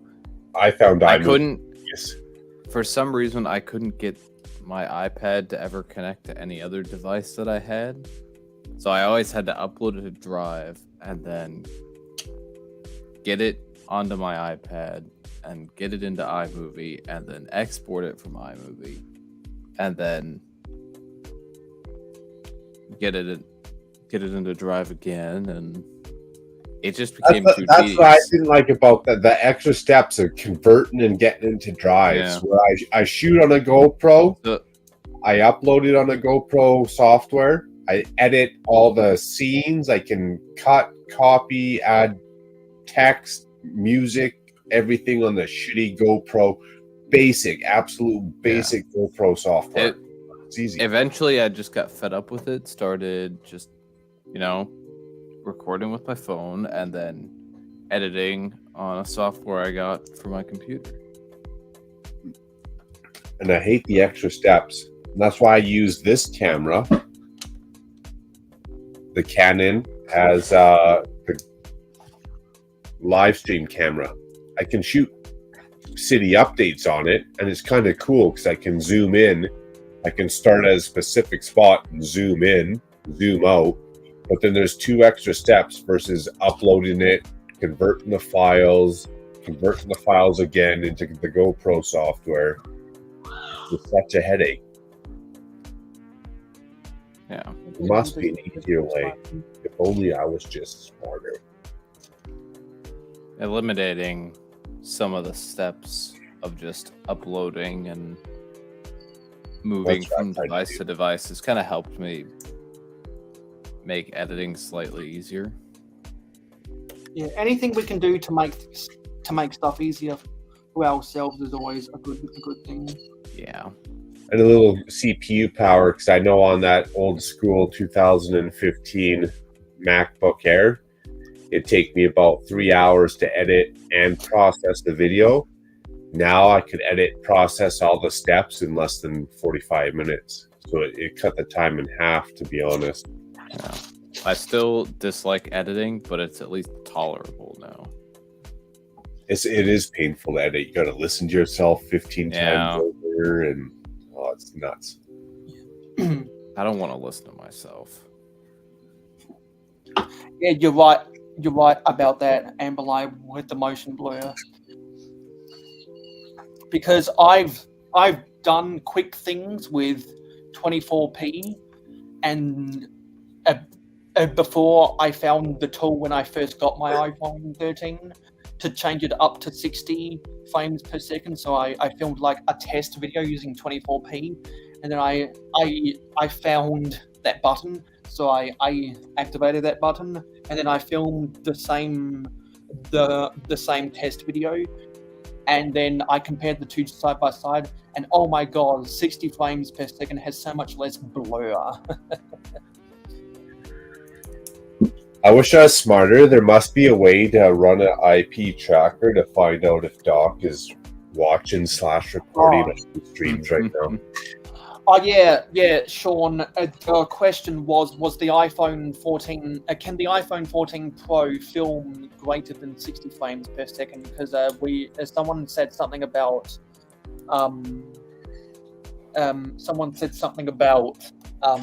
90 frames per second, and I believe the reason why they use 24 to 30 frames per second for TVs and for TV and movies is because it's a bigger screen, and because a TV is bigger than a phone, and a movie screen is bigger than a TV. No, sorry, a TV.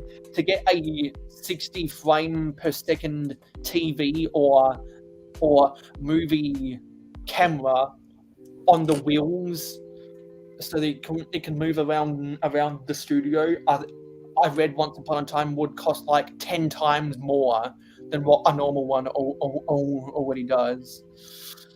Correct me if I'm wrong. I think Shai's also saying just the natural movement. It looks almost unnatural to one's eye. Like when you walk through a forest, it looks a certain way.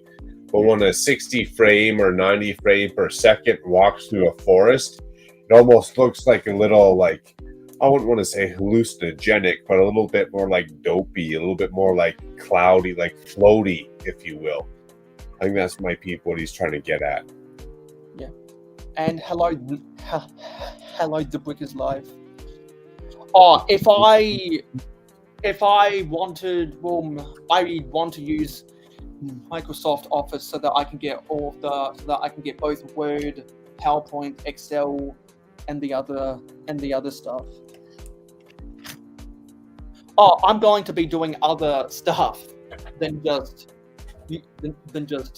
Microsoft Office, because also software like a software that I've been using throughout university runs a lot better on PC than Mac. And I remember back in high school when we had to download software for our education, people that had a Mac instead of a PC, it was always more complicated for them. So for running software, it's much easier for me to do it on a PC than a Mac. And we also, we did say hello to that. Yes, we all like seeing Mark. Stylistic choice. Okay. We all like seeing Mark sleep on camera. Fortunately, there's no beer cans. Actually, there might be. Wait, is there a beer can on the top right? Well, I got one. I got two. Actually, there's still some left in that one. Okay. I got three. Many. I got three, plus I got a Coors Seltzer, another Coors Seltzer, another, damn it, another Coors Seltzer. Khan might have to rebrand the virtual news as the Makro news. Yeah, so there was a bunch of conversations I missed out on, so let me quickly go 1, back. 2, 3, 6, 7. We're only on to 7. It's all good. I will say, as far as videos go, when I do the Ninjago segments for Good Morning Brook World and they air in the actual stream, I mute my laptop because I don't want to hear my voice. Ah. Yeah. I've already heard it enough times in editing. Yeah. Just for the clarification, Richard, it wasn't 15 minutes, it was 5 minutes. But I do want to compile a list of people who eventually send in send in MP4 videos to me of them saying "real whole egg" because I got inspired by the intro for Good Morning Brick World of people saying "Good Morning Brick World" on camera. I want to try to do the same with real whole egg. Can I do the no sugar, no filler? This is the real whole egg show. Yeah, anyone, Okay. because anyone can say anything in a real whole egg intro I guess. if they want to be a part of the intro, just as long as you say real whole egg. Yes, I just wanted to respond to Richard about that. Walk up your kids, walk your dog, say goodbye to your wife. No sugar, no filler. This is the real whole egg show. I'm going to refine that one, but it's going to go somewhere along those lines. There's a whole bunch of topics I missed out on. And for those who like college basketball but haven't been keeping up, UConn did win the men's national championship, and LSU won the women's national championship. Walk up your kids, walk your dogs. No Yeah, sugar. I've been really enjoying all of this custom stuff. Do you have any thoughts about technology, Stud, before we move on to conversation? He's probably still out walking his dog. Okay, he's off camera right now. Yeah. PvP. Exactly, a Panda. A stream just isn't the same without mayohosko. True that. And for those who weren't there at the start, Redcoat Cloud was on camera, but he was having a lot of issues with his stuff. Hopefully not anytime soon. I got to put my sweater back into retirement.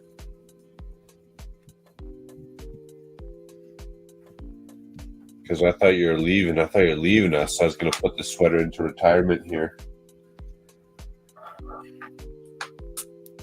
I mean, Contra still hasn't fixed his phone. He's also one of those people that has problems with their technology.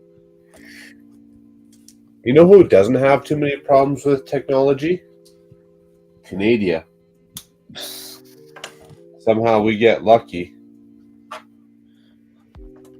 And people were talking about the Goonies.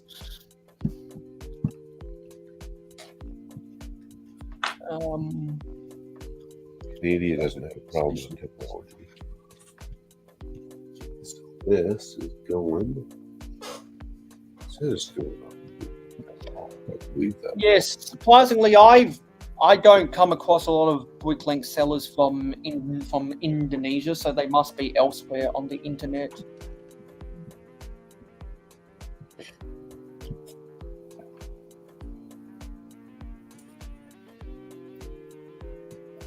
I have only been using the new style colors for these castle mocks because I have largely been using pieces from the 90th anniversary castle.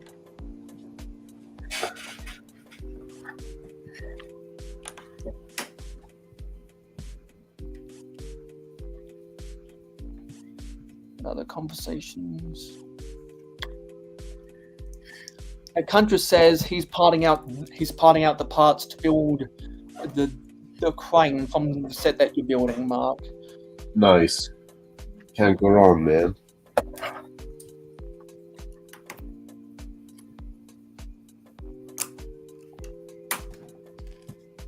Yeah, I kind of wish I'd gotten at least one of those Bricklink designer sets, but I don't know sadly, it was why, not but to I've be. never been interested in those Oh, sets. you gotta choose your battles. I try and do at least one each wave. There's always one that intrigues me enough to get in on it, but you gotta choose your battles. There's a lot of parts and pieces I'd like to buy for the Lego castle too. Yeah, I suppose what I need to look at in the future is, does it fit with the Ninjago modular plans? Yes, If Michael. so, Happy Easter, everybody. Is that the route you're going to go down, TJ? Is do the big massive Ninjago modular mock? Take your yeah, mock, it's Ninjago City all the way. Nice. I don't know why anyone. Excuse me. I don't know why Excuse anyone me. would go to the pictures when movies are so much. Excuse better. me. Are you going to copy that off like the actual Ninjago movie? Or are you going to just creme de la creme make it up on your own? Or Well, it's probably just going to be made up on my own / versions of stuff we've gotten in the show. Like I had a whole like diagram plan out, and then for some reason I deleted the file. But there were certain locations and things in Ninjago that I wanted to build and work into the city. Mental health is health. Ah, okay. Thanks for the clarification, Chop. Says Mayo, the feature you're talking about only applies to links in the comments. Okay, so that's comments on regular videos. Right. Okay, thanks for the tidbit. That's gonna save me hours of trying to figure out something that doesn't exist. Thank you for saving me a lot of time there.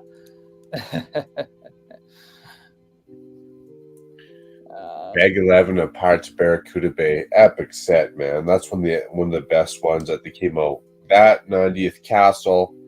There's a new rumored, I don't want to call it the El Dorado, but isn't there like a new rumored Imperial Guard base coming out? Yeah, something yeah. like The that.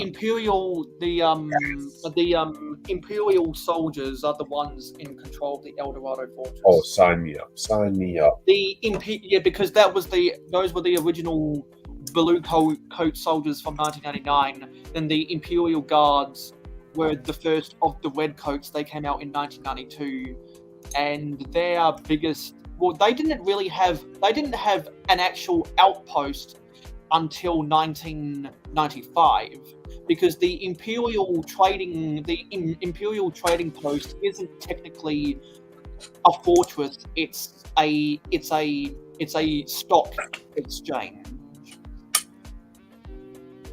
If you Can really you clarify the difference, if you don't mind clarifying the difference between a fortress and a stock exchange for us? So a fortress is more of a military base, and a stock exchange is a place where free trade, where people can exchange bulk goods. So if you've ever gone on a national highway and you see that there are parking lots filled with empty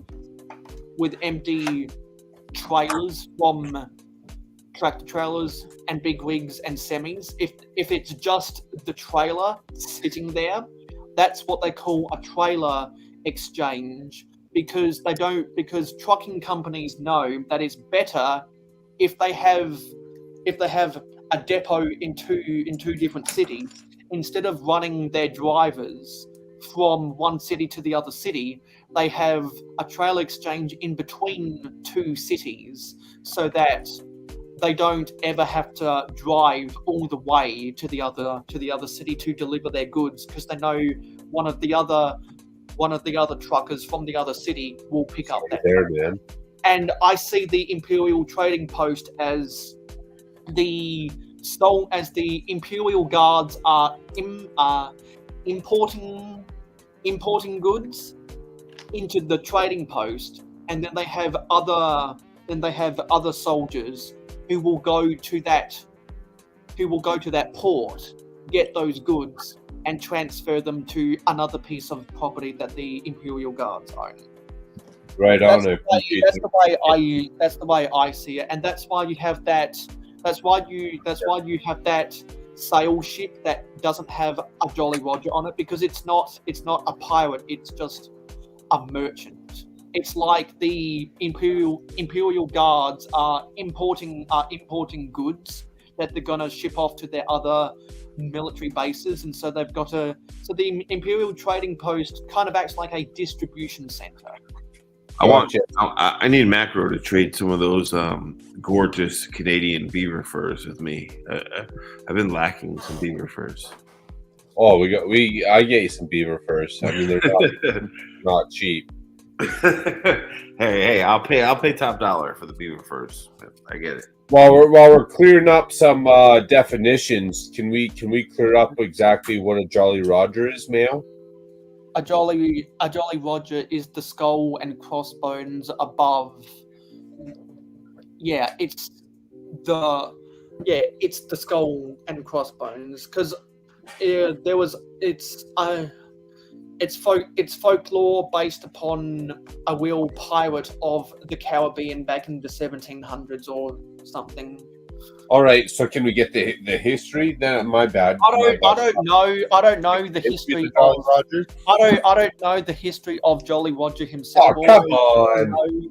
All I know is that the Jolly Roger logo traces back to the original Jolly Roger, and it's been used. The Jolly Roger. Hey, you heard that here live on Mayo Stream. The Jolly Roger logo traces back to the original Jolly Roger. I thought they invented the Jolly Rancher candies. I thought the pirates invented Jolly Ranchers. Yeah, because once upon a time, I also thought that Jolly Roger was just a fantasy pirate, but apparently it traces back to a Captain Roger back in the 1700s. I don't know about that, but the watermelon Jolly Ranchers they're blazing. They're good. And also, isn't it in one of the Marvel movies where someone shoves Jolly Ranchers into someone's mouth? Well, they used to back in the day. Jolly Ranchers, they used to make a long stick of them. Like it was like you could suck it down so it was like a switchblade. You could like shiv someone with a Jolly Rancher back in the day. Now they don't make those big ones anymore. They used to make like really long, flat Jolly Rancher like sticks that you could turn into candy weapons. I remember those. Yeah. While we're talking about the pirates, isn't the Pirates of Barracuda Bay one of the best sets released in the past 10 years? Yeah, it is. Barracuda Bay 90th anniversary castle. Love them. Because anyone that owns the Pirates of Barracuda Bay and anyone else that's only just opened theirs and is building them right now, much like Aurora Point, if the rumored El Dorado Fortress ends up becoming real, I'm assuming that's going to be a must buy for those who own. I'll buy three. I bought two of those Pirates of Barracuda Bays. I want to mock it out. I shouldn't have time yet. I would think that Legorado, the remake of it, would be real because I mean Lego's been doing that with Castle, Space, everything, like remaking the core nostalgia sets. So I would think that Legorado is like a real deal leak. Like to me, it seems like it's gonna come out, but who knows? So what have we gotten so far? We got Pirates. Then that'd be the Pirates. We got Space. Then all we need now is a town set for the 90th anniversary. They got them all covered, don't they? Yeah, I'd probably put my hands up for a Neo classic version of maybe the Breezeway Cafe or one of the Paradisa sets. If we're talking about town. Paradisa. Hello, Skywind. Hello, Skywind.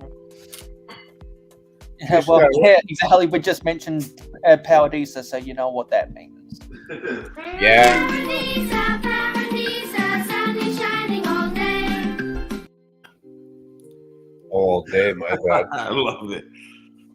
Love it. Cheers, Richard. That new Avengers Tower does sound cool, but I feel like it's already been mocked out so many times. Though they better come up with something good. Oh, I was gonna say that too. Like, no offense to people at conventions, but it's like, dude, did you see my new Avengers Tower mock? Like, yeah, everyone and their mother made one. I mean, I think my nephew was born out of the womb with one in his hand. Like, everyone's made one.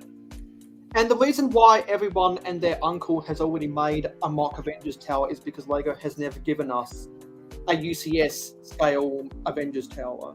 Lego needs to bring back all their 90s core themes, full force. Like, give us the main theme, all the sub play sets, and the battle packs for Space, monorail, city, you know, castle, pirate. Like, we want big sets, small sets to go with those big sets, expand on the story, and battle packs.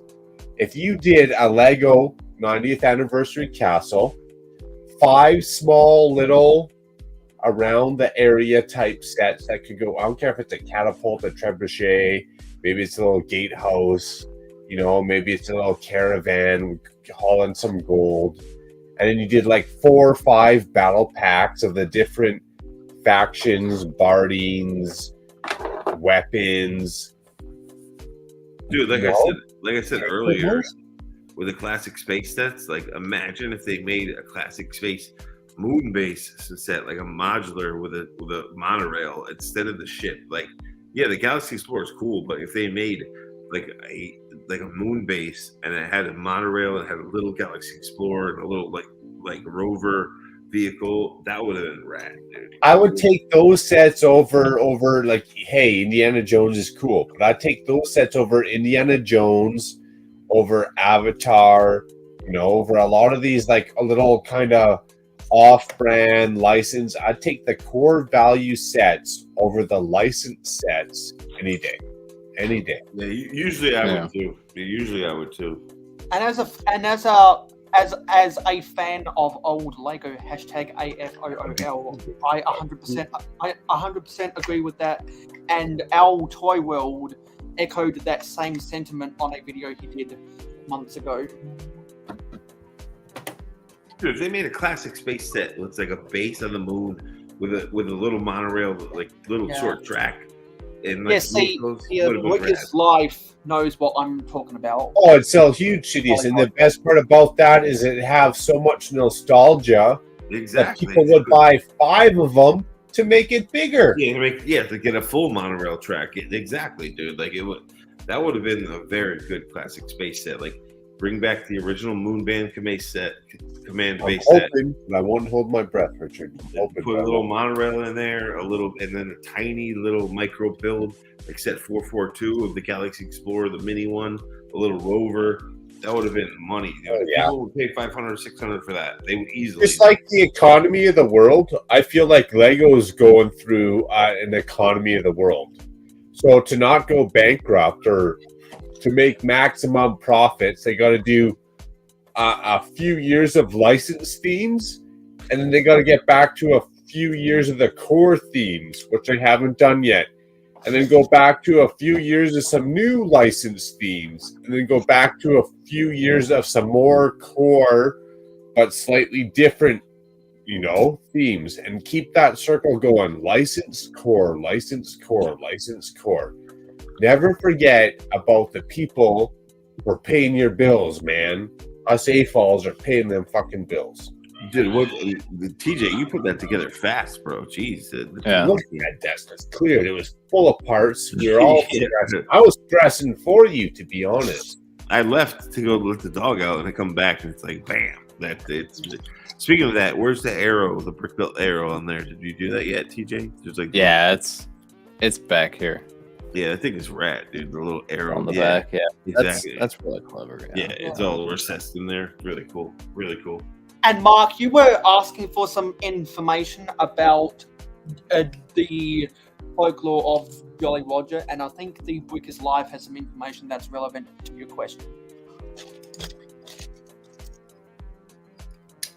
The Jolly Roger flag was flown to identify a pirate ship proceeding or during an attack in the early 18th century. And this comment, well, it was used during the 1710s, which is the 18th century, the 1700s, by Captain Black Swan, Bellamy, Edward England, and Jolly Taylor. Okay, so the Jolly Roger flag, pirate flag, whatever you want to call it, it was brought up in the 17th and was used by multiple. That was the flag that was like the incriminating or like the cutthroat or like, hey, if you've seen this flag, you better watch out. Gotcha. Okay. Yeah, they're gonna come steal all your Jolly Ranchers, dude. If you're not careful, they'll just smack your ship. And they'll take all your Jolly Ranchers. Never. I wish I lived in that era. I would have been a good pirate.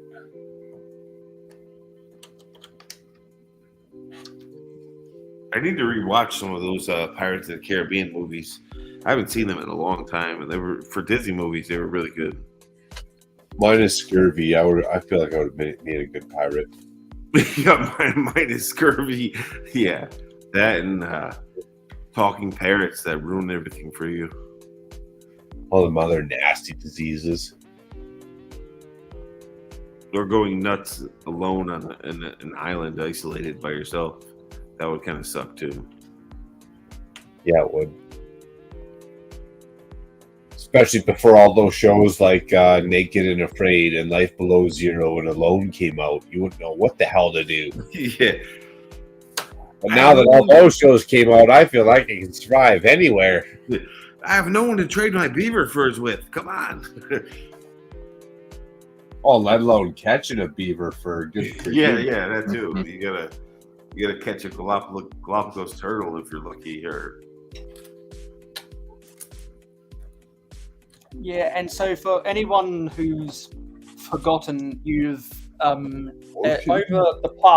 the past 2 hours of excellent conversations, I'm guessing a lot of people have probably accumulated a ton of jars. If you use the exclamation mark jars, I sure hope so. I got 6 tabs open. I never knew.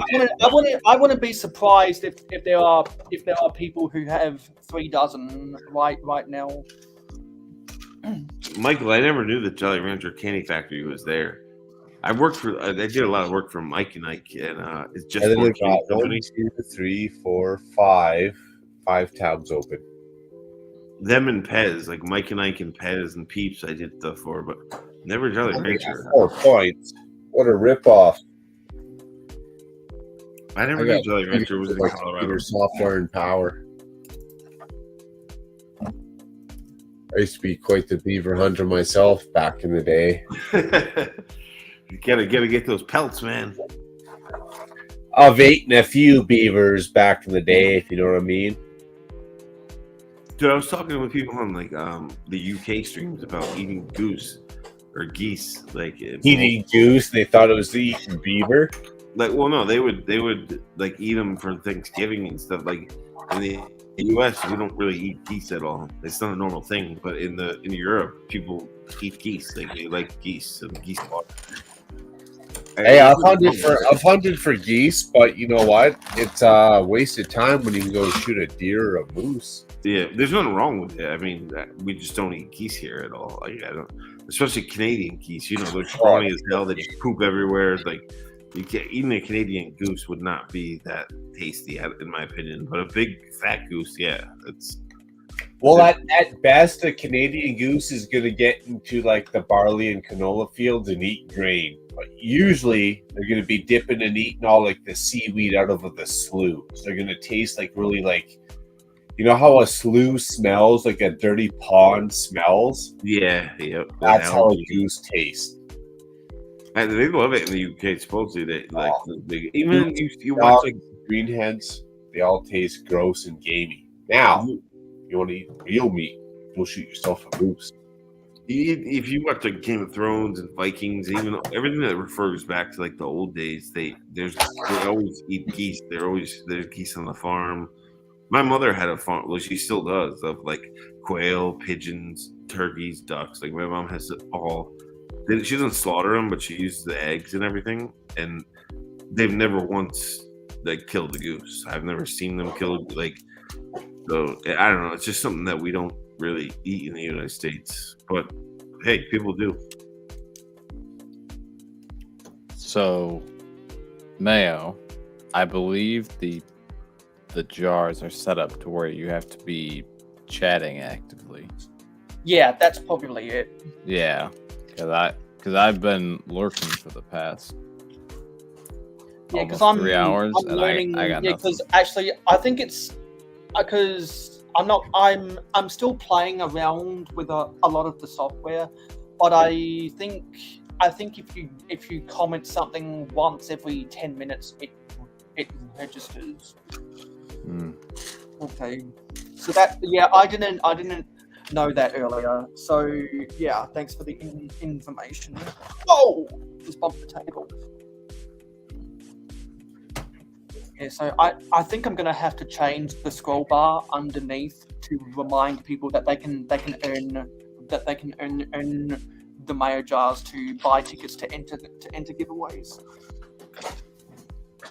Okay, it is done. Is the set done? Yeah.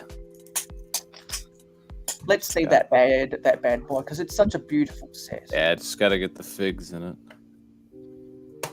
Does it come with the white and red figs? Yeah, 2 white, 2 red. Just There's such no a- yellow. I thought there was a yellow.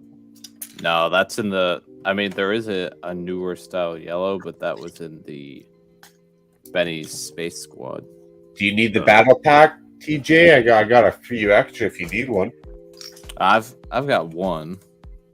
They need to make that damn black suit, man. They need to make the damn black suit Yeah. classic space. Man, I'm getting so mad about that. The black, gray. I missed out on the green one. The black one is rad. Well, the We green only need, one- like, 2 of them. They don't have this newer, this modern classic helmet in the green mold. Okay, he didn't come with that the exoskeleton suit guy. Yeah, but he's got the biker helmet, Oh, the okay. other kind of helmet. So Hey, if he has a green tank, though, I'll still take that. yeah, The it does black- have the green air tech. Yeah, there were 2 of those. Oh. One of those figures had a Zane head, and the other had a generic city head, but it was used for Nia at one point. It was a- it Hey, was a- snow geese might taste better. Snow geese might taste better than. Yeah, these guys can go in here now, I guess. I guess the baby's just gonna have to be held. Hold, hey, not in the car seat. Yeah, there we go. What's going on here? That's what Yeah. the little space shuttle builders. Oh yeah, Nice. swoosh it. Yeah. That set looks epic when you collect all the other colors, because if you can switch out all them red and white ones, you get 1 orange, 1 red, 1 brown, 1 yellow. You see the little rover that pops out? That's dope. They're Yeah. Yeah, no, I've I've got the battle. I've got the battle pack. I've got 1 copy of the battle pack. It's actually over here. Not gonna bother getting the builds, but I will get the figs. So Nice. they had another white one in there, Yeah.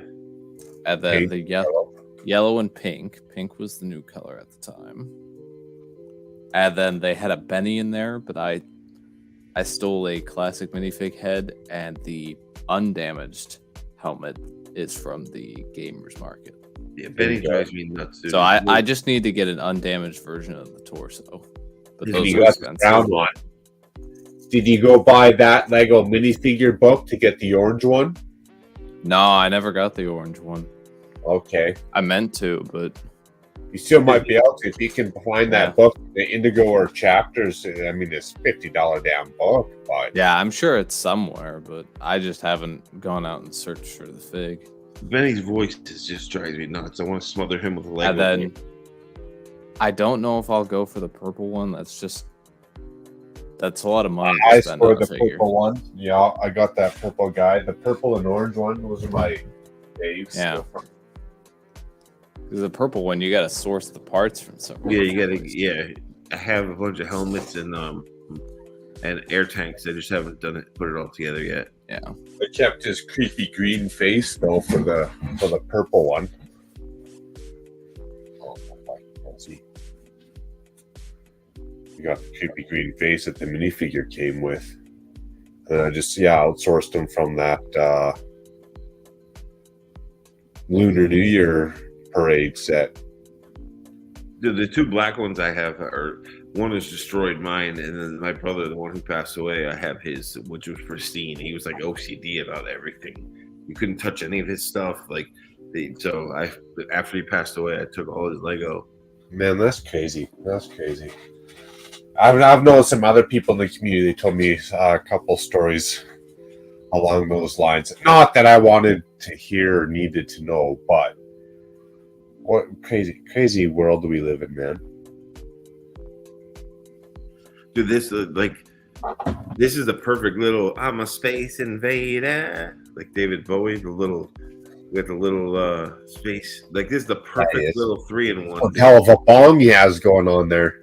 Yeah, that came from like one of the CMFs, I think, actually. It has a little NASA print, but this little 3-in-1 build is dope. You could put the space babies in there if you really like open it up and dig it out. Yeah, there was a rocket launching enthusiast. Exactly. This was from one of the I think that was series 21, and then the next series there was a drone operator. It's a really cool though, like little space. Like I just made it a baby space shuttle, baby space guy. Like it was perfect fit. But this is a really clean little build for a 3-in-1 too. It's not. It's like $10, I think. It's a really cool little set. Yeah, and Jane Briggs has been doing reviews about that set.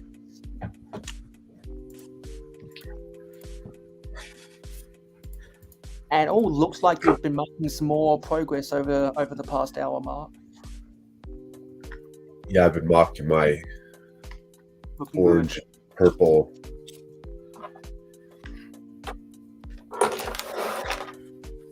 Yeah, because that's a lot of horse drapes right there. Well, you know what? That's what this is, dude. We're sending out 2. I got a couple people. I'm sending out 4 to each person because Lego sent me double order. You got doubles. Yeah, so I'm gonna share the love. I'm gonna share the love throughout the Holy horse parts, bro. Oh, dude, right now there's 60 horse parties is what I got. Where's Shy? Did Shy leave? Shy, show yourself. Get some horse parts. You gotta send that love out. If Lego's gonna, I'm not saying I cheated, but if Lego's gonna hook me up, I'm gonna hook up everyone else, dude. I'll keep 6. I got 6 extra of each for me, which is fair, and we'll send the other 14 out to everyone else. Share some love, man. That's what it's all about. Lego fucked up. That construction set is cool because it's like the retro colors, like it's the old school. It looks very old school Lego. Yeah, it is, but it still has like the classic white and gray for an actual facade. Yeah, it got like new school, a little new school flair with old school. What are those fence parts made out of? The little black parts in the bottom. Just basic like the fences, like the basic step ladders. Oh, I see. Yep, I got you. Yeah, the black ladders. That's cool. Like the 5 rung, and then they got like a little 4P in the middle there. Here we go. I think Michael Fujiwara wants to get some hands on some of those horse rapes. Yeah, DM me up. DM me up. Last couple are going to be going out, Michael. Get in there while you can. What you have to do is you have to send him your best impression of Mr. Ed on video. You have to do the talking horse. That's right. Best impression of Mr. Ed. I don't want to be seeing no balls behind them legs. Keep it clean. Keep it classy. Hey, we got extras. Hit me up. Hit me up. You guys might be the last. While you're filming your best impression, of Mr. Ed, you can feel free to film yourself saying Will Hoeg. Send me an MP4 file of that to mayohosko@gmail.com, and I'll add it to my files so I can add it to a compilation of other people doing the same, and that'll become the intro for Will Hoeg. Yeah, Shy's always expanding the army. He probably has more than enough. He's still waiting on his 50. Yeah, but he was there. At the same time, Shy, if you want 4 extra horse parties, Lego hook me up. Share the love. I'll bring 4 with me to Chicago with the knights. They might not have the minifigure heads because I always forget to order those. Yeah, a horse is a horse, of course, unless he's Mr. Ed. Yeah. I knew you were there, Shy, creeping, lurking. I knew you were. They still haven't sent me my 50. Hey, well, they're on the hook for 60. But no, if Lego's gonna make a mistake and they're gonna hook me up and get a whole bunch of extra stuff, dude, that's what I'm gonna do with it. I'm gonna farm it out for the fun of everyone, and I feel like that's the benefit of the community. That's what the community's about. I heard Lassie got rabid and killed Mr. Ed back in the day. Even if I still get an extra 2, if I get an extra 3, man, even if I get just extra plant pieces and bow and arrows, it's a win-win. It's a win-win for everyone. I'll tell you that much. Dude, whatever happened to Lassie the dog? Is an American icon. Lassie was like an American icon back in the day. Yeah, Michael, right on. We'll get them tagged up.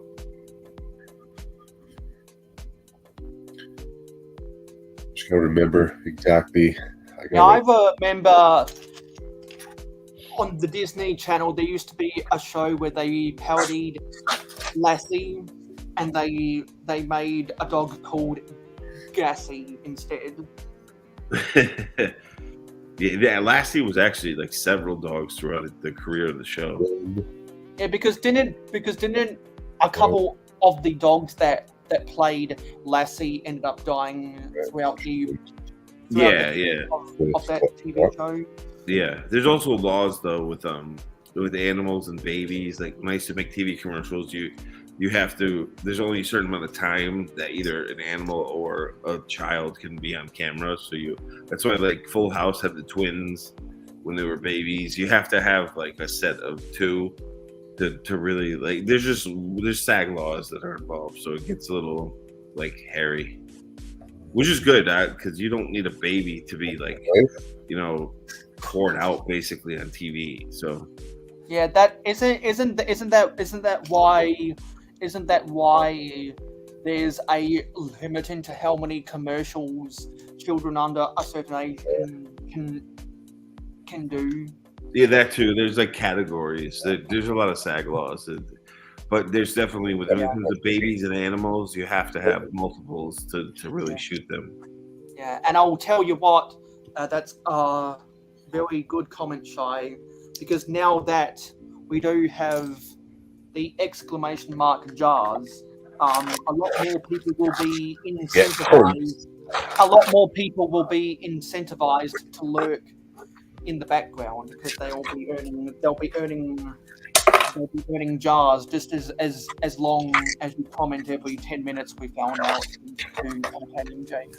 Well, I knew he was there. I just had to summon him like Mumra and Thundercats.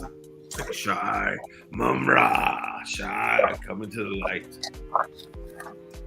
Like, I knew once you talk about horses or night, Shy will just pop up. Be like, I'm here. The dude's got the most impressive army. Saying something about the black about any of the thing Lego has ever made is just like saying Beetlejuice. Yeah, exactly. That reminds me, I need to finish. I did like a classic. Well, not a classic. I did a castle themed shield for ACOB. So it's like an ACOB themed shield, and I have to finish the T-shirt. I've been working on that. I need to do that. If you're still here, Sean, my bad. It's been on the back burner, but it will get done. Well, technically, anyone that's on the YouTube comments, there should be a button where you can check the participants. Oh, and Makro, dude, before you send that file through for T-shirts, I gotta fix the minifig head. I want to adjust the yellow colors on it because the printers are gonna mess up those colors. I need to just fix the yellow tones on the head, and I'll send you a new file. Hey, appreciate it. Get her done. I like to hand those out here at Brickroll if I could. Yeah, I'll do it this week. I just gotta adjust the colors a little bit because it'll print too dark. It'll look like mustard yellow if I don't adjust it. So I'll fix it. Super appreciated. It's a quick fix. That's one. Well, we've now done over 4 hours, and I'm almost finished this last castle mock we're going to build today, which means after we get this done, then I'll clean this up and make a little bit more progress on the Ewok village, and then when people start to go to sleep, then I'll continue building the modular jazz club.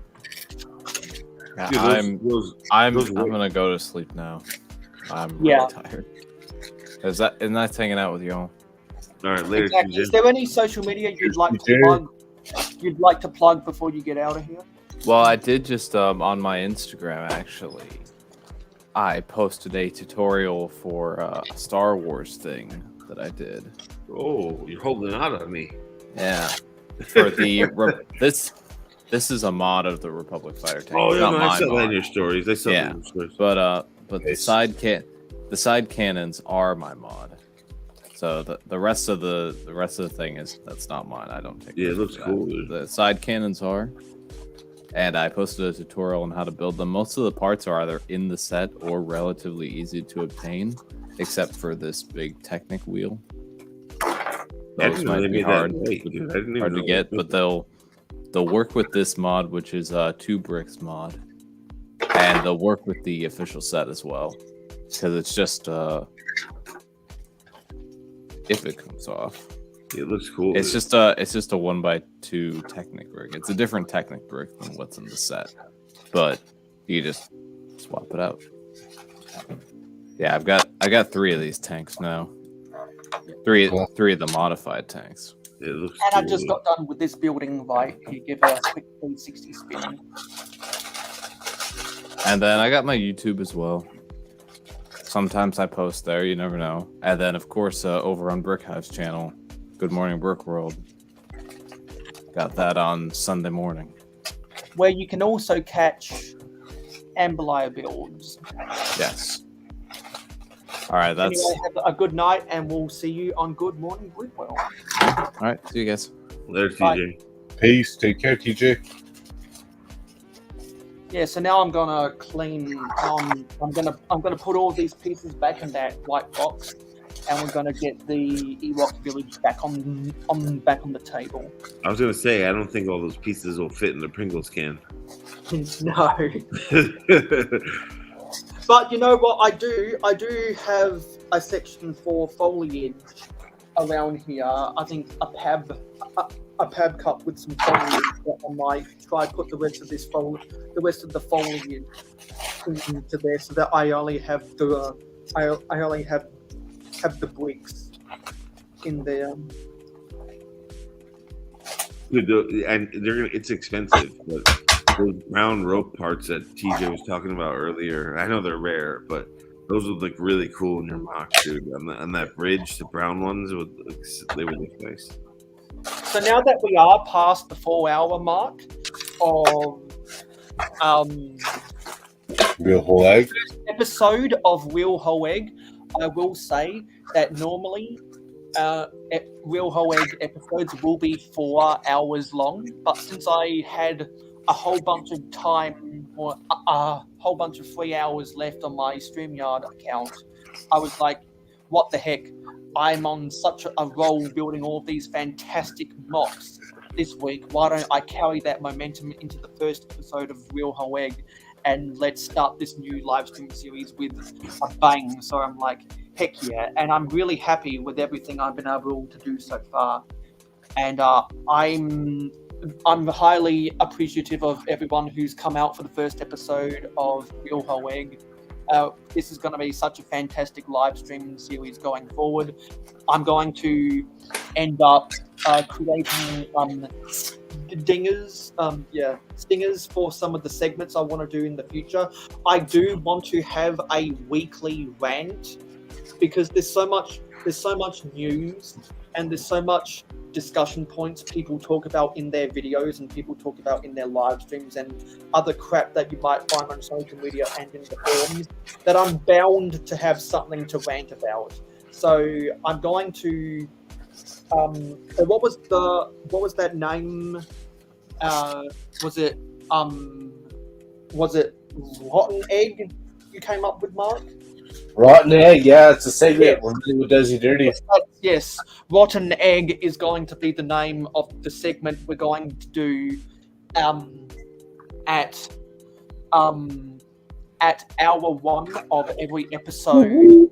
At hour 1 of every episode of Real Whole Egg, because I'm going to challenge myself to find something to rant about weekly, and I'd like it to be different things that I rant about every week after at the 1 hour mark of every episode of Real Whole Egg. So going forward, you definitely want to watch the first hour of every episode of Real Whole Egg going forward, so that you can hear my weekly rant. And if anyone has any other egg-related puns, feel free to message those to me, so that I can start thinking creative about how to incorporate that pun into new segments. And if anyone wants to suggest an entire segment, feel free to make a social media post about it, either on Twitter, Facebook, or Instagram. Make sure to use the hashtag #RealWholeEgg in your post or your tweet, so that I can search for it. And if anyone wants to tweet or post anything else related to Lego, or something that you think I might be interested in, or something funny that relates to the latest episode of Real Whole Egg, make sure to use the hashtag Real Whole Egg in your social media posts, so I can search for it. And I'm going to come up. Here's the challenge: someone suggest a name for the segment I can do for the top 5 hashtag Real Whole Egg posts of the week, because I do want to get that interactivity. Rotten Egg is a good name for the like shaking the hive, like the brick hive shakes the hive and rants. Rotten Egg is definitely a good one for that skit. Oh, that's a good one, Michael. Egg on Egg on face. Yeah, egg on your face is good. Egg on your face. That's another one. Nice. So egg on your face. What kind of segment could I do out of that? Well, Rotten Egg could be like your rant segment, and then Egg on your face could be like when Lego does some embarrassing things, like when they cancel the Osprey, or like when they cancel the Temple of Doom in production. Like when it's something that's just stupid that Lego does, Egg on your face could be cool.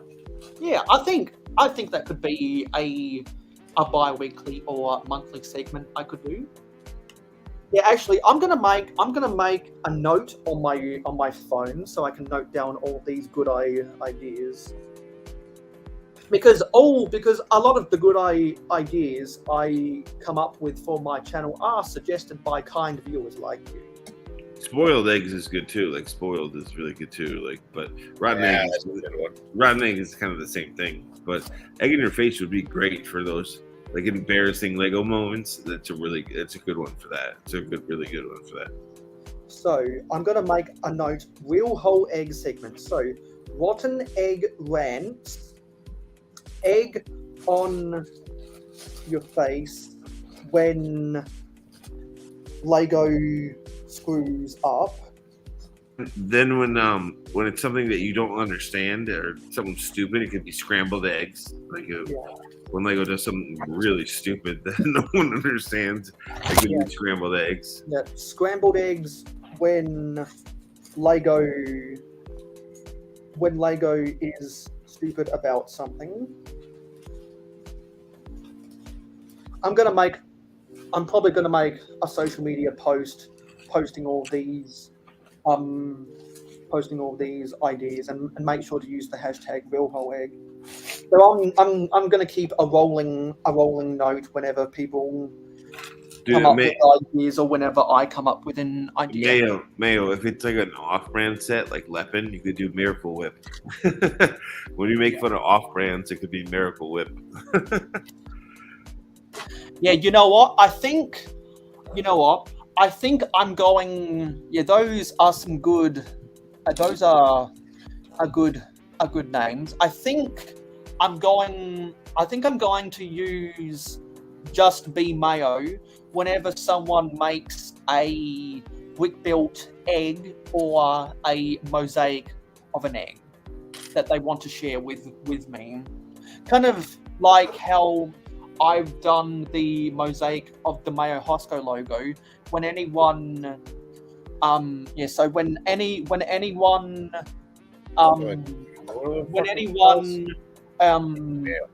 decides to build a brick-built egg or a mosaic of an egg, I'll use that. And whenever someone wants to share with me on social media that they made a mosaic of my logo, I'll use that.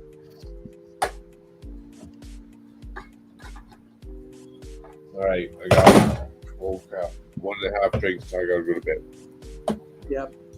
Is there any social media you'd like to promote before you leave? Yeah, Ruth's coming up with our build, 1,000 subscribers. Let's get her up there. We got a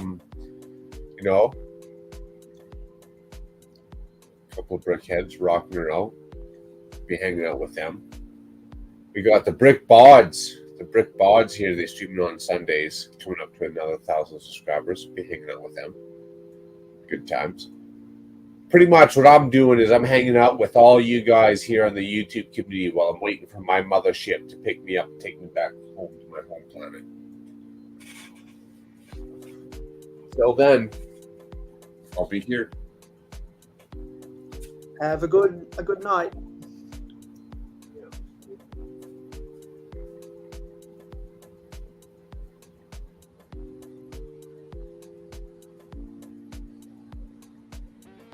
And you know what? I think I'm also going to use the Be Mayo segment for when someone shares an image on social media of my sig figure in their collection.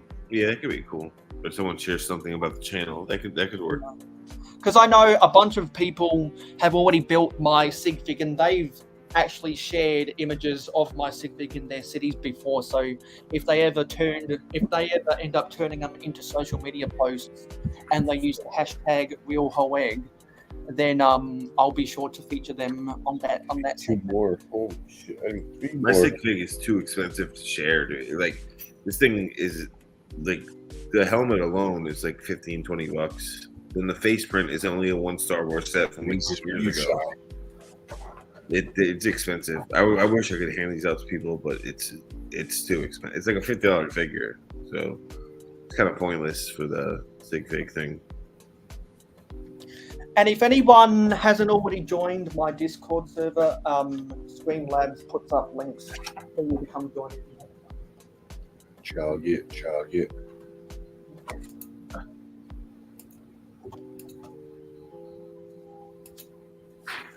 Till it's bedtime for me. I even got a hat on. Yeah.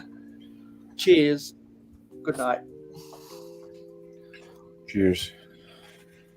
It's a great night. Not good night yet, though. Cracking open that last can. Gotta get it done. The sweet sound of cracking open a can. The sweet sound of success and hard work. Yep. Michael, what's a massive? It ain't easy being cheesy.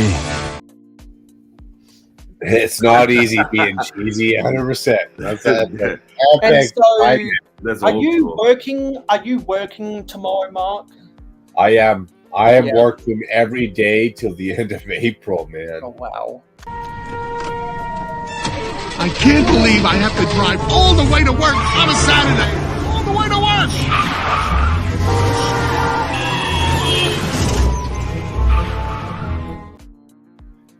That's me on a Saturday to Al's Big Cahoon Bar.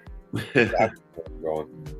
And this is when people Care try to showing? steal and this is when people try to steal catalytic converters for all the wrong reasons. The reason everyone is stealing catalytic converters all across America is because under Biden's watch, then gas is so expensive, everyone needs the part that makes cars run more efficiently. And this just shows that no one's immune to it, including Wienermobiles. Hey, that's huge up here, actually. Catalytic converters are getting stolen left, right, and center. Dude, when I was a kid, a lot of the buildings around here had like Turkish, Russian like inspiration, and they had like these gold. Inspiration. They were like gold domes that looked like Turkish and Russian, like fancy buildings. But it was really copper on there, and the crackheads would climb on the roof and take all the chrome, all the copper off. I like how you went and switched the Turkish Russian inspiration from influence. Is that an influence? The same thing. Like it was the same. They looked like like Russian palaces, and they had the gold was fake, and it was copper, and the crackheads would climb up and take it all off the roof, so they stopped doing it. Man, we got that here. So our the C train, like the train that runs the city left, right, up, down, wherever it goes. dude, people are so brazen. They're trying to cut the copper lines from up top. And like the lines that the C train runs on, the electrical lines that it runs on. They're up there cutting these things all night, day, getting shocked. You hear it on the news all the time. Dirty mofo, crackhead was junked out. Yeah, that's the same thing. Line, got 320 volts shot through them. Yeah, they steal the copper, dude. Like, oh, it's nuts. God bless, Al, because someone comes on my property in my building and tries to take the catalytic converter off my car, I'm gonna shoot that bastard. I'm just gonna, and legally I can do it. So, they don't try. Thank God. Yeah, well, my truck's pretty high up. You know, there's a little bit of a lift kit on there, so I could roll under that now tomorrow. But I think the same thing. I'd love to roll out and catch that guy jacking up my catalytic converter. Now, I cannot legally shoot him, but legally, there's 2 stories, and only one story is going to be told. Right? So that's how it works up here. In my city, if they're on the property, it's private. They're on there. You just can't shoot them in the back. That's the only law. You can't shoot them in the back. But I'll make sure that I have my phone out and I duck under the car when I make them smile, motherfucker, while I shoot you. You can't use any force up here. If someone punches you in the face, if you hit them in the face with a brick, they'd consider that excessive force. Big dude, I don't know. The guy just jumped me. He hit me in the face. I looked over. There's a brick. I picked it up. I hit him in the face with it. Excessive force. Now you're in trouble. Yeah, here, unfortunately, it's just as long as you don't shoot them in the back, it's legal. As long as you have proof that they were doing something shady, you're on your property, you can blast them. Not that I want to or would do it, but if someone was stealing something underneath my car, I would. I'd give them a warning, and if they don't listen, they're going to get it. Yeah, well, up here, you might as well not even give them a warning because you're going to get in trouble. Same thing, there's 2 stories, and you might as well make sure there's only one story to be told, right? That's the only way you're not going to get in trouble. Someone, you could walk into someone breaking into your house. If you did something, you're probably in trouble. Now, if you made sure there's only one story being told, you're probably going to walk away scot-free. Like I said in the past, the show Live PD, most people in America know it. Like they would follow the cops around in different states and they show live arrests. And Bridgeport, Connecticut was on like the first season of it, and they got kicked off. Well, they didn't get kicked off. The mayor was so embarrassed that we were on there so much that they said to the show, "We can't do this anymore," because it was bad, dude. It was like Bridgeport was made to look like idiots, like bad. It was worse than New York City. Like it made us look horrible. That's bad. Well, I can confirm that after all of the mocks we've built on today's episode of Real Hoeg and some of the other mocks I've been building this week, instead of the box that I'm storing all those pieces in being full, now it's only half full. Hi, Jay. Someone's stealing an old gas can off my driveway with a 45 drawn. Man, I've walked up. Well, we're not allowed guns up here. Ideally, you're not allowed guns up here. I've walked up with some shady people in some shady situations. One time, I had a 1-inch monkey wrench with me. They drove away real quick. It was tethered around my wrist. Now it's time to bring out the Ewok Village. I got our driveway camera catching a dude, the cop running him down, tackling him on not our next door neighbor's driveway, but the driveway next door. So 2 driveways down. That's how far my camera reaches. Dude, we watched the cop tackle this guy in the middle of winter. I've gone out and screamed at least like 5 different people, like wandering around. One time this car was out there, my camera was beeping like no tomorrow, and it beeps at my phone. So when my camera goes off, like if you walk across my front of my sidewalk at 3 a.m, my phone beeps at me. Well, then I get up and I look at it. So this car was sitting out there one time. I was like, what the hell is this guy doing, dude? Like, this is not a good situation. So I went out there and I told him to piss off. And I was like, okay, well, why is this car out here at 3 a.m. that I got to tell him to piss off? So I started walking around the close. Well, there's a guy who left his driveway door open. So they're looking there to steal all his, they're casing the joint. Bicycles, hopefully they leave the van door open to their house so they can get the car keys to the vehicle. Yeah, they're casing it out. Exactly what they're doing was casing it out. But there's been so many times that I've had to go through my neighborhood, tell people like, hey, I'm watching you on camera. And they're like, what are you doing? What do you mean you're watching it? I'm like, dude, you're casing it out. They're like, oh, well, we're just doing our book work. I'm like, you're not doing book work at 2:30 in the morning. Yeah, don't give me that bullshit. Like, oh my goodness. But then you gotta drop down the 1-inch monkey wrench tethered around your wrist. And you gotta give him a little like show and tell. You're like, okay, this guy's gonna go nuts here if we don't get out of here. Dude, the straw that broke the camel's back on that show Live PD in Bridgeport was when, like, and I said it before, that one of the arresting officers on the show, she arrested someone for domestic dispute. As soon as she gets off of the show, which was live, so like an hour after the show aired, she got arrested for domestic dispute. Like, so it was just like, it was horrible. It's like, dude, you're on a TV show nationwide about arresting people in domestic dispute, and then you go home and beat up your boyfriend. Like, oh, it's like she was mad at work that day, so she took it out on him. It was crazy, dude. It was crazy. Like, I read that about up here. The cop up here got out of a road rage situation, and after punching a citizen in the face, he's on administrative duties. And I'm like, man, what a sweet job! You get to punch someone in the face, and you just don't get to keep your job on administrative duties. That's my type of career. You know what I'm saying? Dude, at one point, it's scary that at one point, Bridgeport, Connecticut, had triple the homicides of New York City, and this was like 10 years of my life. Like, for a whole decade, it was the little Connecticut suburb of New York City had more homicides than the actual city itself. It was crazy. They were just blasting each other out here. Like, it was insane. That is crazy. Well, I can confirm that this live stream has been a success because we're at 26 viewers right now. Sorry, 26 likes. Nice.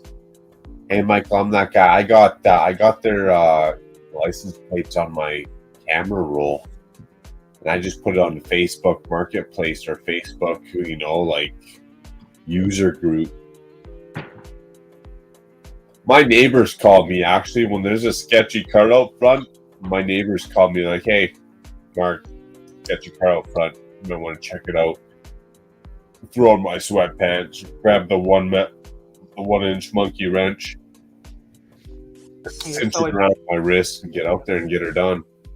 And if people want to keep on earning those mayo jars, just be active in the chat, and eventually you'll earn tons of points that you can use to eventually buy tickets to enter giveaways. And hopefully next week I'll be able to figure out the highest to gamble and I'm not even on the Richter scale, Mail. What's going on? I got 5 tabs open up over here. I'm not even on the Richter scale. When TJ was here, he did confirm that it's not just a matter of sitting in the background. You've also got to comment. I think it's different with Stream Elements, but I wasn't able to configure Stream Elements with. I wasn't able to configure Stream Elements with YouTube because I think their software is more geared to doing it with Twitch. So when I configured Stream Elements with Twitch, it went off without much trouble. But Streamlabs operates slightly differently. So Michael, start with your credentials. Yeah, exactly. You gotta Makro, the comments. Makro can't chat, and StreamYard won't let him chat in the chat. Like when you're on panel, you can't chat in the chat. So you're kind of. Oh yeah, I gotta have the other tab open up like I do over here. Like I can chat over here. I can be like, I just gotta scroll the cursor Holy cow! Scroll the cursor. Where's the cursor at? Way over here. Second monitor. And be like, yo, yo, yo. Because Nice. if anyone goes and follows me on Twitch and you decide to watch my Twitch streams every Saturday morning at 8 a.m. Eastern in North America, you'll eventually realize that that Stream Elements on Twitch is much easier than Streamlabs on YouTube. 37 nail jars. So anyone can do the command themselves, but when I did the exclamation mark top, you see that Michael Fujiwara has a lot of points because, and I've got to configure it so that says jars instead of points. He's got 37 because he's been chatting a lot today.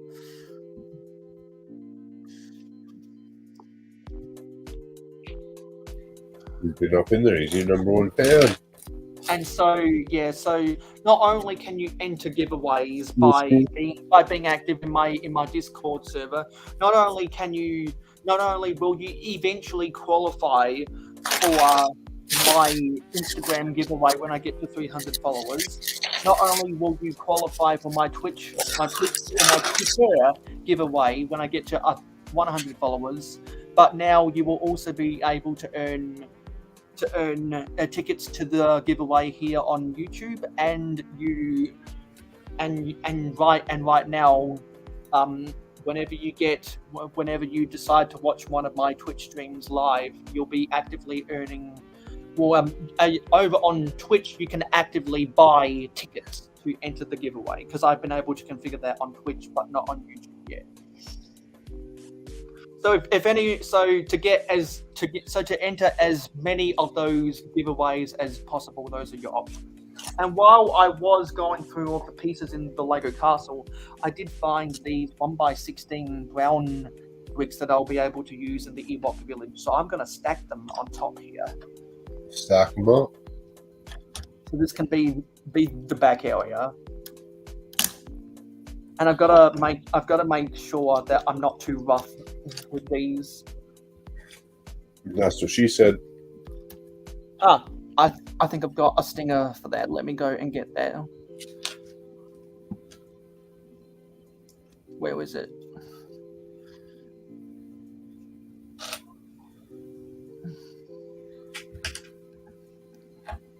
Where is it?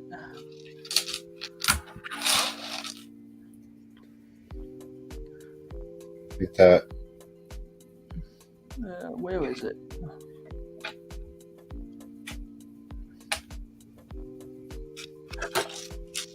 Oh, maybe. No, sorry. It's gone. It's gone now.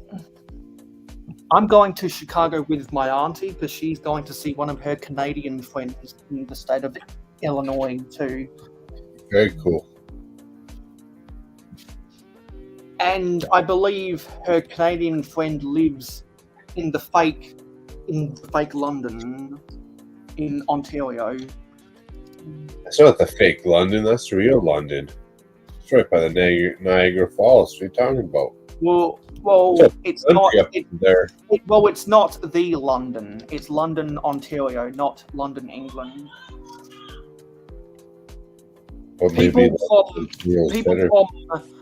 People from well, I know YouTubers from London who call it the fake London. So I'm only going on what they say.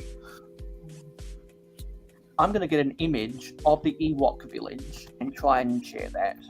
The fake London. I call this the real shebang. Because there's only one Ontario. There's only one Calgary. Yeah, there's like multiple Londons. Yeah, because London is such a common name. But is it? No one. Why is this? But for example, no one's going to call their child Calgary. No one's going to call their child Toronto. Lots of people are named London. Who's dumb? Why would you call your kid London, but you call your kid like Halifax? What? Let's go get the image of the Ewok village set. Like, why would you not name your kid Satina First Nation? Like, is that not a legit childhood name? Satina. Hey, Satina, come here. You know what? That has a nice ring to it, actually, Satina. Satina. Go find your brother. People at the dog park always got mad because I named my dog Stains, my first dog. And What? I'd have to yell "Come Stains" at the park. And they get What, really... Chop? What's going on? I am not going to Chicago anymore. What? I'm so sad. I'll cancel my plans right now. If you're not going, I'm not going. Why are you not going to Chicago anymore? GoFundMe. We'll GoFundMe that up. You can't just make a comment like that, Chop, and not give us a little bit of hindsight.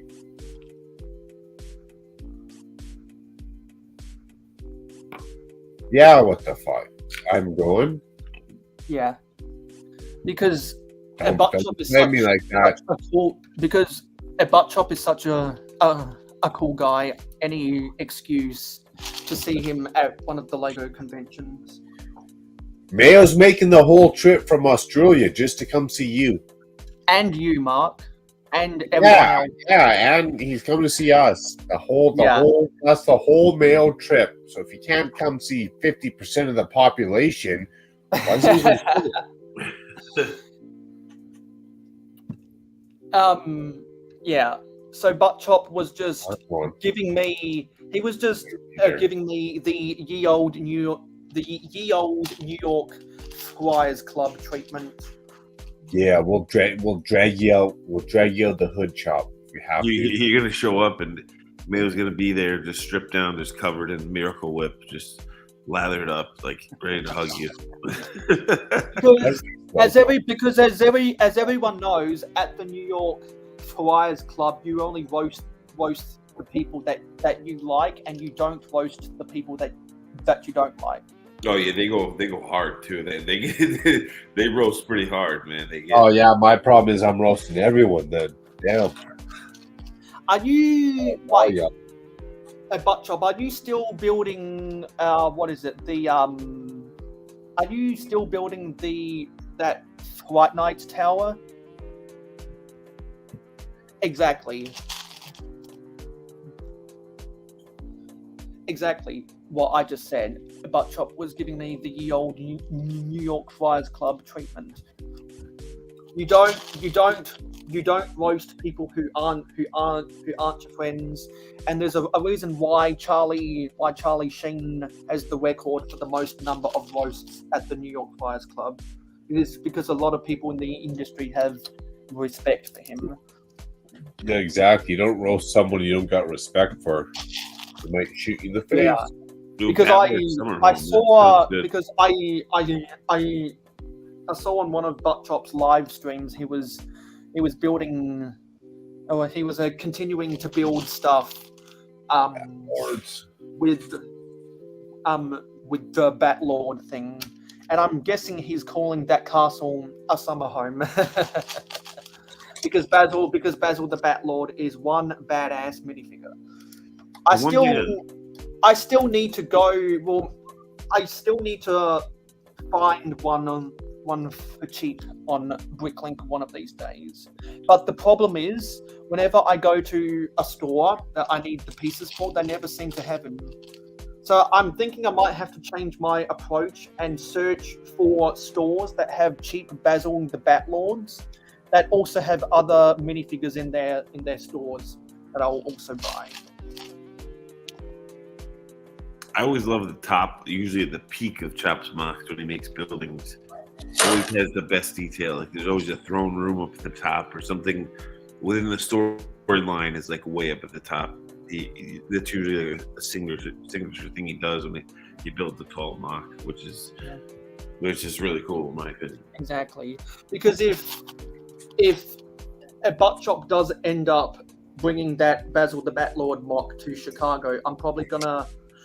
I'm sure there's going to be other people who bring other castle mocks to Chicago, and I'm going to be doing a video. Well, I'm going to be doing lots of vlog, lots of vlog style videos about Brickworld Chicago, and I know that if Chop's going to bring his, there's going to be other people bringing their stuff as well, which will be a lot of fun. Speaking of well, ho, ha, ha, Chicago, you know what? I gotta go to work tomorrow, and thanks for having me on, Mail. Appreciate it. Rock on. Rock on. Great stream. Love the Pringles can. Love the epic build. Later, Makro. Take care. Bye. Later, man. Peace. Have fun. Have fun. Continue on for the next, 4 hours? How long are you going on for now? 3 hours? 3 hours and 20 minutes. I'm going to be building a jazz. Continue building the jazz club modular when everyone else is gone to sleep. Night, Michael. Watch up. Hope I can catch you tomorrow morning while I'm lurking. That's why Chicago is amazing in June. Not amazing. It's not amazing in football season, I'll tell you that. Anyway, I'll stop sharing that. And for those who don't know why Mark had to get out and go to bed, where was it? This is the reason why. I can't believe I have to drive all the way to work on a Saturday. All the way to work.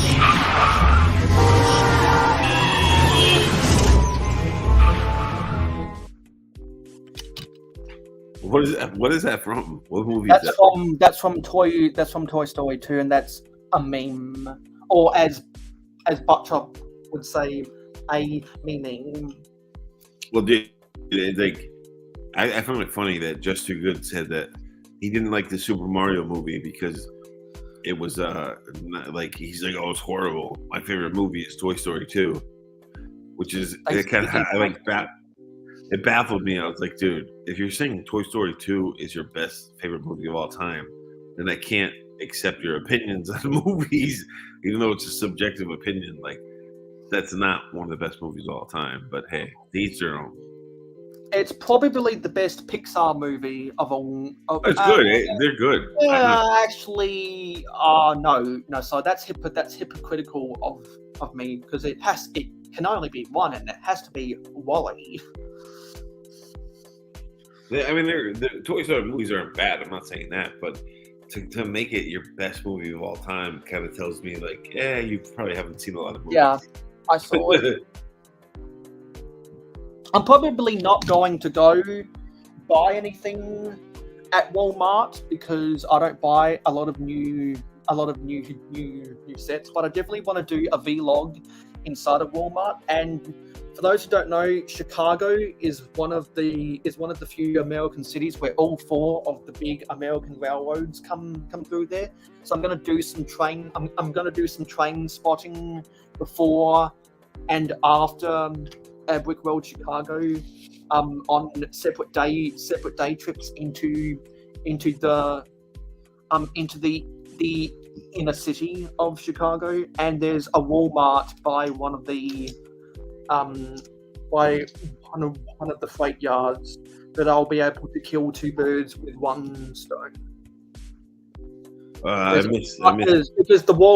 there's a Walmart with a parking lot near the bridge that overlooks one of the freight yards, and I can get some good train spotting from my train channel.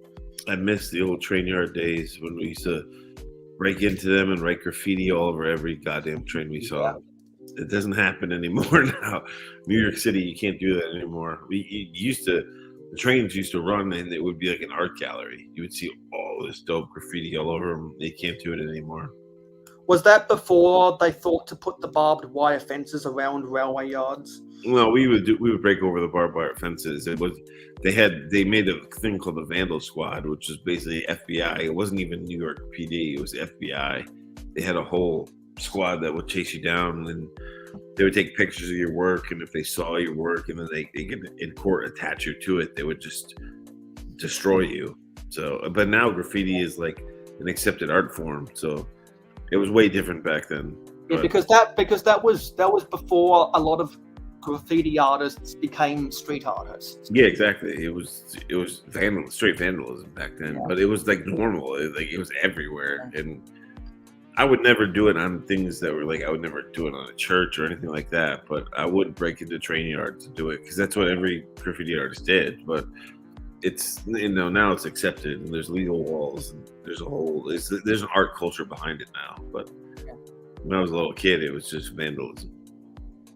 Yeah, and Brick Fair, Virginia gets pretty crazy too because that's where most of the Bionicle collectors and fans conglomerate on a yearly basis.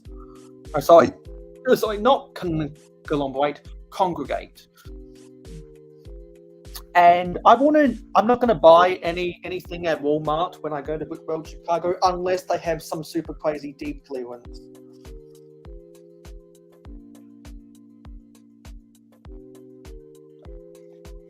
Because if it's super crazy deep clearance, I mean that's too good to pass on.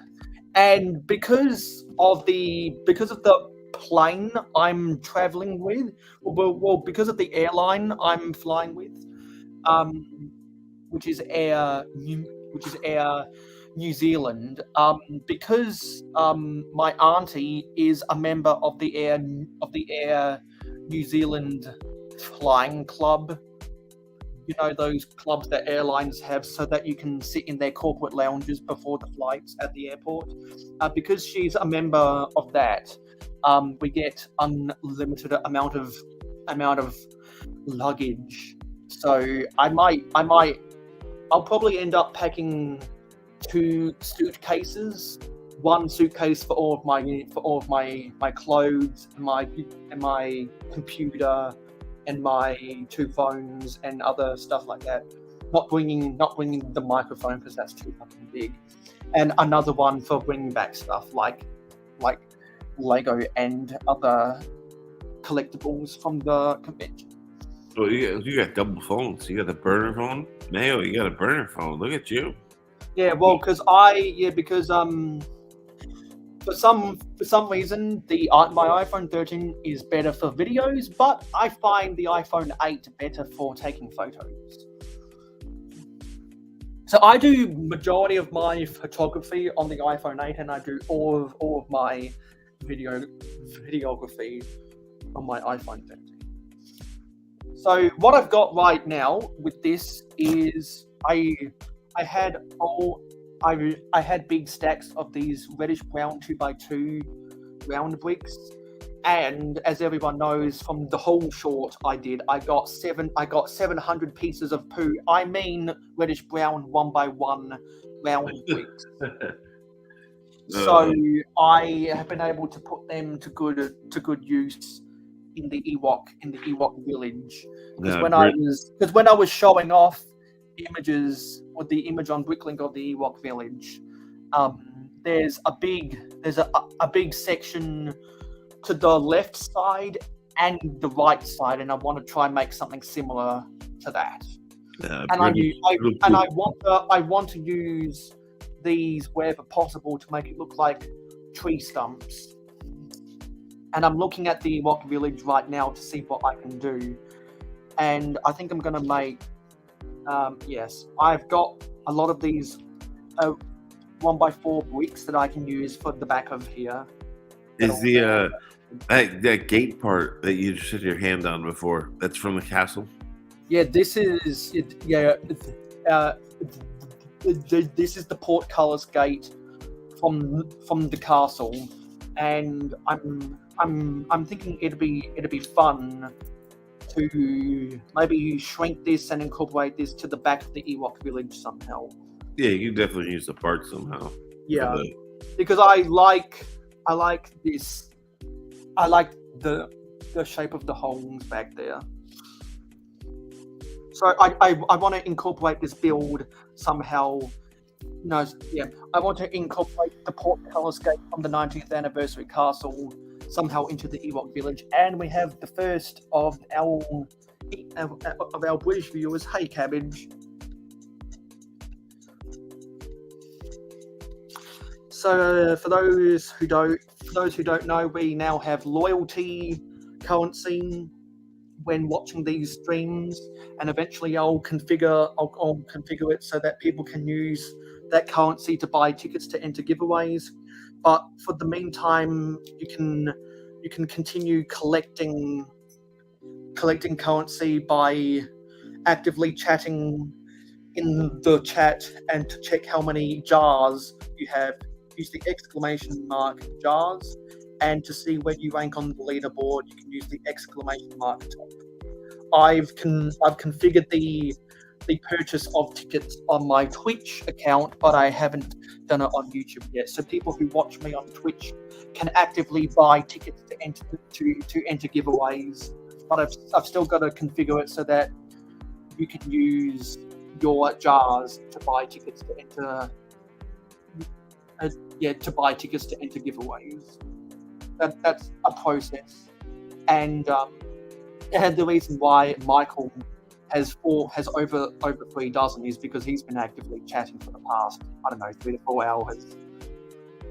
So I set the price on Twitch at one ticket cost 5 loyalty points. So I'm going to keep the prices the same on YouTube.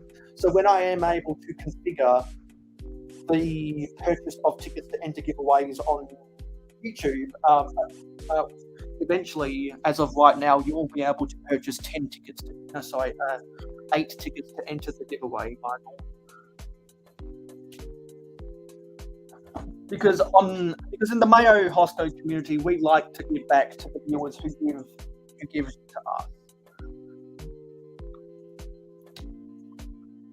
Because I wouldn't have, last time I checked, 26 likes if it wasn't for all the amazing people who have come here today.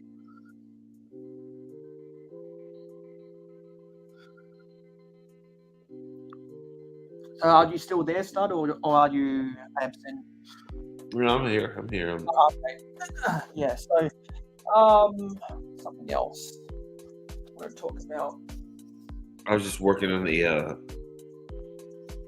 shirt for the Yukon victory because I can make money off of it when they won. I can make. I was gonna ask, are you thinking about doing something for Yukon's victory? Yeah, I did a shirt in the old Nike like bow nose campaign. I did Connecticut nose rings, but it's in that classic like Nike font from bow nose. They actually did pretty good. I put it on Etsy and it like went viral. So really? Yeah. Did you make a couple bucks from Etsy? Sorry, from Etsy. Yeah, the problem with Etsy though is it's different from when I have my regular brand with the Raiders brand I have. It's like my own website, so I don't get Etsy charges you so many fees. It's crazy. On Etsy, you really have to be able to pump out a lot of like sales to really make decent money.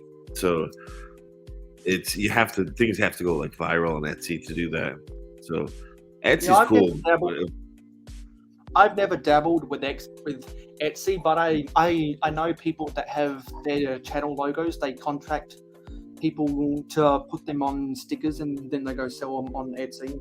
Yeah, I mean Etsy's cool if you're Etsy though is more of like the demographic is heavy female. It's kind of not to be like to sound stereotypical, but it's a lot of soccer moms and like things like back to school sell on there and things. Yeah, the sports stuff it's not the kind of crowd for that, but occasionally you can get something that goes like pops off on there and goes viral.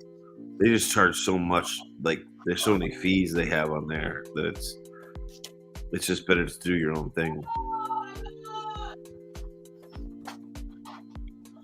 Hope that wasn't too loud. I heard that, but it's not that loud. Yeah, my sister is screaming at sport right now. I get it. Yeah, so I just came across these. I forget if that's dark nougat or dark orange. But these might be able to act as good roofs here. Yeah, those colors are very similar in the Lego system. There's like burnt orange, dark orange, nougat. Like they're all very close to each other. Well, Michael, I actually did clean part of my room when I was hanging up some clothes in my wardrobe. I was like, I'm sick of treading over this stuff, so I put some stuff onto my shelf that holds my TV, where I binge watch people's YouTube videos on my Chromecast. I put some of that junk on the shelves, and there was other Lego stuff that needed to be put into other containers. And now I don't really have much Lego that needs to be put away. All I've got is just normal trash. Yeah, and I probably should have closed the door before the lives. Well, normally I would close the door before my live streams, but no one was home at the time, and so I didn't know when they were coming home, and so yeah, I would have closed the door so people couldn't hear outside my room, but I've been so gun ho building all of this stuff. What sport was she yelling at? Australian rules football. AFL, yeah, I figured it was AFL.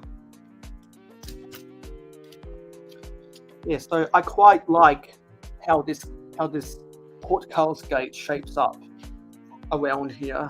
I like that. And actually, if I have 1x2 reddish brown pieces somewhere around here, I'll be able. Which AFL team are you a fan of? The Adelaide Crows. Because I am from the city of Adelaide. Is your sister the same? Yeah.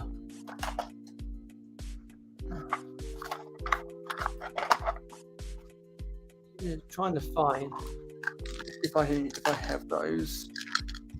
I'm not sure if I do, and if I don't, I'll have to use probably black instead. And actually, speaking of sorting, I ordered some more of the orange storage drawers. So I've got two 39 drawer units and two 60 drawer units coming in the mail. So I found out that the drawers I had allocated to the studs not on top pieces were getting so overfilled. It was just easier for me to just dump them all into here rather than fiddling around with individual drawers.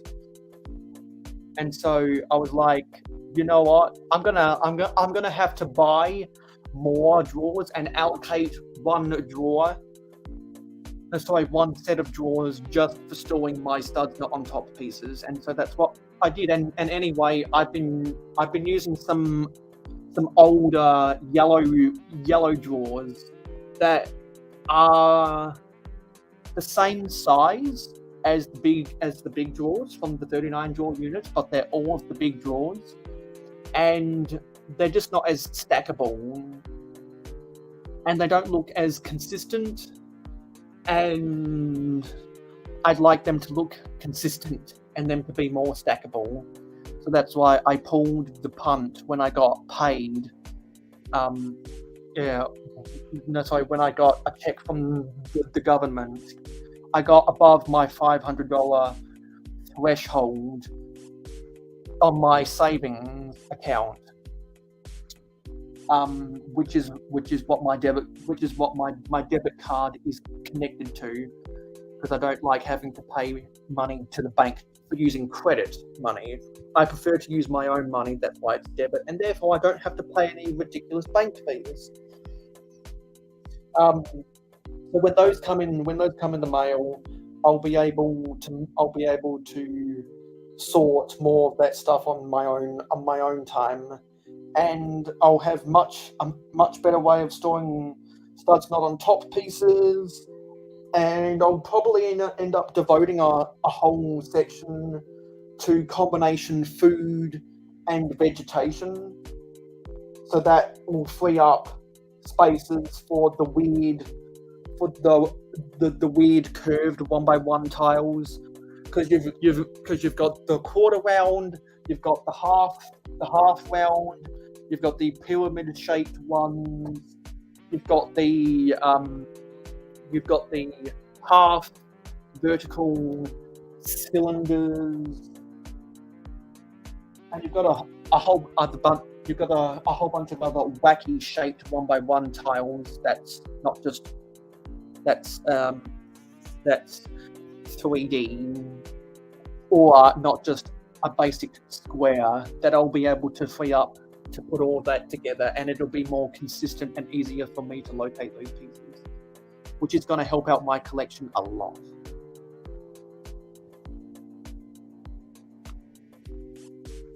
And I don't know why, but Twitter just sent me some great news.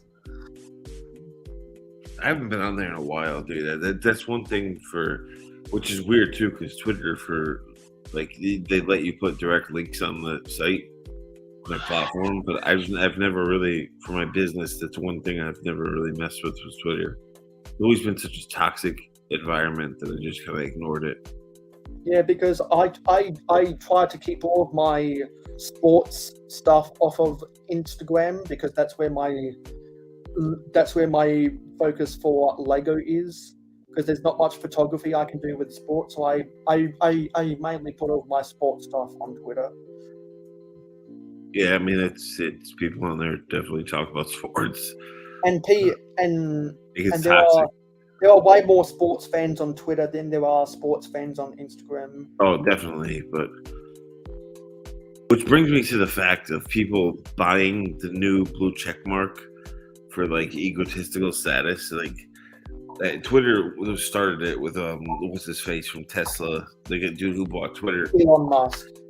Yeah, and now Facebook and Meta is starting to do it. But if you'll notice, Meta, they won't let businesses, the only way you can buy a blue check mark is if you're like show your license, your official name, all that. You have to dox yourself basically, and that kind of takes away from the point of earning a blue check mark on Twitter. Like, from my business has blue check mark, but I earned it like through long hard work. But it's like it takes away when people don't notice. The blue check marks are different from people that earned it to people that bought it. There's a different amount of ridges on the outside. It's just a different kind of check mark. I just think it's stupid that it's like going to destroy the whole fact of why there used to be authentic check marks to begin with. But hey, that's just me. But I think it's a stupid move. Well, the reason why they did that was because Elon Musk, after he bought Twitter, he realized, oh, hang on, my investment is losing money. Yeah, I can make money. Yeah, exactly. So because for all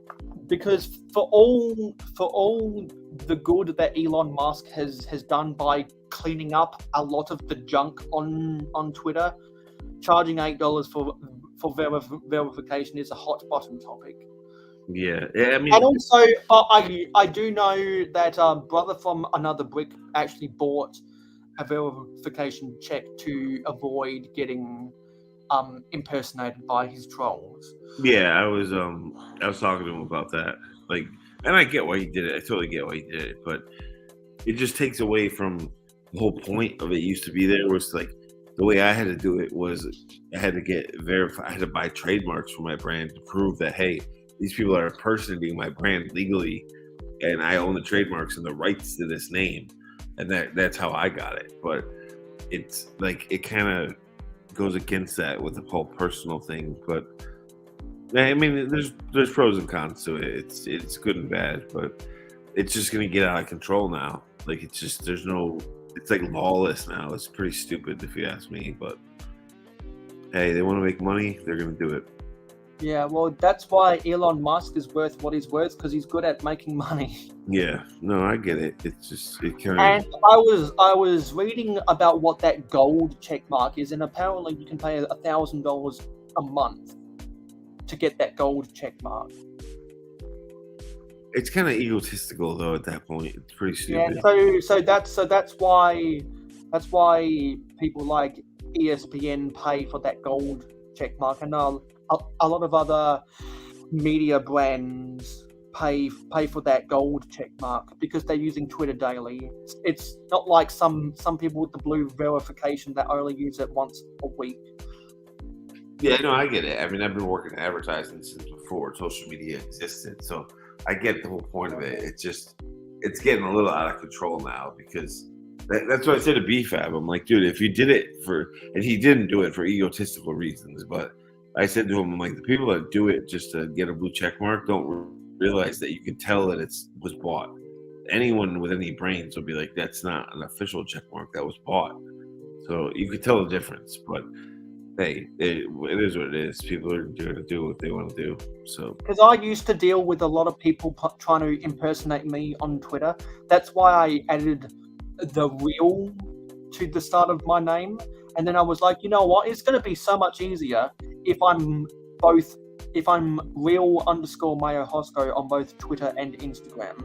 And so I made that change. Now people don't impersonate me anymore.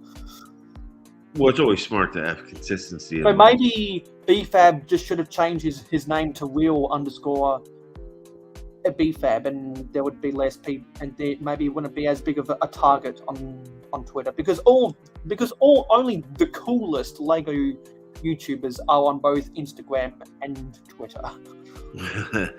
Yeah. I mean, I talked to him about it. He knows that I'm heavy into that kind of stuff and pay attention to all of it. He did it for the right reasons because he was getting impersonated, so I get it. But overall, it kind of ruins things for the brands out there. But it is what it is. Yeah. Yeah, anyway, I found some 1x2 reddish brown Palisade log bricks that I'm going to use. I'm pretty sure I've already used all of my 2x2 brown pieces, so I'm going to have to order more of those on Bricklink. So, but fortunately with this type of mock, Palisade log bricks don't look out of place because it's a tree.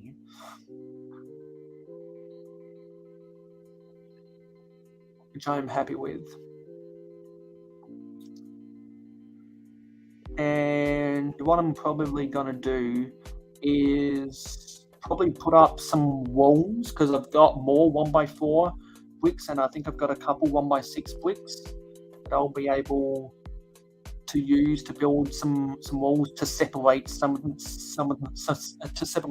the rooms. They're not going to be as enclosed as the original Ewok village from 2013 because this isn't piecing together. This is a mock together of that set, and so it doesn't matter. You should start calling it the. You do what you do with the pieces that you got. You should. I'm not going to go buying any new pieces for a mock as simple as this. You should start calling it the Forestman's Village because that's what it is. I mean, you're making a unique mock out of it, which I think is awesome. Well, the reason I'm calling it an Ewok Village mock is because it's my May the 4th be with you project. Yeah, I get what you're saying. But yeah, essentially it is.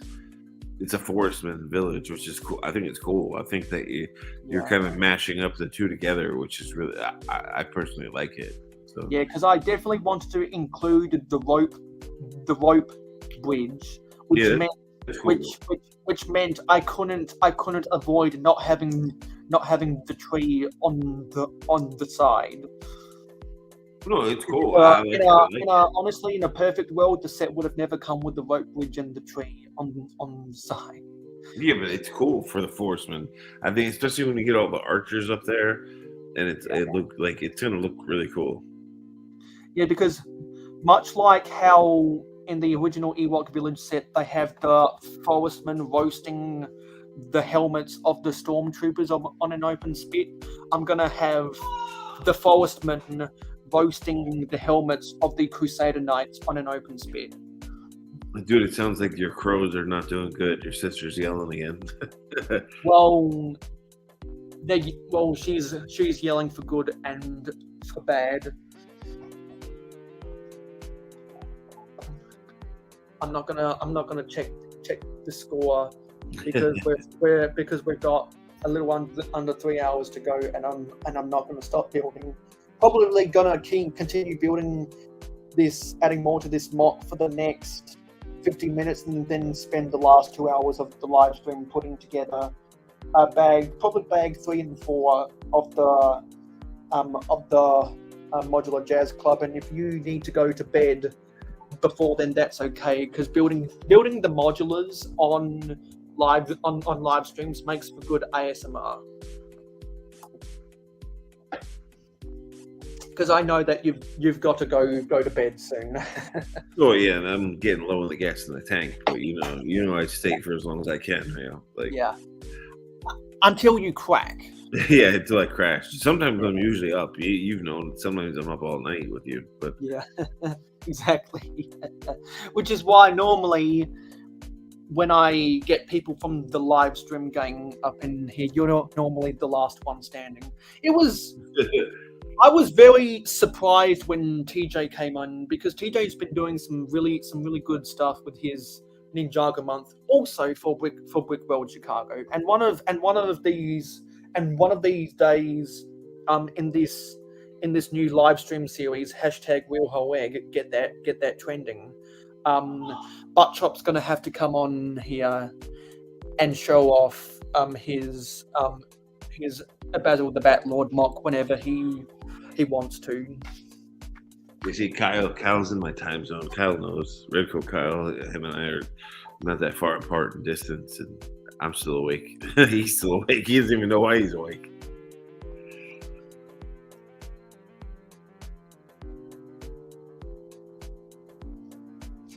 Yeah. I'm just taking a little bit of a break just to change my vision, because I've been looking at bricks for a long time.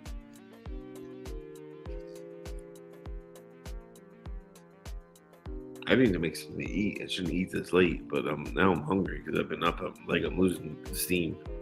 Yeah, I normally don't eat anything until 6 p.m. on Saturdays when I go live, and so it's fitting that this is an 8-hour live stream, because immediately after I finish this, I'll be able to go get cooked myself dinner. And we have Redcoat Kyle back again. Good morning. Oh, and we have our second person our second British person come in. Hello, Miss Amby. I saw that after I commented on your video about your park mock that you changed the title to include park in it. So I'm glad I was able, or I'm glad my comment was constructive criticism.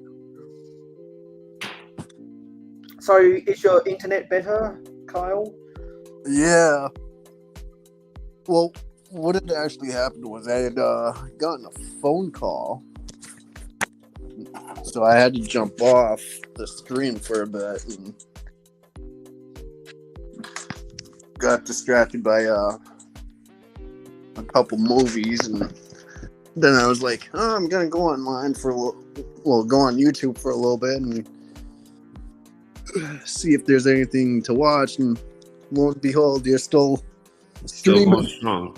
Still going strong. Because for anyone who hasn't seen the thumbnail and just saw that I was live and just ignored the thumbnail, this is the start of a new live stream series. WheelHoEgg, #WheelHoEgg.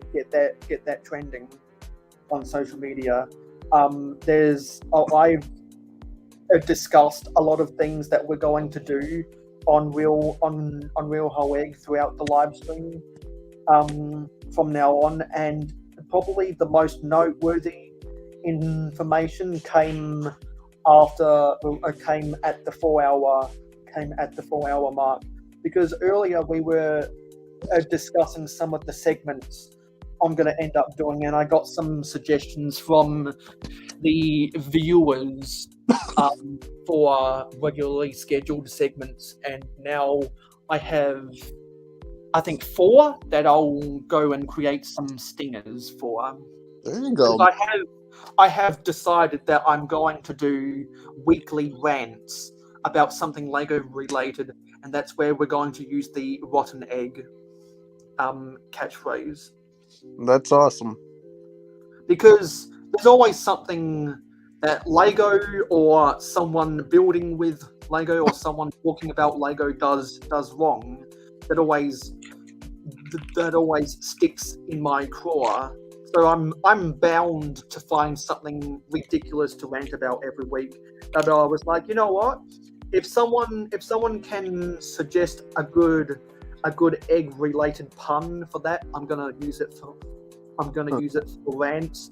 And so I decided that at the 1 hour mark of every episode of Real Ho Egg, we're going to do a weekly rant, and it's going to be called Rotten Egg. Yes, So now I've got to make sure to include the hashtag Rotten Egg in that stinger, so that whenever someone wants to make a social media post or tweet about it on Twitter, related to whatever I'm ranting about, not only should they put in their social media post or tweet hashtag #RealHoEgg so that I can search for it, but also put the hashtag rotten egg so I know that it's related to the rant I did the previous week. Yeah. Because I want to encourage viewer engagement wherever possible, and I realized throughout my spiritual journey that I lacked segments in my live streams. So that's why I was like, in the first episode of Real Ho Egg, I've got to explain that I want to do more segments, and we've been able to get, I think, 4 or 5 segments ideas from the viewers. Some of them are going to be weekly, some of them are going to be fortnightly, some of them are going to be monthly. It all depends, but yeah, we're going to have a lot of fun and give more reasons for people to post and tweet about my live streams after the fact, and then have segments themselves of talking about other people's social media posts about my live streams, to encourage the viewer engagement. And also to encourage the viewer engagement, we have hooked up Streamlabs into these live streams, much like how yesterday I hooked up Stream Elements into my Twitch streams. So if you are a follower on my Twitch channel and you actually watch my Twitch streams, as of right now, you can be earning mayo jars over on Twitch, and you can buy tickets using those mayo jars to enter the Discord giveaway that I always do.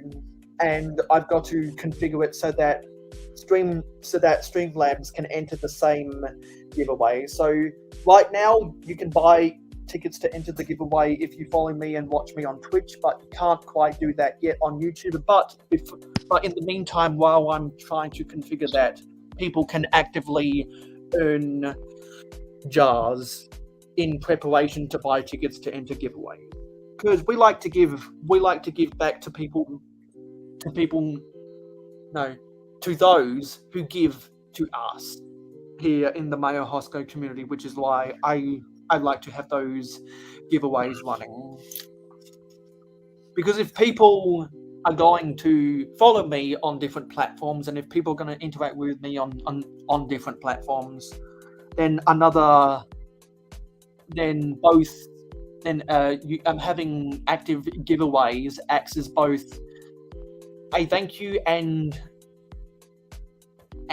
encouragement to engage at the same time. Kill 2 birds with 1 stone.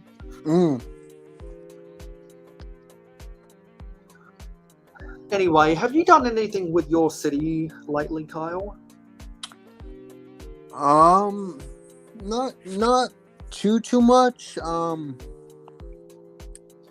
I have my pizza truck that I have behind the train shed. I have that lit up. So you can actually see inside the pizza truck. Oh, happy birthday, Miss Amby. My birthday is going to be after episode 4 of Real Hoeg. I know a lot of people born in April. Well, absolutely happy birthday, Miss Amby.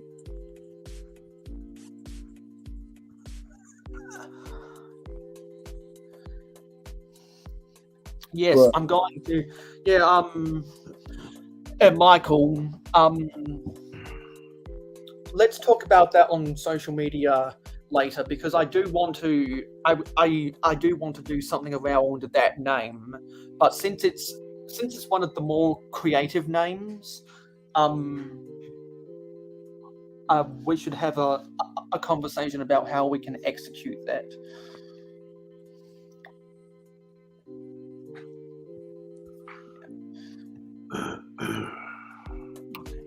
But the next thing I'm gonna be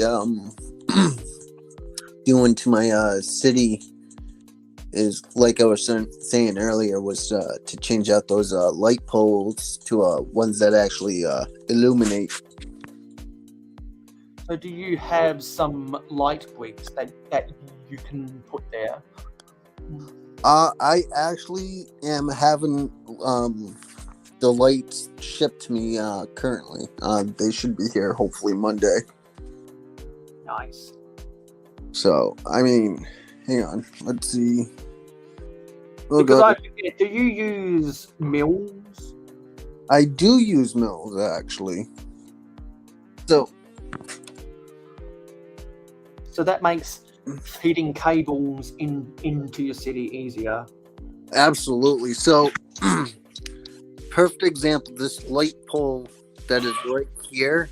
I'm gonna change. I'm gonna put you on full screen so we can see. Oh, what no. you're talking about. The And light, you might want to rotate your camera to be horizontal. so yeah, this light pole that's right here is going to be changed into that one that's back there. And you can see the pizza truck right back there. But yeah, that's my city. That's so far just about everything is illuminated. All the buildings are. And the next thing I have to work on is the street lamps. The lights look rad, dude. I love the lights. And probably my favorite thing that you did is you leaked the interior of the train engine shed from 2003 World City. Yes, I have 2 of them that I've combined in. So, whoa. And I even have the interior all tiled off. I love that. The more tiles, the better, in my opinion. But Oh, yeah. So. But. I Yeah, love that's- we'll tile everything off. And then the floors in here are, in the Grand Emporium are tiled. Yeah, that looks cool. And same with. Everything you have looks finished off, like fully finished off. Just about. I mean, a couple things I need to tile in the boutique hotel. I want to get that all tiled in. And I actually need to order more of the gold and black 2x2 tiles to finish off the 3rd floor of the Grand Emporium. And there's my duck hunt. That's cool. Well, the one thing that I have actually tried including was like little Easter eggs. Like, hey, if you can find it, I'll add a minifigure to the city or something like that. And I've had to add 1 person so far, so another little secret that no one really knows about, but If you have the boutique hotel, you know the bathrooms in that doorway right there. But it is rubber ducky galore in there. So that's the one person that's found the rubber duckies. They took off the roof piece and found them all. Yeah. Bevan's Bricks is like the godfather of interior lights. Oh yeah, I mean, so it's funny because I actually have been lighting up my city longer than Bevan's has, and I actually recommended him to light up his city. Yeah. And then, oh god, sorry about the noise. Well, it's a good thing you encouraged him to do it because he's gone gangbusters.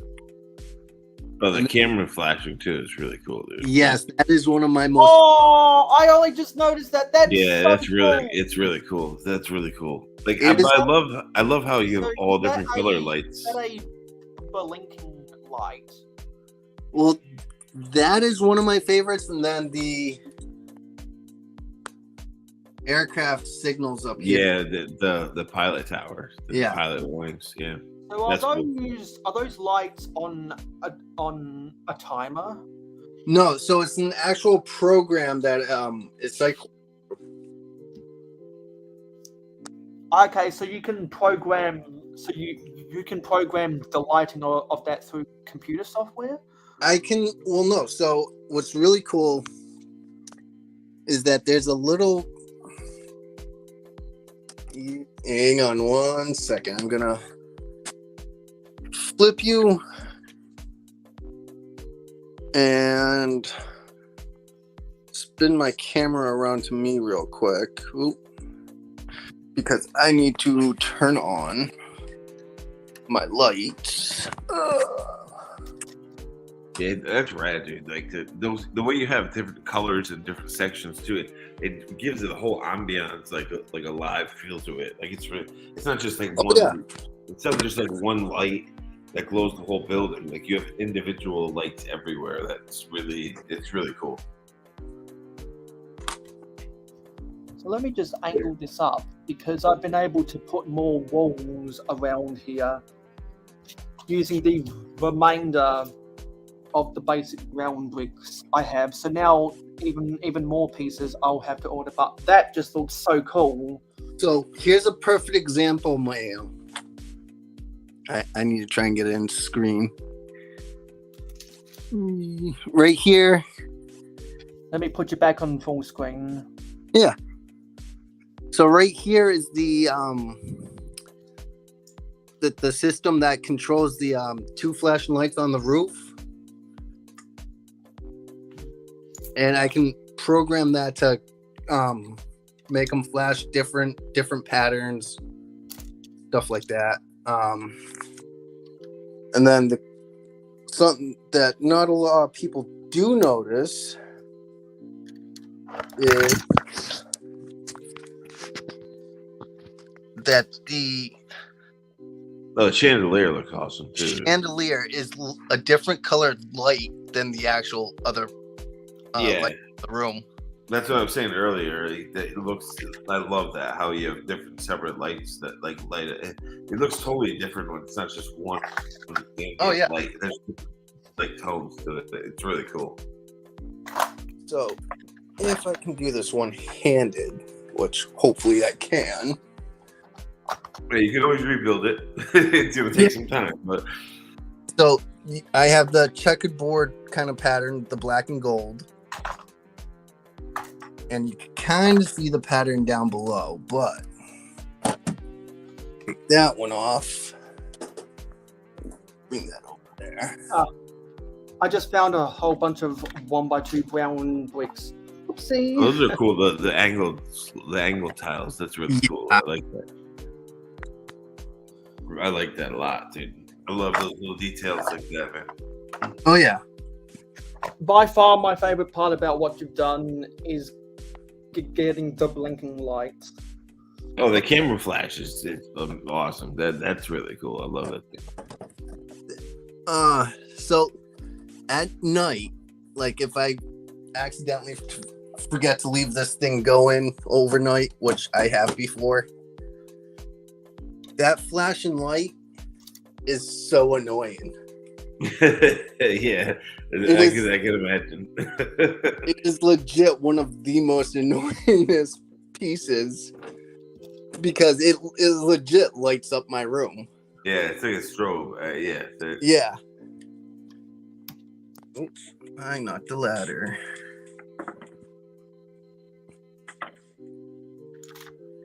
And I added a couple different things on the roof. Yeah, the amount of detail is rad. You got a lot of detail in there. So one of my biggest pet peeves is seeing stuff. It is one of my biggest pet peeves. So for each roof, I've tiled. Yep. And tiled. Yeah. No, I appreciate that. Fully. So, I mean, I even tiled the ones on cars and the new trash truck, and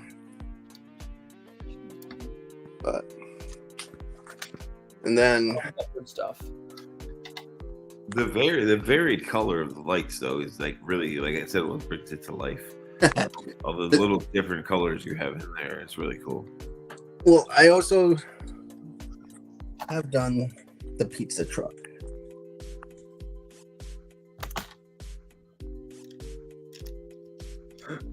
Which is super hard to get in there.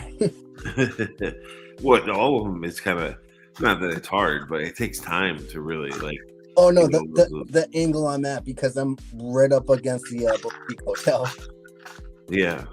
So I have a light in that one. And I'm going to be putting a light in that one. The new. Yeah, the slushy truck. I love the top of that slushy truck. Too. Oh, yeah. And then I'm pretty sure most of us have the boutique hotel, so I'm not ruining anything. But I even lit up the art museum or the art gallery next to it. I assume you're going to light up that slushy on the top of the truck. That would be really cool. That would glow blue. That would look really cool. Oh yeah. Well, everyone knows I don't own the boutique hotel because I don't collect the corner modulars. Ah, okay. Well, I mean, I have two of them right next to each other. It looks good, dude. They do. So the thing I'm gonna have to do is, if I get another modular, I'm gonna have to rip out this road, rip out the back, which I'm dreading, and push the train tracks forward and push this road forward. So yeah, that's a lot of rearranging, but it'll look good. Yeah. It'll all look good in the end. For sure. Yeah. Dude, you could even put in with a sign that you have where it's Lego says in brick built where it says Lego. You could put translucent bricks in there and light that up too. Yep. Yeah, and didn't Bevan's Bricks change one of his signs from opaque to transparent so that he could light it up? I forget which building he did that with. That Lego sign would look awesome like that. Ooh. So is that a custom train you've got right there? Two of them. This one is actually my own creation, and so is that one. They're supposed to be identical, but they're a little different. So are they based on any class of locomotive, or are they just? No, they actually are. And I have completely forgotten the class. Because eventually for my Lego Railway, since I've already built some Amtrak style coaches, I want to build one of those 1980s Genesis class. What I want to do is set you guys down really quick. If anyone else, or if anyone grew up in the 80s near a train line where the Amtrak trains ran by, you'll know the shape I'm talking about with the old Genesis class Amtraks. Oh, I know. I used to vandalize them. I know. Yeah, because Or no, Romeo. I've always liked how they were a modernized kind of squared off version of the old 1940s F units. Yeah, they So, kind Mayo. of look like bullet trains back then, before bullet trains were Yeah. even invented. So So the because one now- cool thing because- about my mock train, right, is the front lights up. So is there a headlight in it? Yes, there is actually 4 headlights in it. Is there a reversing light on the back? There is not, unfortunately. Is it because they don't make those pieces? Is it because they don't make those lights in red, or is it too difficult to wire up the connections? If I was to wire it, so these lights right here are actually Lego lights. Yeah, they're the ones that you can attach to a power functions now powered Yes. up. Yep. A battery box. So if I was to try and light up the backlights that are on it, that would be actually really difficult because I need to get really thin wires, which is capable of being done. But the issue with it is the battery box is right here in it, so Yeah. I have the battery box and the. I know people that put both the headlights and the tail lights in their locomotives. They have to come up with a custom wired connection for the tail lights because Lego didn't make it all that easy to put tail lights. Oh, of course. Because And here's what about when because most camera- times you're only going to be running your trains forward, and Lego was like, yeah, fuck it, we don't need to ever do tail lights. So here's my wall when the camera light flashes.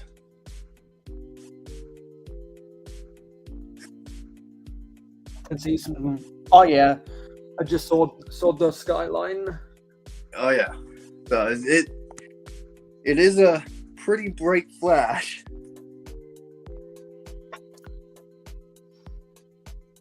Ooh.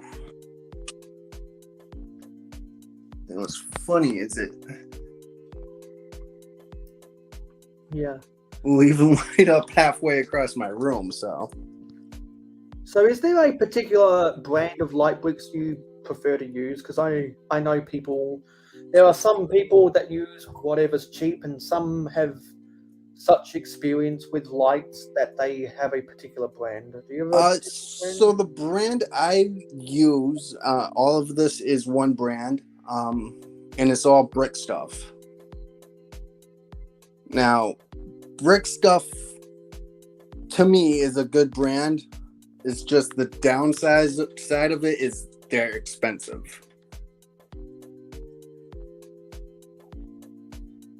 Yeah, because the biggest complaint I always hear about people who regularly buy light bricks is either it's too expensive or it's not as usable as they'd like it to be. So it sounds like compared to other accessories that you can use with Lego, with light bricks is very much you get what you pay for. Yeah, I mean, to light up this entire building, it was about $50. I had bought a starter kit to actually put lights into it. And, I fed the wires in my own way to also, I can now, remove a floor if I wanted to. Yeah, that's the cool thing with lights is you can make whatever you want. Perfect example. The cool thing is that you can barely see it when the lights are on, but the lamps work.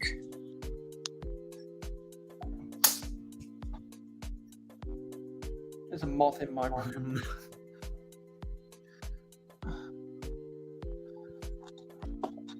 Nice bedside table lamps. Yes. Those must have been some really small bulbs. Honestly, all the lights are rather small. So, It's just about hiding the wires. yeah, the wires is the most difficult part to a point. So I'm trying to hide my finger, hide the light. So I'm seeing into the light. it fits within that whole section right there.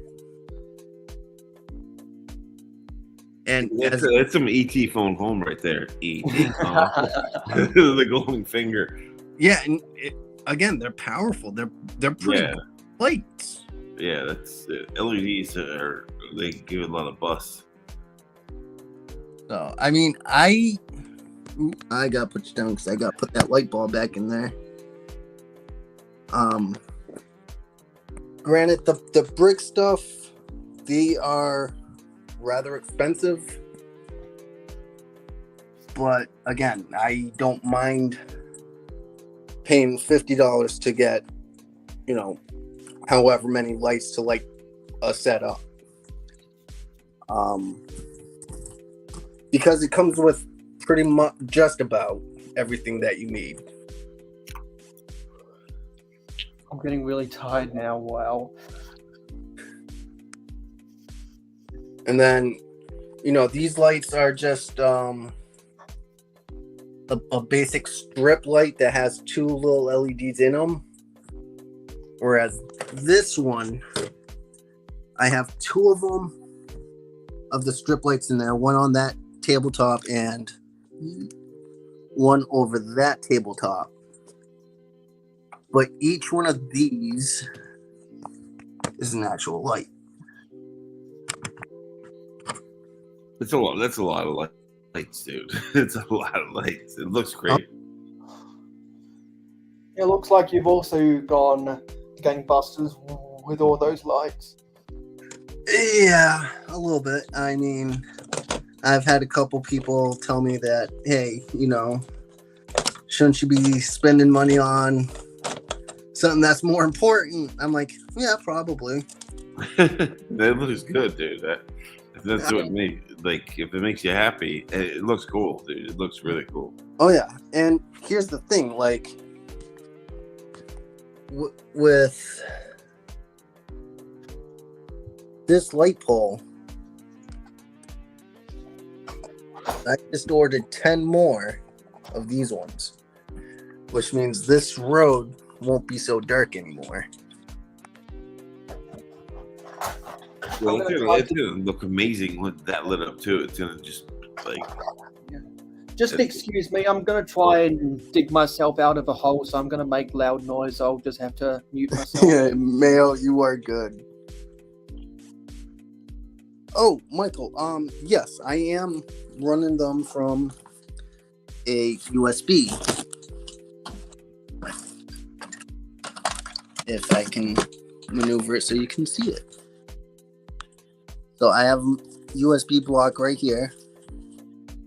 Bought it off of Amazon. Bought the cables that run into the USB from the website itself. And they just connect and go underneath my train tracks. It's very streamlined because you don't really see any of the cables. You hit it very well. You see them is, if I can even get my phone in there, is right here. Yeah. But you've made them a little secluded, so you don't it's not noticeable unless you really look for it. The only one that's noticeable is going to that pizza truck, and that's because it was an afterthought, so it's running on top of my building. Yeah. But I'm gonna eventually hide those wires. Yeah, put it in there somehow. Oh yeah, well I can always connect these 2 trucks potentially. Actually, yeah, right back here into where the wires come into the building. So. But yeah, I mean, Dude, when you later that slushy truck, it's gonna look really cool too. That blue slushy on top of the truck. so with the blue Yeah. the blue slushy, I'm actually gonna try and get a rotating light, so it'll actually like turn. Yeah, flicker around. Yeah, that's cool. Yeah. That's really cool. I thought that would look cool. Yeah, definitely. It would definitely look cool. And then after that, yeah. I mean, my roads are pretty full. Can only put traffic in certain spots because, well, train crossing. Granted, my train tracks kind of stop right here. So, the train I wouldn't quite run at full speed yet.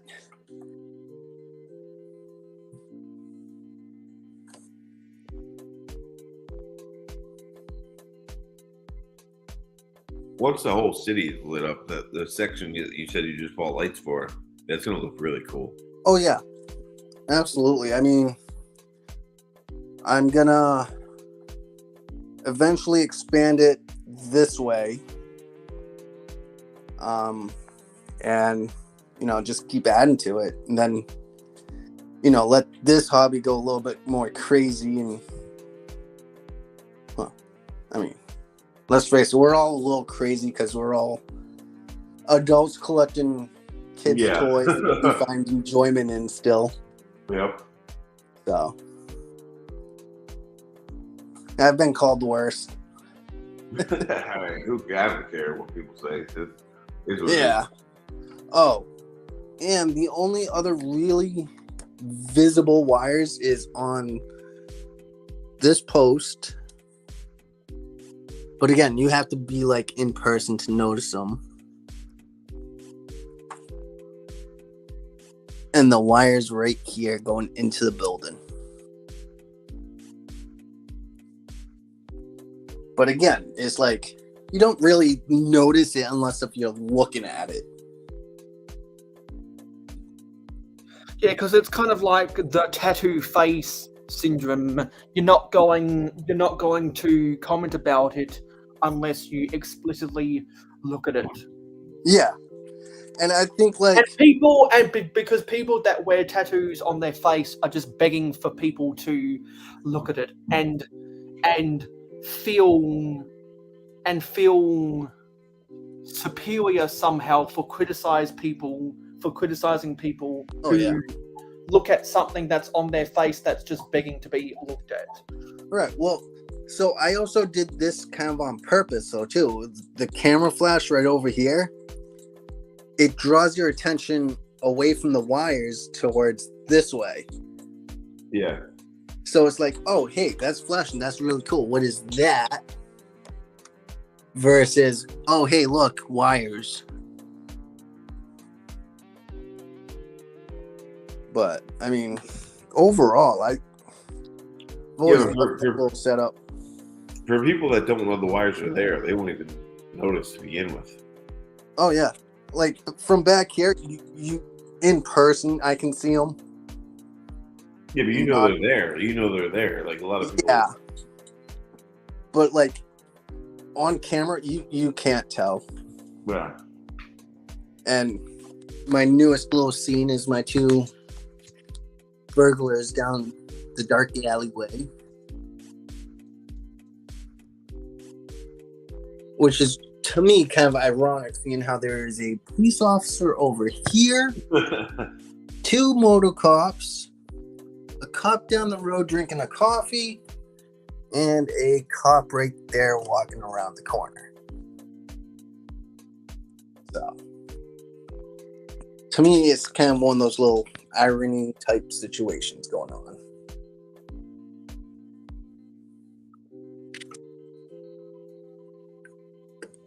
Yeah, so right now I'm just trying to get these big plates on, see if they can act as a roof, so I can put some foliage on top. And Mayo, it looks really good, man. Yeah, I'm glad. I'm glad with what I've been able to do in the last 1.5 or however many hours.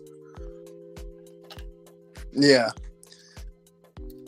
Because I knew that after building those castle mocks, I would have some amount of brown pieces left over that I could use for this May the 4th be with you Ewok village.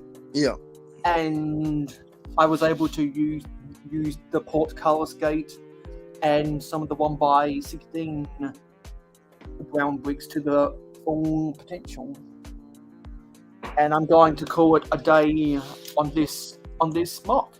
I've made a significant amount of progress, and I think I've got all of the wall details, which means for the rest of the month, literally 28 days until May the 4th. No, sorry, 26 days until May the 4th be with you.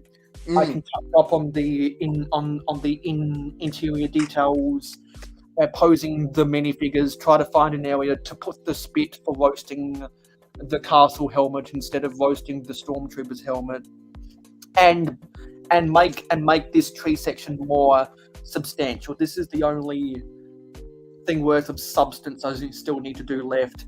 Everything else I need to do will be just decoration and putting the minifigures. I need to find my forestmen to begin with. They are mixed in with my other castle minifigures, and there's some accessories from the 90th anniversary castle that I'd like to integrate into this, which I know I'll be able to do. But I'm going to do all of that after I finish my other castle mocks. And I'm done with castle mocks, and I'm done with Star Wars for today. So now we're going to move this out, and we're going to pick up where I last left off, which was finished building the first 2 bags of the Jazz Club modular. Mayo, pull out that little habitat set you built on the right. Yeah, I love that. I love that little thing. This is the Halloween habitat I made for a Good Morning Brick World. That is. I think the zombie cheerleader has fallen on the floor. Yeah, the characters. I made this for the zombie cheerleader, and originally I was going to pull it apart. Actually, no, sorry. This is supposed to be here. It just fell off. Yeah, I was going to say that the figure's usually there, but Yeah. I love it. I was going to pull this apart, but I was like, you know what? This is so good. I might be able to incorporate this into my Middle Ages momentum. You probably could. You never know. Yeah, It looks you never awesome. Yeah, and I will return really quickly. I need to use the bathroom. yeah, and then last, I think on my April Fool's Day live stream, Yeah, I remember that. I think I said that I think I built this brick hive billboard on the last live stream, and I'll be putting that on top of the grey skyscraper. No, sorry, not the grey skyscraper. I'll be putting it on top of the black and vibrant coral-coloured skyscraper, because I've got to reserve the Star Wars stickers that Brick Hive sent me for going on top of the grey skyscraper. And the next tallest skyscraper I have is the black and vibrant coral. So that's where Brick Hive's billboard will be hanging off of. Because for those who don't know, Brick Hive sent me this sticker because I was a member for him for 8 months. So now I can open up. And so this Brick Hive billboard will be featured among other things I've talked about in this live stream in the next city update. Oh, it is. Which will come out the last Wednesday/Thursday of April, as is all my city updates.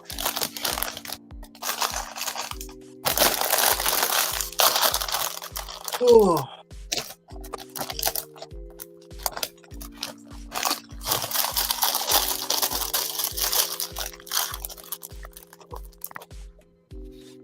Now the next major thing I want to do is get the railroad crossing lights actually working so that they flash. Yeah, that would be cool too. Oh yeah. That'd be cool. Along with the, I don't know how well you can see it, but there's a signal. Actually, I can eat that right off real quick and bring it over there.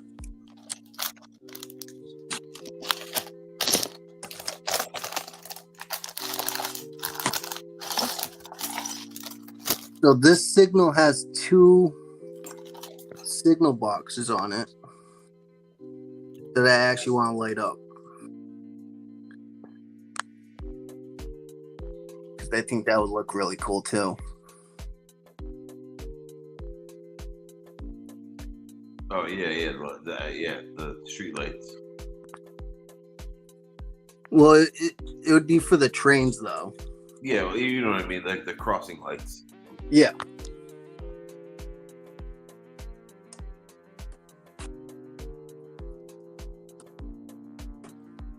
The more the merrier with the lights. Like that's what I mean, especially the way you lay them out, so it's not just all like one monotone color of light. You have it all. Oh yeah. There's a variety in there, so it looks cool.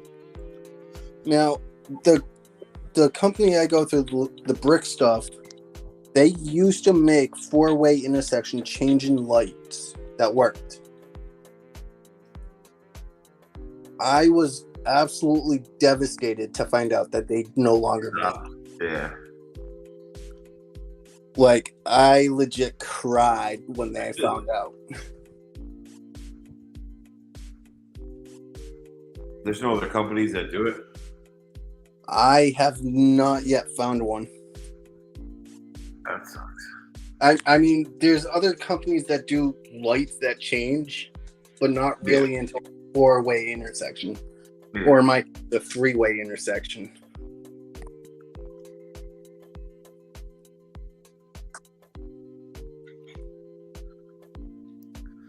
So Yeah, I'm just doing some odd jobs before we start this thing, because we are approaching 6 hours, and I told myself I was going to reserve the last 2 hours to build the jazz club.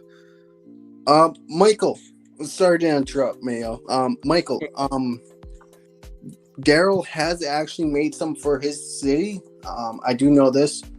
I've actually been in contact with Daryl through Instagram and other sources of communique to ask him about making me some custom lights, actually. And he is designing, I don't know how well he's said this to people, but he is actually designing lights to actually sell to the general public. Soon, though. Well, that guy makes big skyscrapers, so I figured you want to play him up. Yeah. Now, if I knew how to solder, I would make my own lights. And program lights, too, so. Yeah, so unfortunately, I don't. I was gonna say something. So, Butt Chop's back again, saying back just building all the important structural skeleton. Butt Chop. Sometime before Brick World Chicago, whenever you feel comfortable with the progress of your mock, sometime before Brick World Chicago, feel free to come on to one of these episodes of Real Whole Egg, and you can show off your mock for Brick World Chicago. Because because I'm not sure if you were there earlier, but I know that you're constantly working on that. And also before Brick World Chicago, we've still got that challenge of turning some of your Atomy play rail rolling stock from that one train pack into actual Lego versions. I've already started assembling the pieces while I was on my spiritual journey back in March, and so I just need to find a couple more pieces, and then I should be able to get going. So we should definitely talk about that whenever you're ready, sometime before Brick World Chicago. Holy cow, it's already 3 a.m. Woohoo! Now I'm doing the minifigs. I have to take the dog on his little nightly walk. Beyond just going outside to poop, I got to take him for a stroll so he won't wake me up. So I want to do that, and then if you're still going, I'll join back, Mayo. Yep. Have a good time. Thanks for having me on. It was good chilling with you, Kyle. Oh, you too, man. I'll come back if you guys are still rolling. It's going to take me like 20 minutes though to take care of this little pooch. So I'll see you guys in a bit. See ya. Take care. Yeah. Take it easy. And Michael, yes, I believe I met you on Daryl's live streams and his streams in general. And I actually did win one of his giveaways, which was his train station mock. Unfortunately, I no longer have it.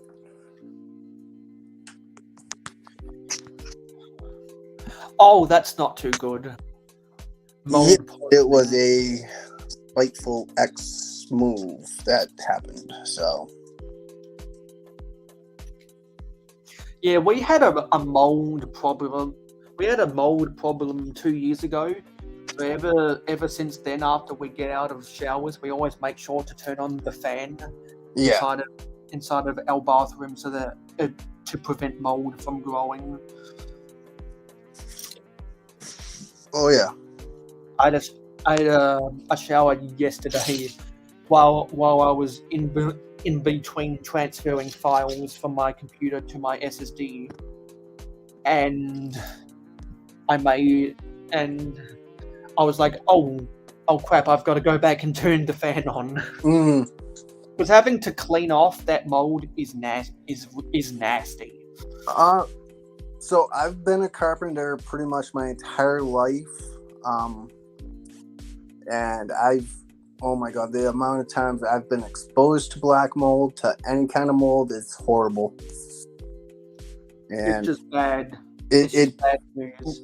It will literally destroy your body. And Butchop, I am sorry to hear that from you. Yes, yeah, because with all the experience my family has had with mold and it spreading into grout tiles. Oof, yeah. I feel for you, man.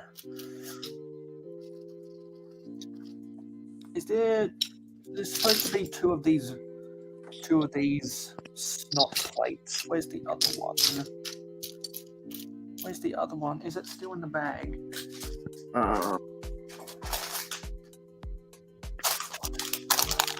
Still in here?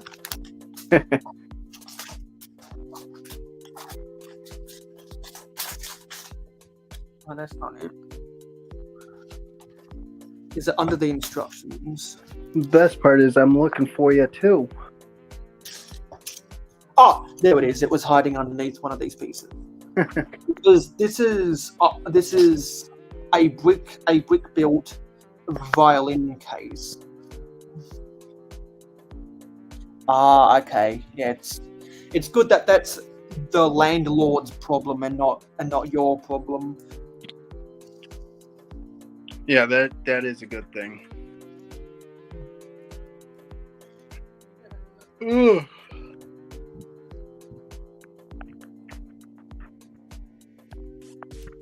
Me, yes. My ex-girlfriend did throw out the train station along with the town plan set. Wait, what do you mean by throw them out? Exactly what it sounds like. She threw them in the garbage, in the trash. Oh my God. Yeah, and I have since gone online to look up another train station that Daryl had built, and they go for about $600. Just Why? Well, because we had split up. Oh, okay, so that must have been out of anger. Yes. Yep. That was a whole. It's just like those stories on the news when someone's angry that they broke up and then they come back and trash the apartment, or they break Yeah. they break everything in the house because they're angry. Yeah. I mean, it's disgraceful and petty, but you know what? I've since moved on. I'm in a great relationship now, so I can probably use this Stanley knife. and Mayo, one of my most favorite little scenes, the most minute thing, but the youngster playing the violin on the balcony. Yeah, can try and make a scene from Fiddler on the Roof. Kind of like what I did up here. Put that there instead.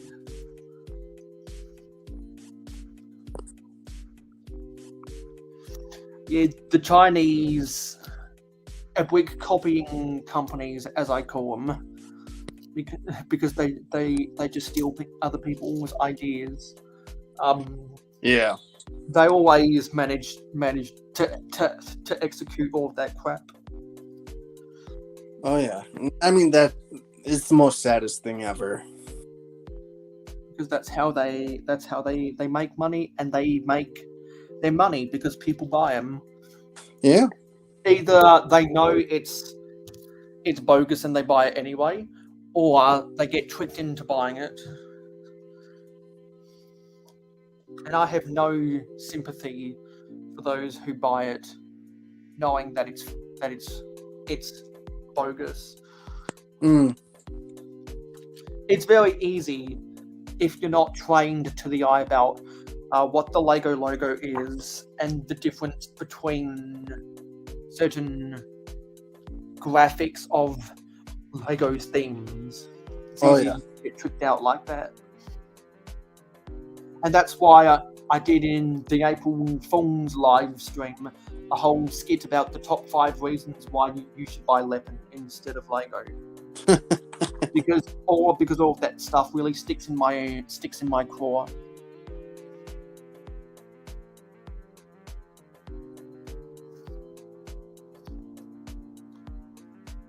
And so this person who plays the violin, he has the face with the hearing aid.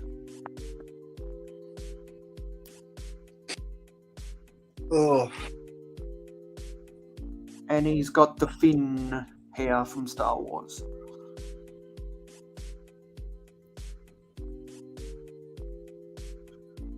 And where's the violin? This violin. So how does he hold it? I guess he just holds it at the neck. This neck attachment isn't all that strong.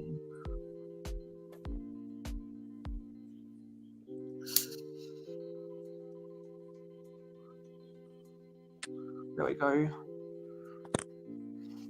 There's the violin player. Oh, that's a bass player. Yeah. Yes, the bass player. I get confused sometimes. No worries. Now we've got to build the bottle service tables.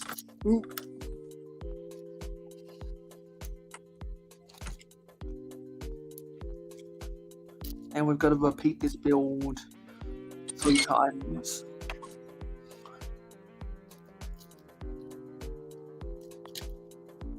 I like that they used the telescopes for the single leg of the table.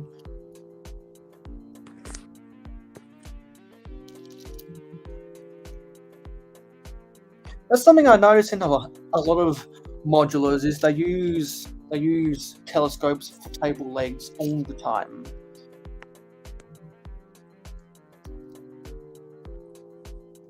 No, that's supposed to go over. Let's tear this off. Ooh.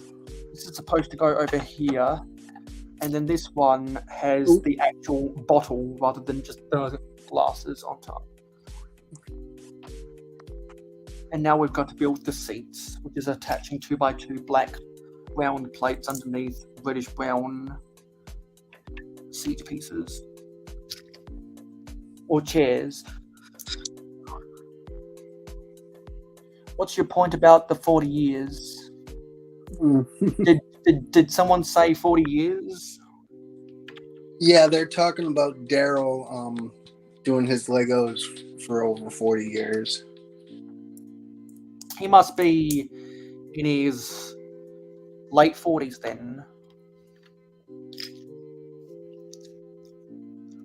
I'm actually not sure how old he is. Or, unless he started off with Duplo, maybe he's in his early 40s.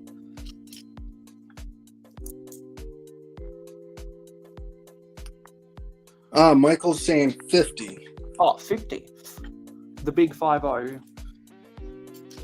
I mean, for me, that's just another, 7 years away. Actually, that's my 4. Never mind. 38 years no, that's not right. 28 years away from me. I'm 32, going on 33 this year. Going on 7 because of this. And my 22nd birthday is going to be the day after a Real Whole Egg episode 4.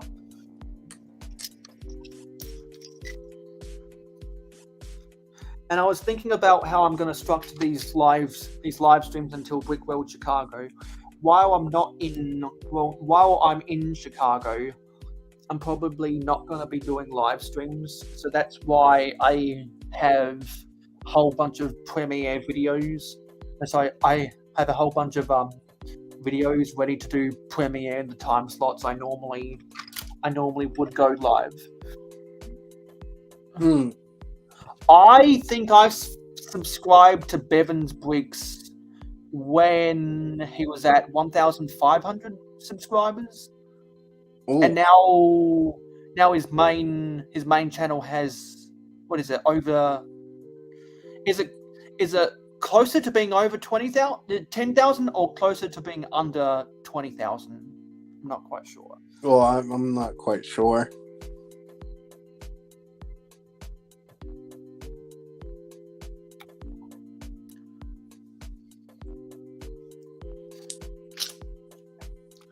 I unsubscribed from him when he was doing when he was moving house. Then all of a sudden, people are talking about him, and I was like, "What? You're talking about that guy?" And then I discovered he came back. Yes. I mean, I remember him building his Lego barn. I remember him actually moving. I remember that. Yeah. I believe the first video I watched from him was it was in my YouTube recommendations, was his video about the parking lot. I believe I subscribed after watching that video. I remember him putting one of my builds actually into his city, which was one of the strip mall shops. Because for comparison, I've been subscribed to Butt Chop longer than I've been subscribed to Bevan, because back in 2016, Trains Are Fun, who is Wigzar's alternate channel, used to do live streams all the time, and Butt Chop was always in the chat. And then Jabbo and Butt Chop did trades, and I was like, maybe he's got a YouTube channel. And then I check his stuff out, and it's a combination of Thomas Tomey trains and Lego, and I'm like, yes, I like both of these things. Subscribe. I mean, I love trains. I have, 5 of them right now, plus more in the works. Because I have a lot of respect for people who are veterans of the community.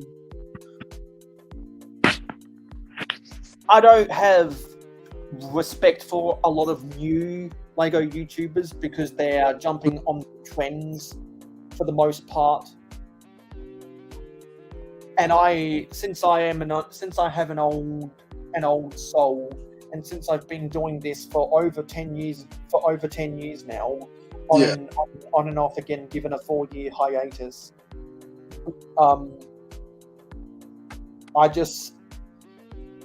since I have elder statesman status, being around here for 10 years, which not many people have elder statesman status, because there's only a handful of active YouTubers who were here back in 2013. Yeah. I mean, so I'm like, I don't in real life, I find respect your elders kind of stupid, but in terms of online communities, I highly value respect your elders. Oh yeah, because it's the hierarchy of any given online community. So like, for me, I don't have my own YouTube channel. I don't do. You should, because if you made city updates, I'm sure a lot of people would watch them, and I'm sure most of your Instagram followers follow you because of the pictures you post about your city. Yeah. So they'd probably watch it too. Exactly. I've seen hundreds and hundreds and hundreds of channels come and go. Yeah. And it's just like when you've been doing it for 10 years, like a limited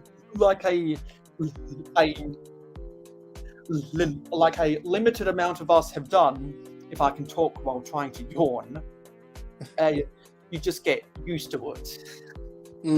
Because you see all these young hotshots thinking they're the greatest thing ever, and then they realize, oh, this is too hard, or oh, this is not what I thought it was, or oh, I need to go back to work. Exactly. I think that the quality of individual videos has gone up, but the quality of individual people has gone down. Because of all these young, I hate to use an old person's term, but all of these young whippersnappers. and they can be old people, but they can be young on YouTube and rack up hundreds and thousands of subscribers. Right. So, like what you were also saying earlier too, like the train. I love trains. Exactly. You gotta keep grinding, because the best way to grow anyone's channel is to be consistent. Because if you're not consistent, then YouTube just decides, oh, we don't need to recommend these videos to your subscribers. You don't want to watch a video from someone that just got posted who hasn't uploaded anything in 8 months. Right. That's why, even though I took a 1-month break in March, I made sure to upload weekly shorts so YouTube wouldn't think that I was dead. And it worked, because my city update is close to 53 views, which 53 views is 1/10 of my channel. Yeah, it's 44 views. Once my latest city update gets 9 more views, that'll be 10% of my subscribers watching, and that's always the benchmark. You always want 10% of your subscribers to be watching your videos when you get above 200 subscribers. Okay. But that's missing. No, but Mayo, like what you were saying earlier, you love trains too. Absolutely, I love And I trains. absolutely love trains as well.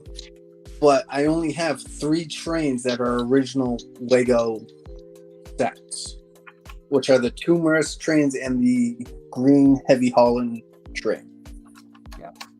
The Because other two, every time they come out with a new cargo train, I'm a sucker for cargo trains, so I always make sure to buy it. I couldn't give 2 hoots about the passenger trains because I prefer to make my own custom passenger trains. And since the Metro liner is it is my favorite Lego set of all time. Talk about the original 1991 version, which had the pieces where it had the solid studs instead of the open studs. yeah, And it had a better box. I've always admired people making Amtrak train mocks, and so that's why I decided, you know what? Back in December, which was train month, I'm going to make some Amtrak coaches, and that's what I did. I just need to get the pieces to make roofs, and then eventually I'll make an Amtrak 1980s Genesis locomotive, which is a vast improvement of the 1940s style F units, of which the Santa Fe Super Chief set from 2002 is based. And those passenger coaches from the Santa Fe sets back in 2002 are ridiculously valued. They go for crazy prices. Oh yeah, I mean, because that train is so awesome. Well, so my train shed, that wasn't really the one of the most highest valued things back then, but at the same time, it kind of was. Because wasn't that a $50 set back in 2003? I believe so. And I believe the Santa Fe Super Chief locomotive and each of the with the passenger coaches, even though there's 5, there was one passenger coach set where you could build one of 3 designs, and there was another passenger coach set where you could build one of 2 designs. So to get a full train plus the 9-volt motor, because I'm pretty sure the 9-volt motor back then in 2003 was $20. Someone that uses 9-volt can correct me. But to assemble all that train would have cost $260. Yes. Back in 2002, and then because you could buy 2 packs of the curves in 9-volt, because they used to sell all the individual track pieces separately. Yep. So you could get 2 8-packs of curves to form a complete loop. You could buy 1 pack of 8 straights. I believe those were $15. So that's add another 60. That's $320. Then I think the 9-volt speed regulator was $40. Again, people who grew up collecting the 9-volt trains or still have the 9-volt trains in their collection can let me know about the prices. But so I'm guessing would have cost, if you were to get all of the accessories to make the Santa Fe Super Chief functionable, for just shy of 2003 US dollars is infinitely more value than what the cargo trains and the passenger trains are selling for nowadays. Because those were big hunking pieces of rolling stock and a very big locomotive. Yeah. It's just not the same anymore, particularly with inflation post 2020. Oh my god, yeah. And there's a reason why people at Lego conventions still use 9-volt trains. So the train shed is actually my oldest set. It was the very first one that I've got since I got back into collecting Lego again. But I remember purchasing both halves of it to make one building. and this was off of Bricklink, and I had spent just over $700. Wow. Yes. On what sets again? The train shed and what other? No, set? just 2 train sheds. Oh yeah. So were they used or were they new in box? New in box. Okay, yeah. Because if you're gonna buy them new in box, $700 for 2, $350 a piece. Yeah, that sounds about right. Yeah. That means that set has gone up in value by because if it was originally a $50 set, that means that would have gone up in value by 900%. Yeah. That's how good that set was. It hasn't quite tenfold, but it's ninefold in price. Oh yeah, it has definitely increased its value. And again, that's also without the tiles. That's without the lights. That's without, certain pieces, because I've changed it a little bit. I've added to it in some spots. So it's to me priceless, but I mean, if I had to put a price on it, I'd put it at about $900 For what sets again? for the train shed that I have, Yeah. because of the added lights and the extra tiles and Yeah. all the work and everything that's been put into it. I think I've increased the value a little bit. Yeah, because those light bricks aren't cheap. No. But the main customer base for the light kits are people. Excuse me. Are You're- people who exhibit at conventions. Oh yeah. So one of the guarantees on the public days at Brick World Chicago, I know will happen, is there is going to be dozens of exhibitors who have a train layout using 9-volt trains, and Mhm. all of their buildings are going to have light bricks inside. Oh yeah. That's a given. That's a staple at LEGO conventions. Yep.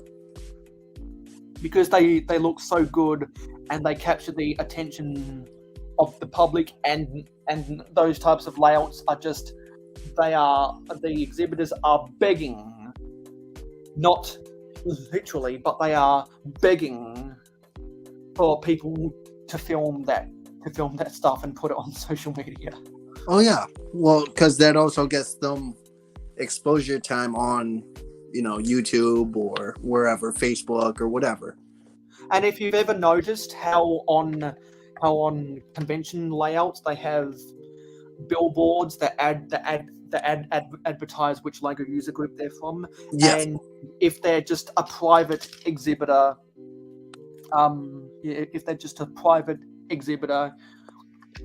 you notice how they have billboards of their social media, or they have QR codes on their tables that you can scan. That's because they're begging for the Mhm. clicks and the likes and the views. Oh yeah. Well, I was even thinking of making a custom billboard for my city. But I looked at, like, say, my channel name. That would be such a huge billboard. Yeah, see? That's why I created a standard design for converting the mayohosko mayo jar into a mosaic on a 6x8 starter area. So rather than people having to use bricks, they can use plates instead, and that brings down the cost if anyone ever wanted to convert that mosaic into a billboard for their city. Oh, Eventually, I'm going to convert my. I'm going to put my mayo jar mosaic onto the top of the onto the top of one of the buildings across the street from Asian Town. Well, I mean, you're gonna have to send me one of them so I can add it to my stream, man. Oh, well, I made a tutorial video that's I made a tutorial video that is the first video you see if you're a new subscriber, or I can't remember if it's for new subscribers or returning subscribers. It's the first video you see on my homepage. Yeah. It's a tutorial video that people can follow if they want to build it themselves. Oh yeah. Well, because I knew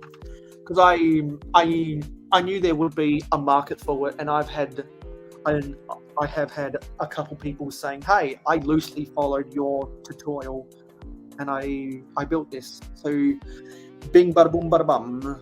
Yeah. Okay, where was I at with this? There's a lot of dark orange pieces in this. Oh yeah.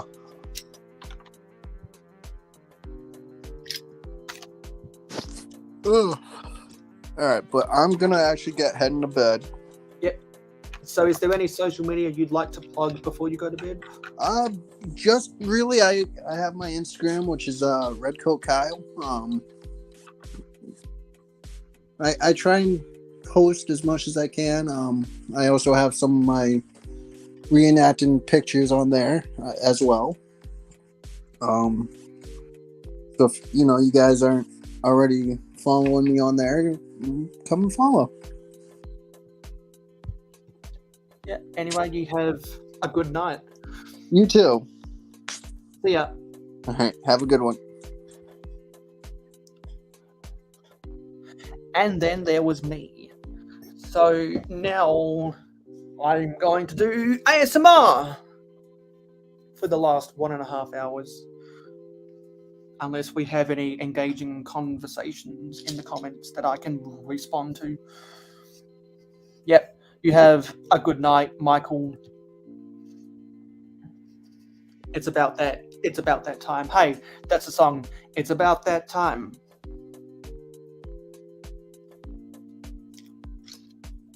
And this is exactly why I planned to build the jazz club at the end of the live streams, because it's easier to do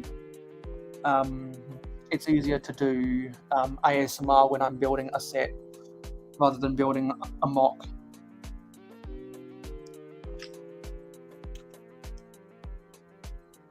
It has been a good stream. We accomplished our new like goal of 25.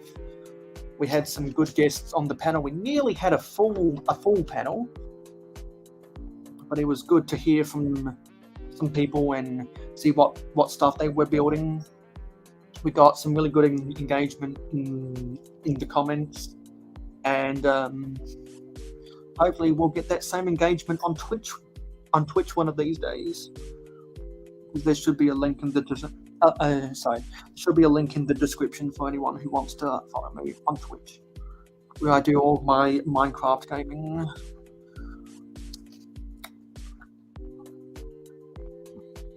But I'm just going to enjoy myself building this before I have dinner.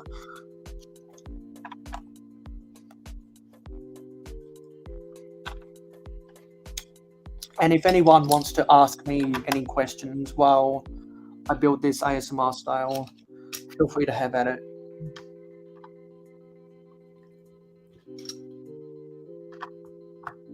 It's time for the chill build.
just check something.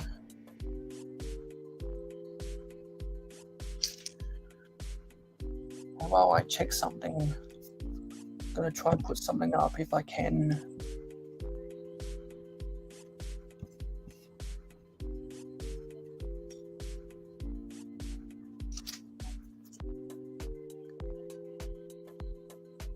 Yeah.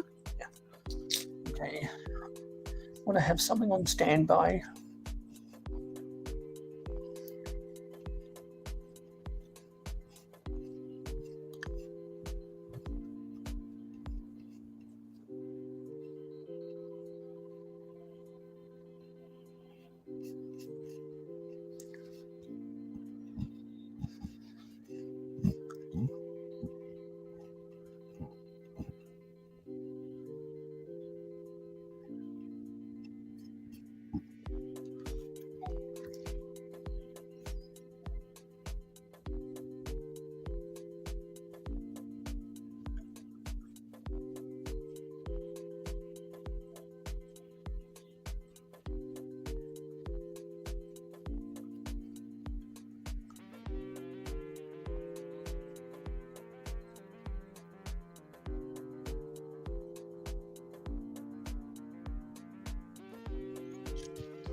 MSMB is back.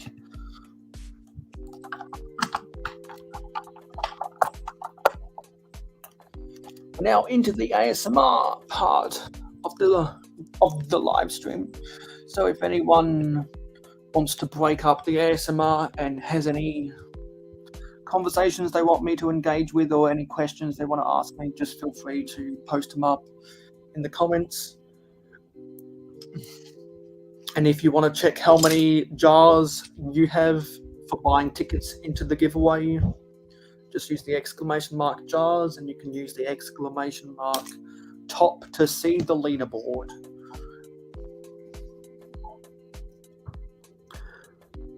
Having the same ticket system on YouTube and Twitch. So if you want to earn even more jars to buy even more tickets, make sure to watch both my YouTube live streams and my Twitch streams.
And for anyone who forgot why I have to be careful about who I bring on to my live streams, this is the reason why. Oh yeah, now I'm going to try and say this again. Mayohosko for commenting on Jabbo channels. I love crazy things. Where did you get that name from? Do you know the story behind that name, Jabbo? No? I do. So I'll try to be real quick. One of the things in live streams is people used to impersonate other people, and it was very easy. You could click on their icon and you could figure out who it is. Well, somebody impersonated Mayo and went through and used a bunch of profanity on a lot of comments, and I blocked them. And Right. I blocked all of Mayo's channels, and it wasn't him. And so he had created this other channel, because when I put him back and got his and found out who the real one was, we could, even though he was not blocked, he couldn't comment on my channel, and we went back and forth trying to figure out what was wrong, and so he just created another channel so he could comment. I mean, he could comment, but I couldn't reply to him. His comment would show up, but I couldn't heart his comment or reply to it. So I was like, he can shorten that channel name, by the way. You don't have to have it that way.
Hello, egg trains.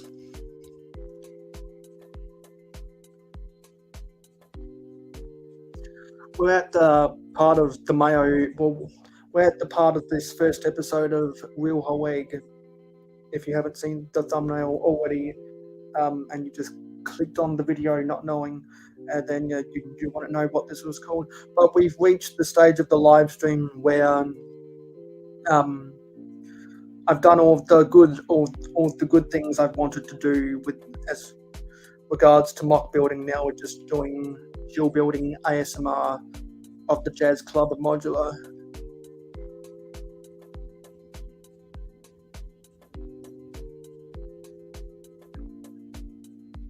Because all of my American friends have gone to bed. Because this is an 8-hour live stream, and we are 15 minutes away from the 7th hour.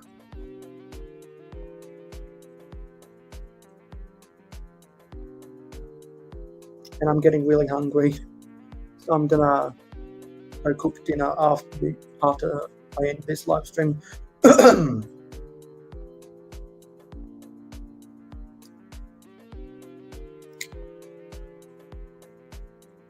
I've had a really, really good day today. Made a ton of progress, absolute ton of progress.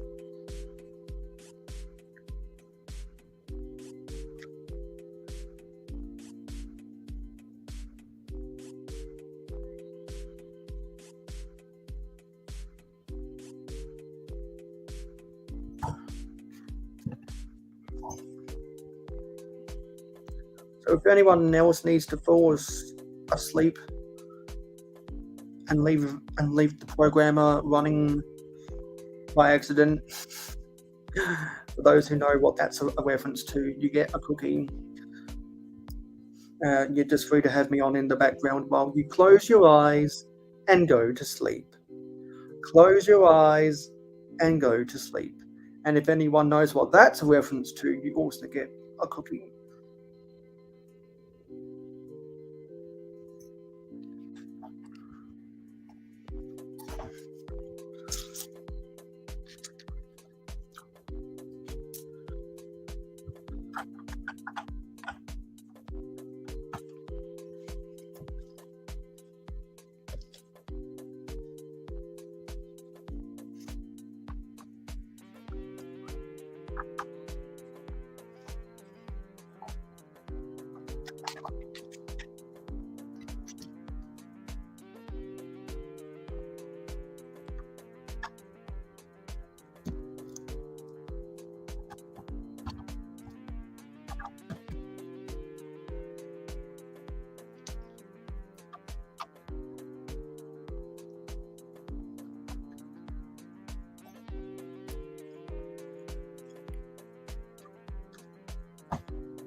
Oops, I must have missed a page.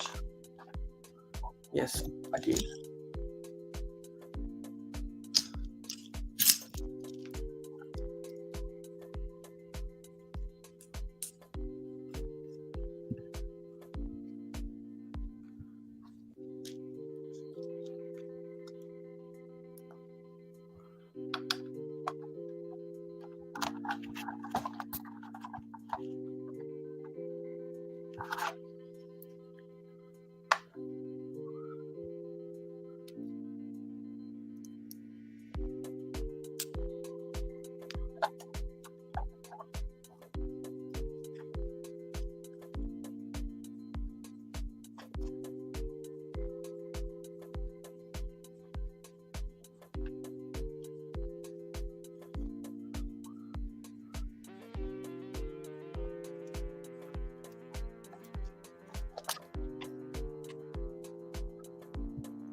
Oopsie.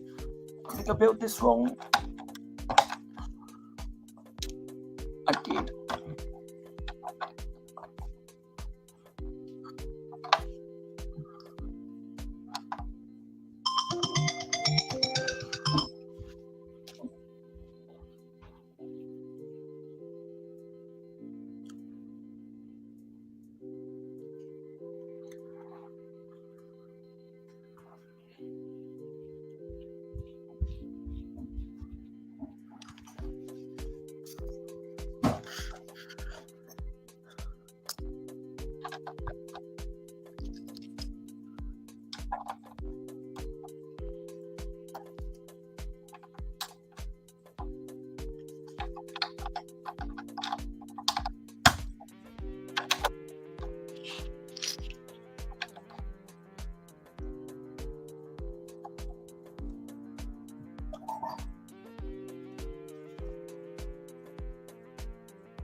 Ah, I see.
This always wants to fall apart because it's in the middle and my table has a bowing effect in it. It always wants to fall apart whenever I push on this. It's almost like I've got to have my finger underneath the door.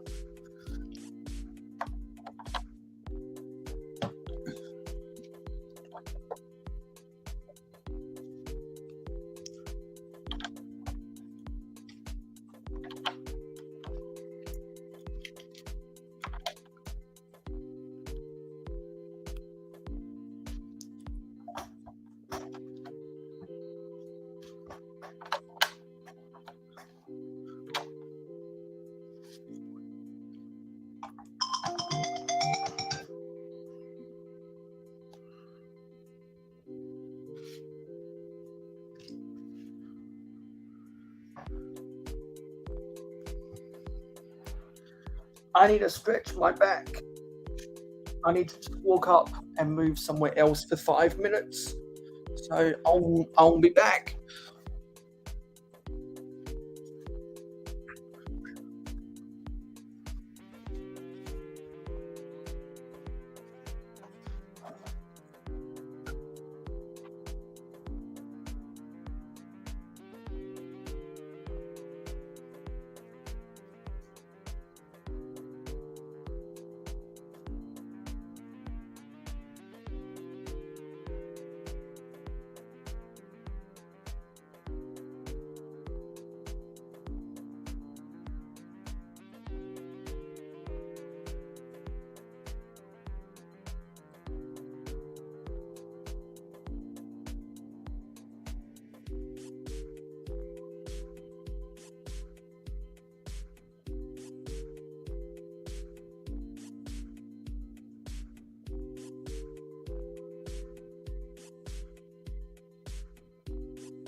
Okay, let's get back.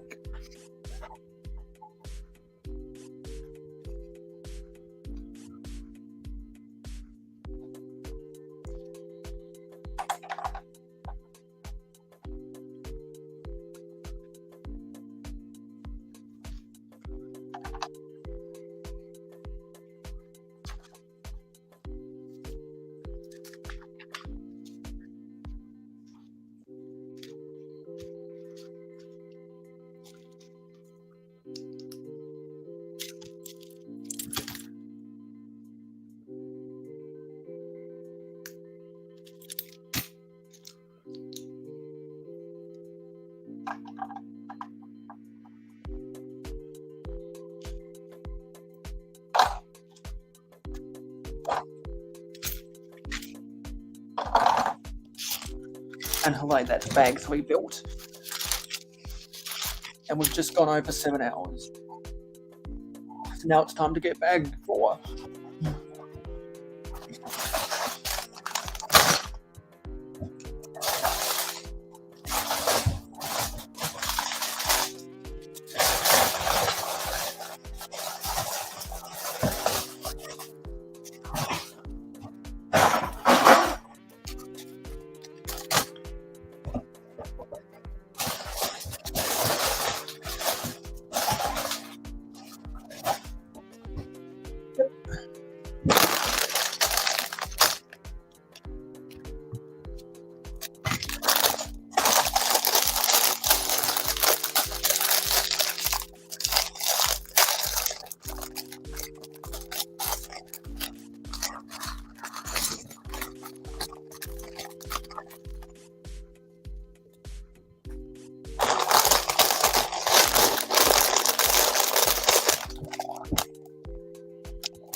There was one dedicated viewer out there.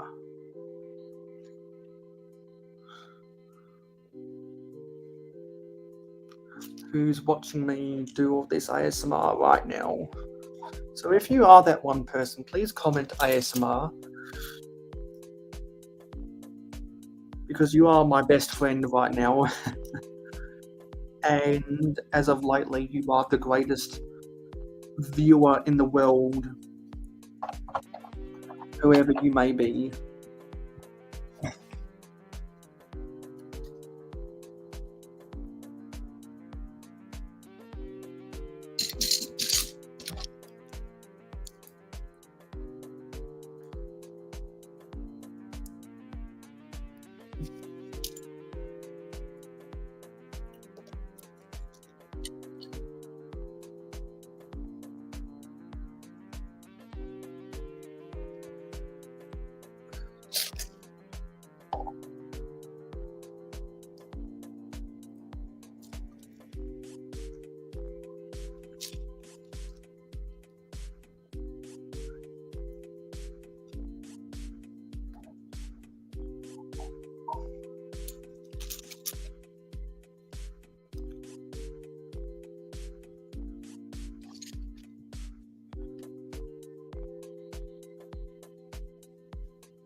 How does this go on?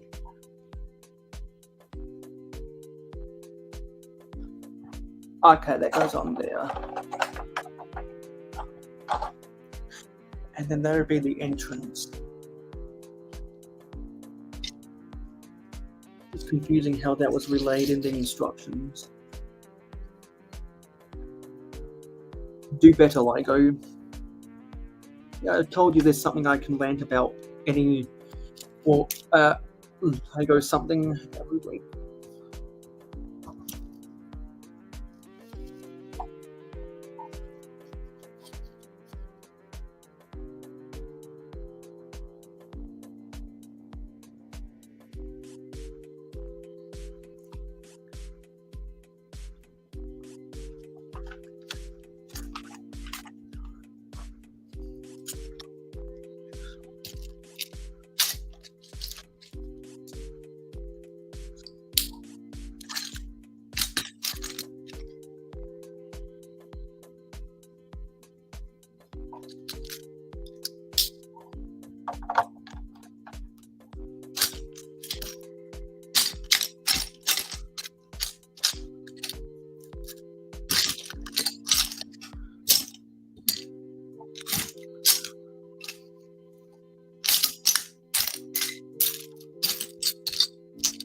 Where are those glass pieces? Oh, just saw someone bob up. And we've got Mama Lego back in the comments. You were there earlier, Mama. Says, hi, Mo. How is things going? Well, we've had a very successful live stream. I built 5 castle mocks. Made significant progress on my May the 4th be with you Ewok Village mock. And for the past hour, we have been doing ASMR fill builds for bags 3 and 4 of Jazz Club Modular. Because I was like, you know what? I have 8 hours left on my StreamYard before it expires. At the end of there's the way I set it up is it restarts on the 10th of every month now. I had 8 hours left, and so I was like, you know what? I'm going to make this an 8-hour live stream for the first episode of Real Whole Egg. We're going to kick it off with a bang, and I knew, therefore, I would have a significant drop-off of viewership at around the 6-hour mark, or perhaps even the 5-hour mark.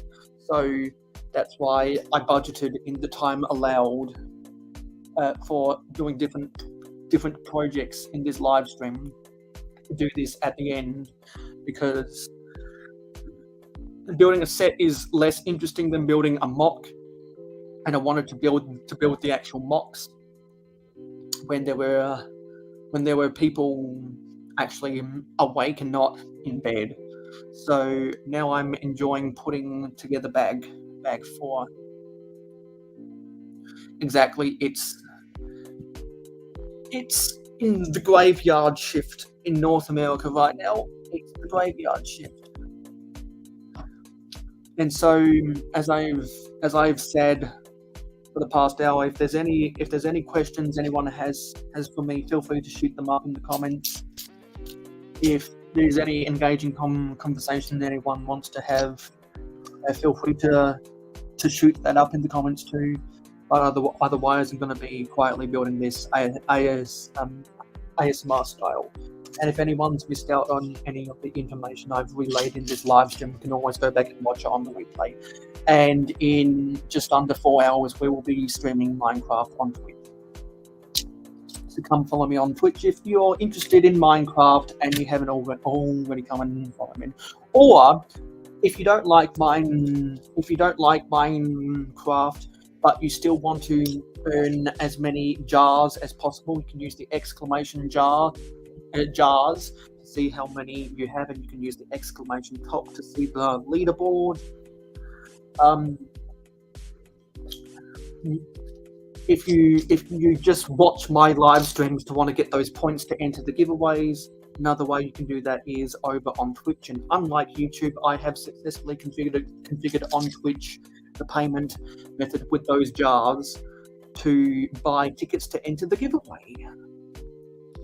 And all you have to do to earn those jars is to comment regularly. I think it's once every 10 minutes, and it both Streamlabs and Stream Elements detects that you're active. That's all it takes. I'm going to have to make a stinger about that so that I don't have to keep on explaining it over and over again. And there's several stingers that I'll have to edit this week. And I look forward to editing all of that together.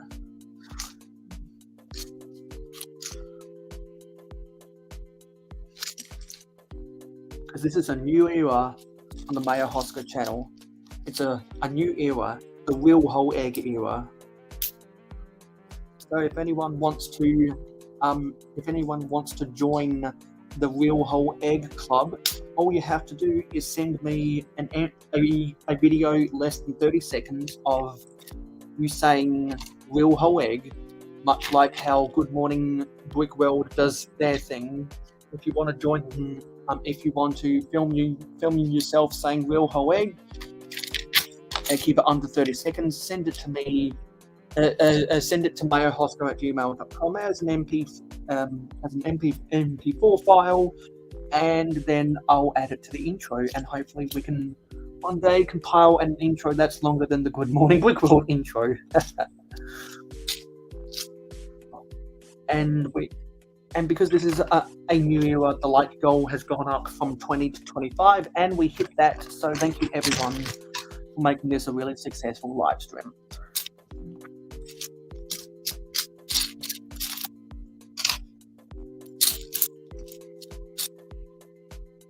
What is glass? Where is the glass?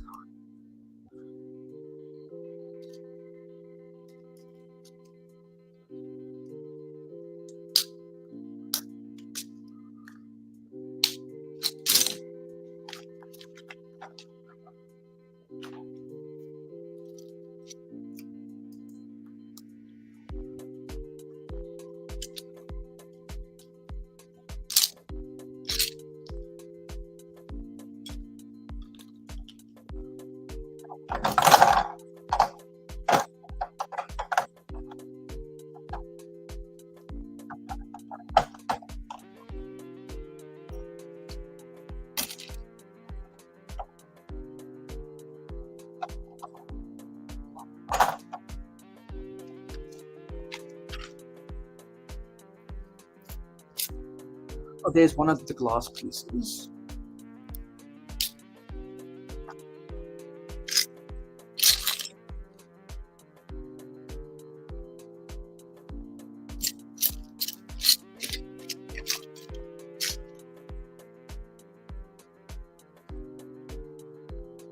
Another holder.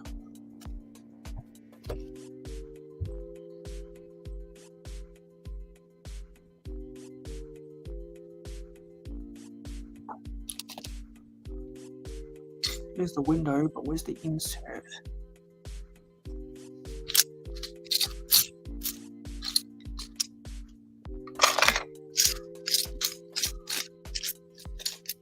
There it is. It camouflaged.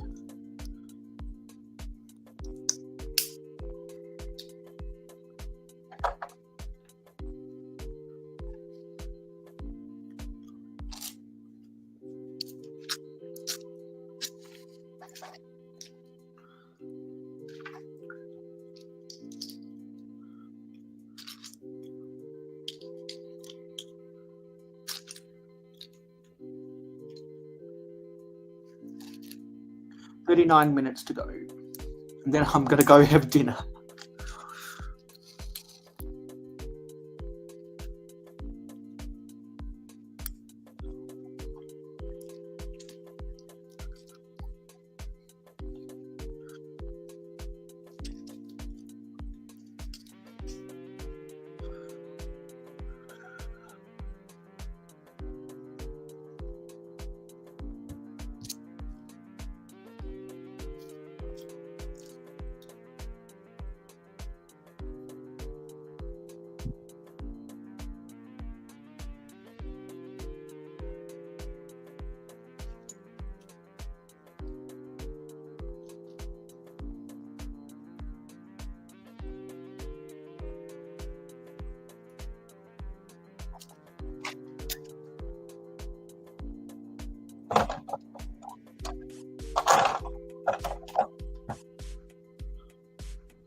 Oh, there's another one of those things, guys.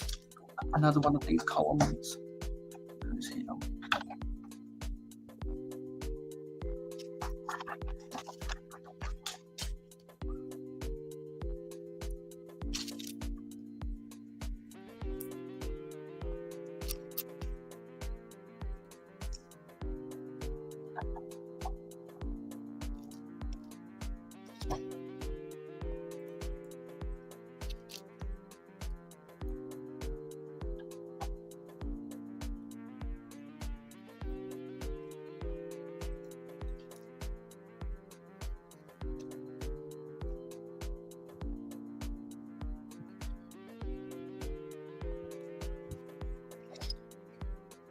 Wait, that doesn't look right.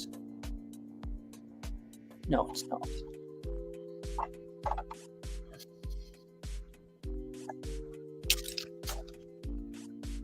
Aha.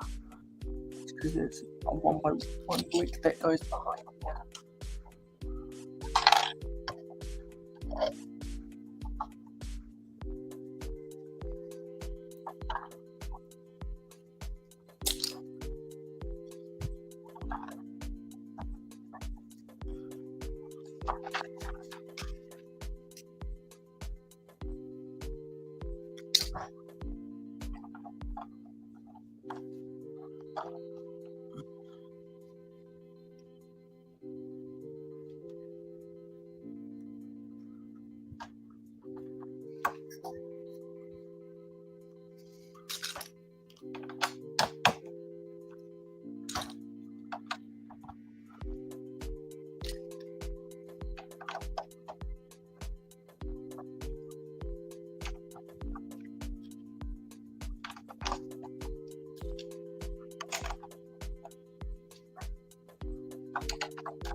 Doesn't look right.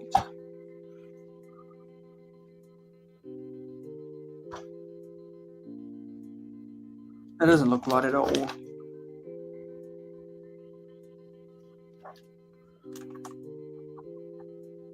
That's better.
That's a weird tech build.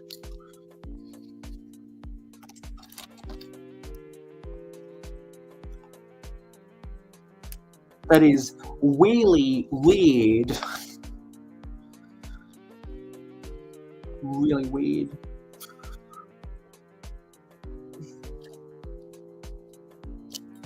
I don't know why you'd need a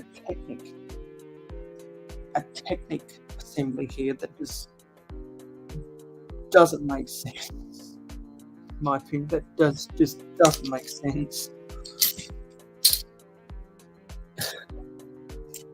Probably because of the parts budget. Like really strange decisions in some of these modular builds because of the parts budget from time to time. I don't know how this adds strength. I really don't.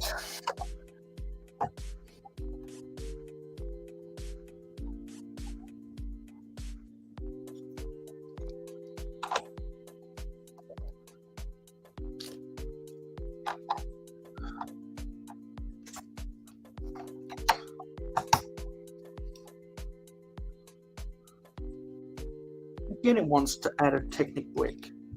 I don't know why that couldn't have been a regular 1x1. That's just really... Again, that is really weird. Intentionally saying it with the wrong consonants. Or, no, sorry, with the flipped consonants. I've got to turn that into a stinger as well, probably.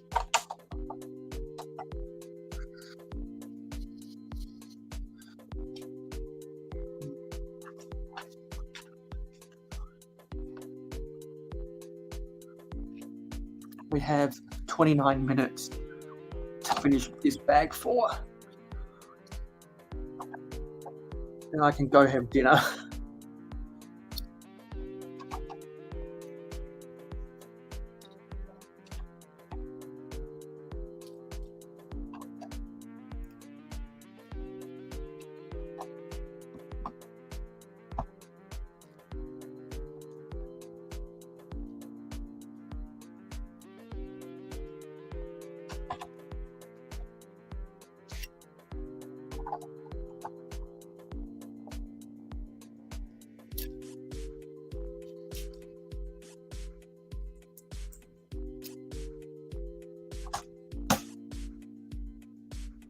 Okay, that was the wrong way around. I don't understand that.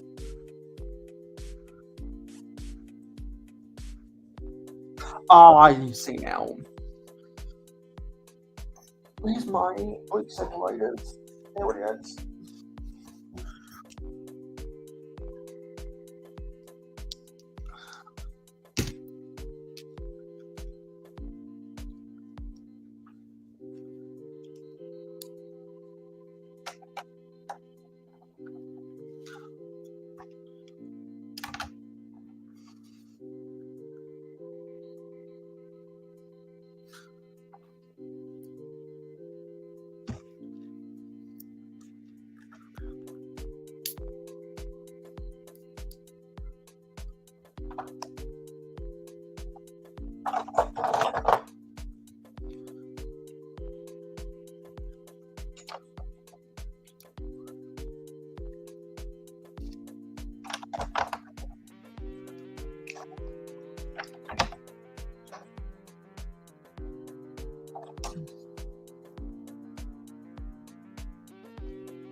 Okay, this is a really weird build. This is another really weird.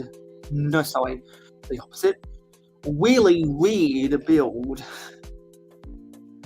Someone please caption that and turn that into a meme. That's just begging to become a meme.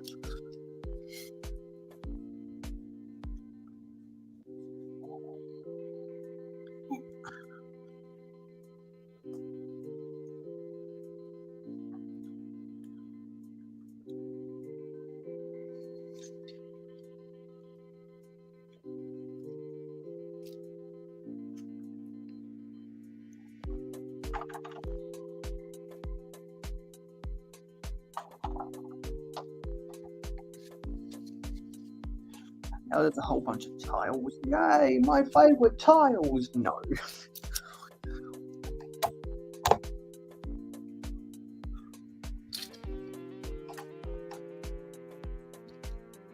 Whoa, that just went flying.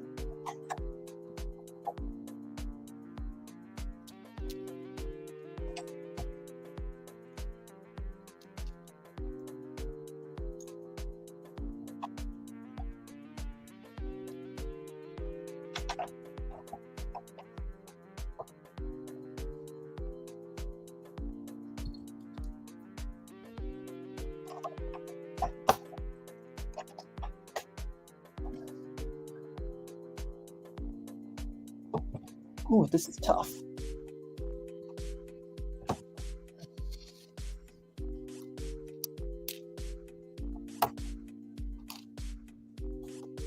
Probably gonna get this done. Get this bag done before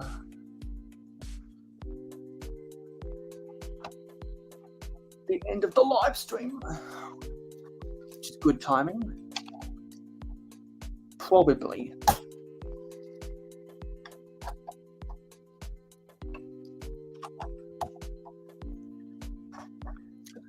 But given the current climate of my channel, I couldn't have asked for a better live stream.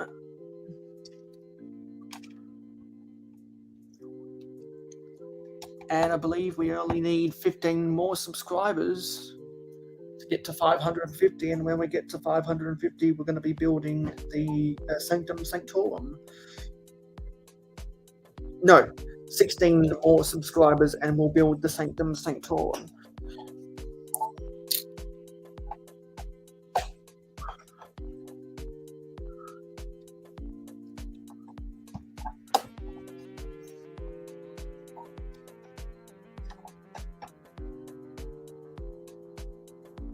Let me adjust myself.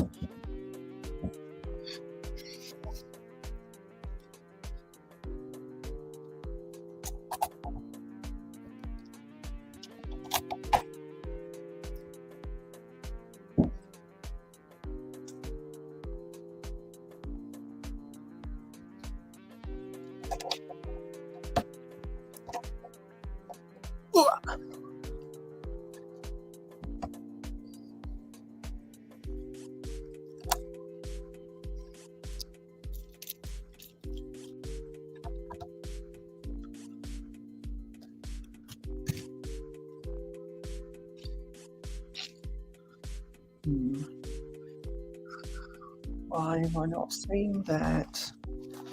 Oh yeah, just went underneath the instructions.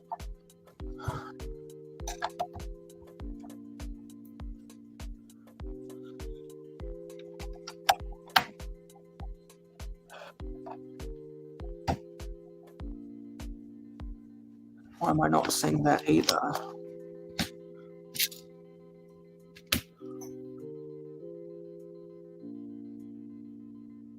Why am I not seeing that?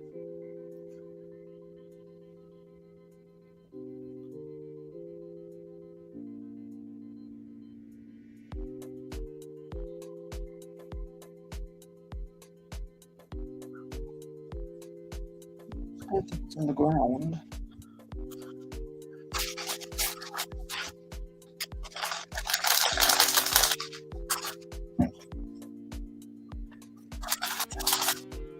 It's not still in the bag.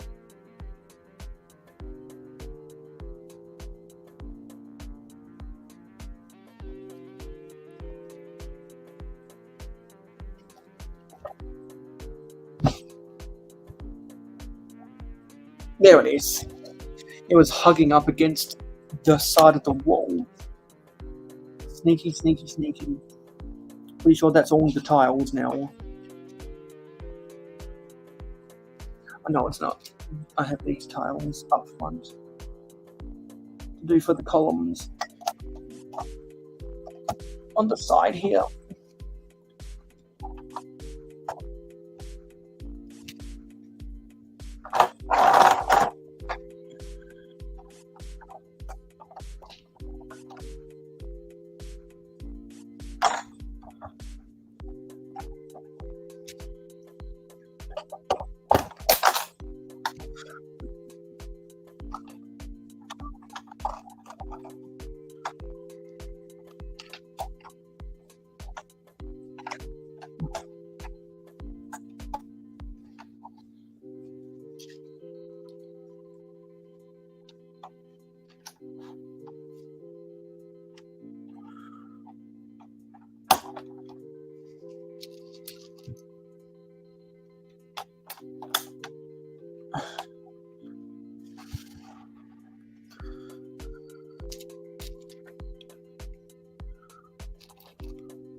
Yeah, okay, I guess that's how it works out.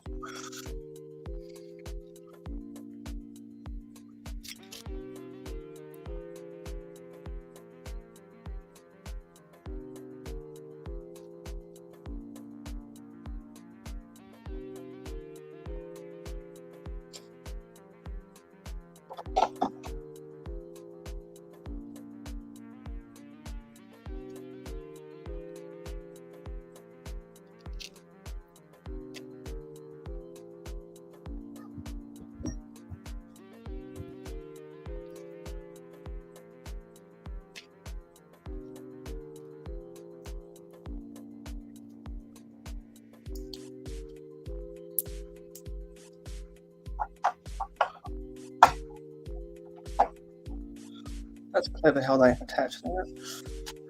Oops, I need to put another tile up here.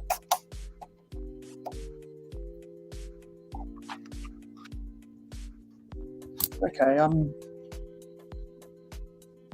oh yeah, this is supposed to go in here.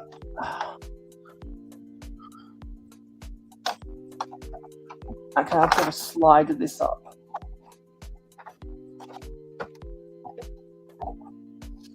To put in this column. Who's that? Ah, it's Karma Brick Creations. Hey Karma, what's up? Well, what's up is this is the first episode of Real Whole Egg, my new live stream series. It's a new era on the mayohosko. It's a new era on the mayohosko live. No, it's a new era on the mayohosko channel, the Real Whole Egg era. And so I've explained ad hominem about what that entails. So if anyone is interested, what the fuck is this Real Whole Egg live stream stuff, then all your answers will be known if you go back and watch this on the replay. We are 15 minutes away from ending this live stream, and I'm pretty sure we're done with bag 4. But I'm not seeing some pieces. I need to go back in the instructions and see if some of these pieces were used elsewhere. They might have been left over from the pieces I was using to build my Ewok village mock. Because we did make some progress in the Ewok village today, and we also made 5 more castle mocks. So at the conclusion of this live stream, I'll get everything out that I've built today and get it all in the thumbnail, or try to get it all in the thumbnail.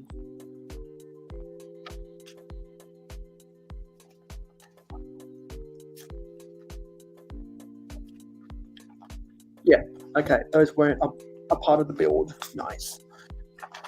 And we've got some extras as we always do. Yes, you did miss the castle mocks, but I will be filming a video after I am done disassembling the complete 90th anniversary castle, my duplicate copy. Once I have finished all of the castle mocks I've wanted to do with that set, then I'll make a video. But I've still got, I estimate I've still got 2,500 pieces that I can use to make mocks. I've probably used about 3,000 already. I can't remember what the piece count was for the 90th anniversary castle, but I've probably already used 3,000 of those pieces to make mocks, and I've probably got about 2,500 more I can use to make more mocks. But if you go back and watch the first 4 hours of this live stream, that's when I was building all of my castle mocks.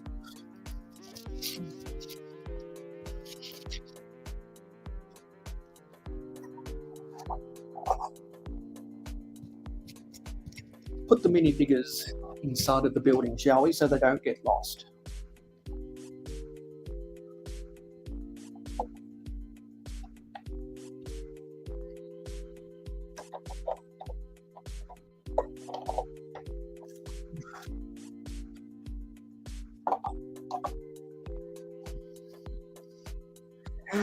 Yeah, I know a bunch of Castle fans just can't afford it, but I was able to afford 2. That's why I have one built and one that I bought to build on my 24-hour live on one of my 2 24-hour live streams back in January, with the intent of eventually disassembling it for later purposes. And we have Johnny G back again. Yes, the tower, the bell tower is the tallest of the castle mocks I built. I'll get out the tower, the bell tower, now that you speak of it, Johnny. So this is the bell tower, and it's a bell tower. Yeah, I gotta rotate it this way because the bell inside actually swings backwards and forwards. There was a bell in one of the towers from the 90th anniversary castle. I was like, you know what? Since I've already got this bell and the Technic bricks in order to hold this bell and let it swing backwards and forwards, why not make a bell tower? And that's what I did. So this bell tower was made on an Instagram live stream this week on Makro Bricks' live stream last weekend. I built this house. I'll give a 360 view of this house. This is, in my opinion, the best looking because it uses it is the most purest build to the original set. And I also built this castle wall, which is probably the second most purest build that I've mocked together. And when I wanted to get these details because with the flowers out at the front of the window and the vine growing on the side as a reference to Romeo and Juliet. Then today, I'll shuffle these out of the way. I built these four stores, which I just stacked up to save space, that are for rent. So if there's any merchants in the Middle Ages momentum that want to rent out these storefronts and set up shop, they're welcome to pay the Black Falcon's rent. And then I also built this structure. It could be a variety of things. If I'm able to find a door, I'm probably going to turn this into a house. And then back in March, while I was on my spiritual journey, I built this.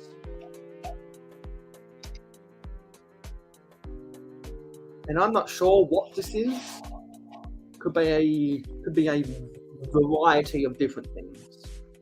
But the only thing I need to change is I need to change this Crusaders flag up top to be a Black Falcon's flag. I need to find either a cloth Black Falcon's flag, or I need to find the molded plastic black and blue flag pieces to represent the colours of the Black Falcons. So I'm going to keep on building off camera. Probably not going to build any more mocks tonight. It's almost 6:30 p.m. because I am exhausted. I've had a really productive day. Had some good engagement in the comments. Got some ideas for future segments of Real Whole Egg because part of my spiritual journey was brainstorming how to make my live streams better. And over the next month, I'm going to execute upon those brainstorms, which includes more interactive segments. And I've decided that I'm going to do a weekly rant at the 1 hour mark of every episode.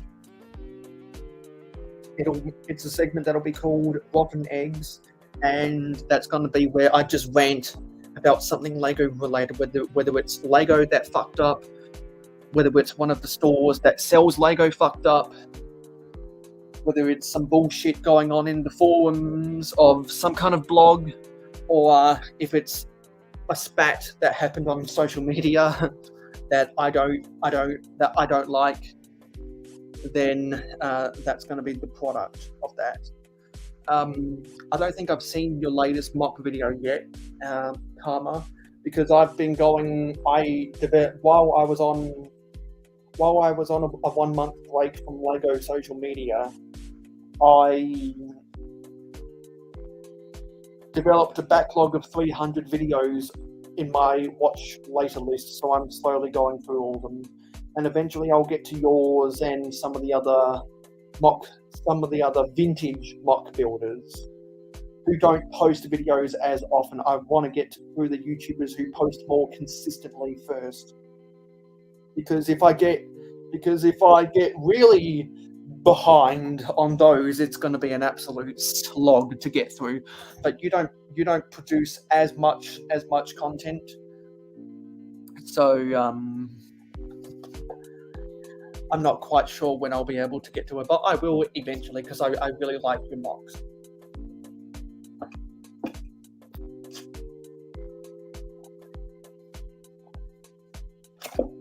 I like most people who make castle mocks. 6 minutes to go to the end of the live stream.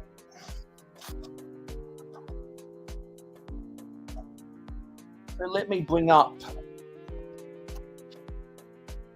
the Ewok Village mock I'm making. This is a May the 4th Be With You project, and I'll make a video about this that'll release on May the 4th in this country, and I'll do a reveal live, and I'll be doing a Revenge of the 5th live stream, talking about this kind of more casually, because that'll be the night of May the 4th Be With You in the US. And you're exactly right, Karma. The only reason I created this mock of an Ewok village in the first place is because instead of the Ewoks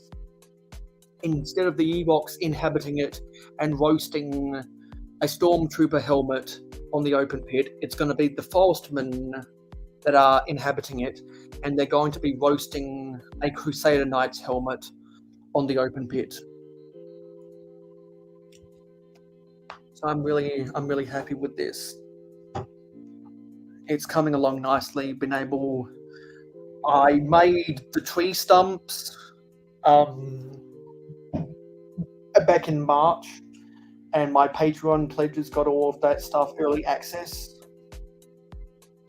And now, last weekend, I built the foundation of the top of the trees on camera, and today we built kind of the structure on camera, at least for this side.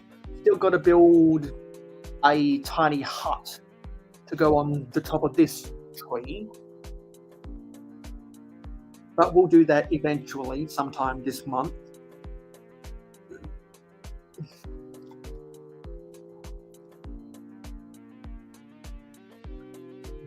And hopefully sometime before my birthday, I'll get around to adding the minifigures and building some of the minifigure accessories, like that pit that would normally roast a Stormtrooper helmet, but instead will be roasting a Crusader Knight's helmet.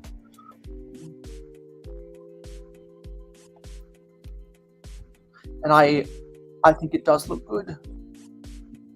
And that would be funny, Johnny D. That would be funny. Speaking of friends, I bought this friend set 20% off last week. It's the Cat Hotel. Not sure when I'm going to be building this, because there are other mocks I want to build in the meantime, and I've already got this set project going on. So I don't know when I'm going to be building this, but eventually I will. And the reason I bought it is because it's kind of a meme. Because Cat Hotel, it has a lot of innuendo in it. Haha. So I am exhausted. Thank you everyone for watching. It is appreciated. Be sure to like, comment, share, subscribe, ring that notification bell, follow me on all of my social media, join my mayohosko Discord server, and there's a bunch of other links that you can check out. And now that I've configured Streamlabs, that's going to help me out a lot.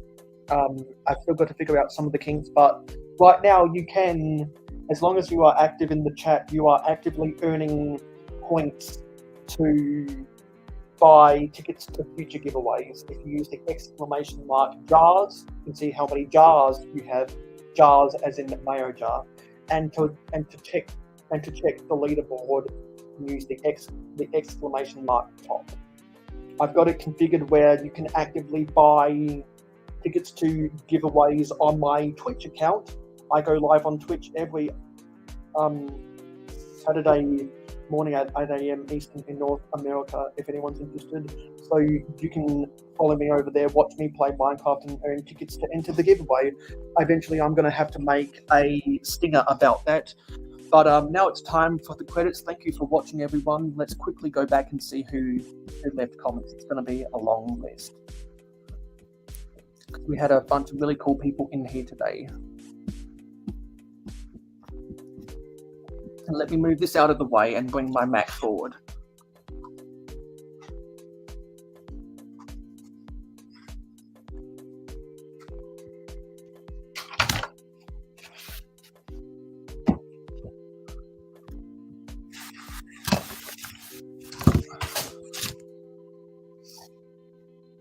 So we had Stud Sidious, who was on the panel, Richard Cranium, R. Claxton, Pandemonious Panda, Redcoat Kyle, who was on the panel, Nate Mr. Blue, YOLO X, Clicking Cliff, Streamlabs, Tasman Bricks,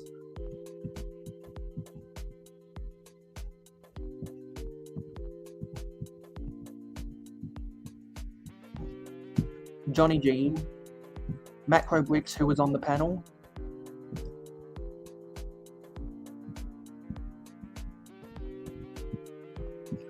Cy O'Connor, Michael Fujiwara, Mikey J. Productions, Cheap Ass Blix, Shy Time is My Time, Contra Bricks Build Craze, A Chip Off the Old Block Toys,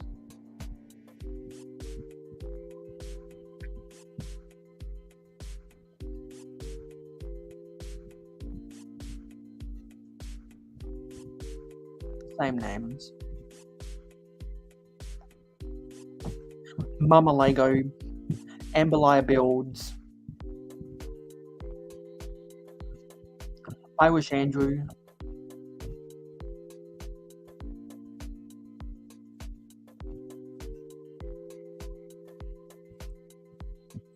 Hobby Hooligan,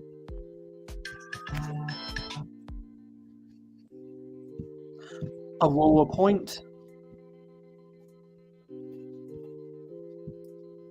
Our Toy World, Aussie Adam Bricks, Secret Squirrel Bricks, Tree of Ore, Butt Chop 2021, a couple of Brickheads,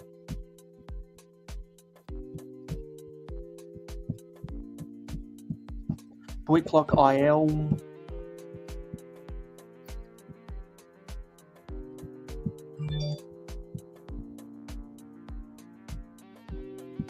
Skywen, The Brick is Life, Titanium J, who was on the panel,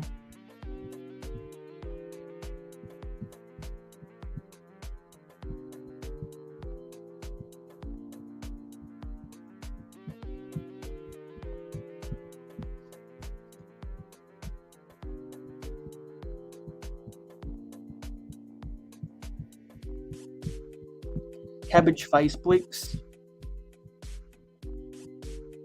Miss Amby,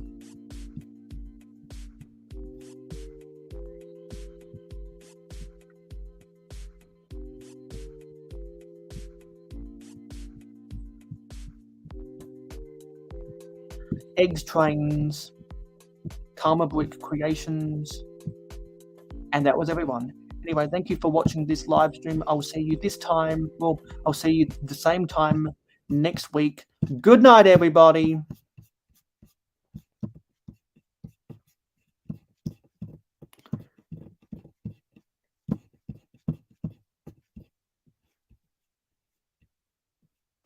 Where's the credits?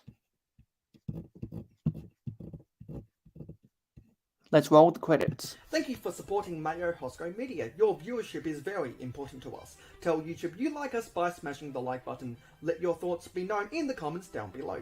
Never miss out on any more LEGO content from us by hitting the subscribe button and ringing the notification bell. Stay tuned for live streams every Friday night at 9 PM Eastern in North America and monthly city updates on the last Wednesday or Thursday of every month. If you like Minecraft and gaming streams, follow us on Twitch, mayo_hosko, no capital letters. Twitch streams every Saturday morning at 8 AM Eastern in North America. To be in the know, follow us on Instagram and Twitter at real_mayohosko. Have fun with us on our Discord server. Friend us on Facebook and join the fan club group. For business inquiries, email us at mayohosko@gmail.com. For historical inquiries, check out our website. For special community perks, including behind the scenes, voting rights, and early access videos, become an investor today by pledging to us on Patreon. Links in the description. Watch this video recommended to you, or check out this playlist if you missed any previous videos of the same genre. This has been mayohosko, and I am a fan of old LEGO. #AFOOL.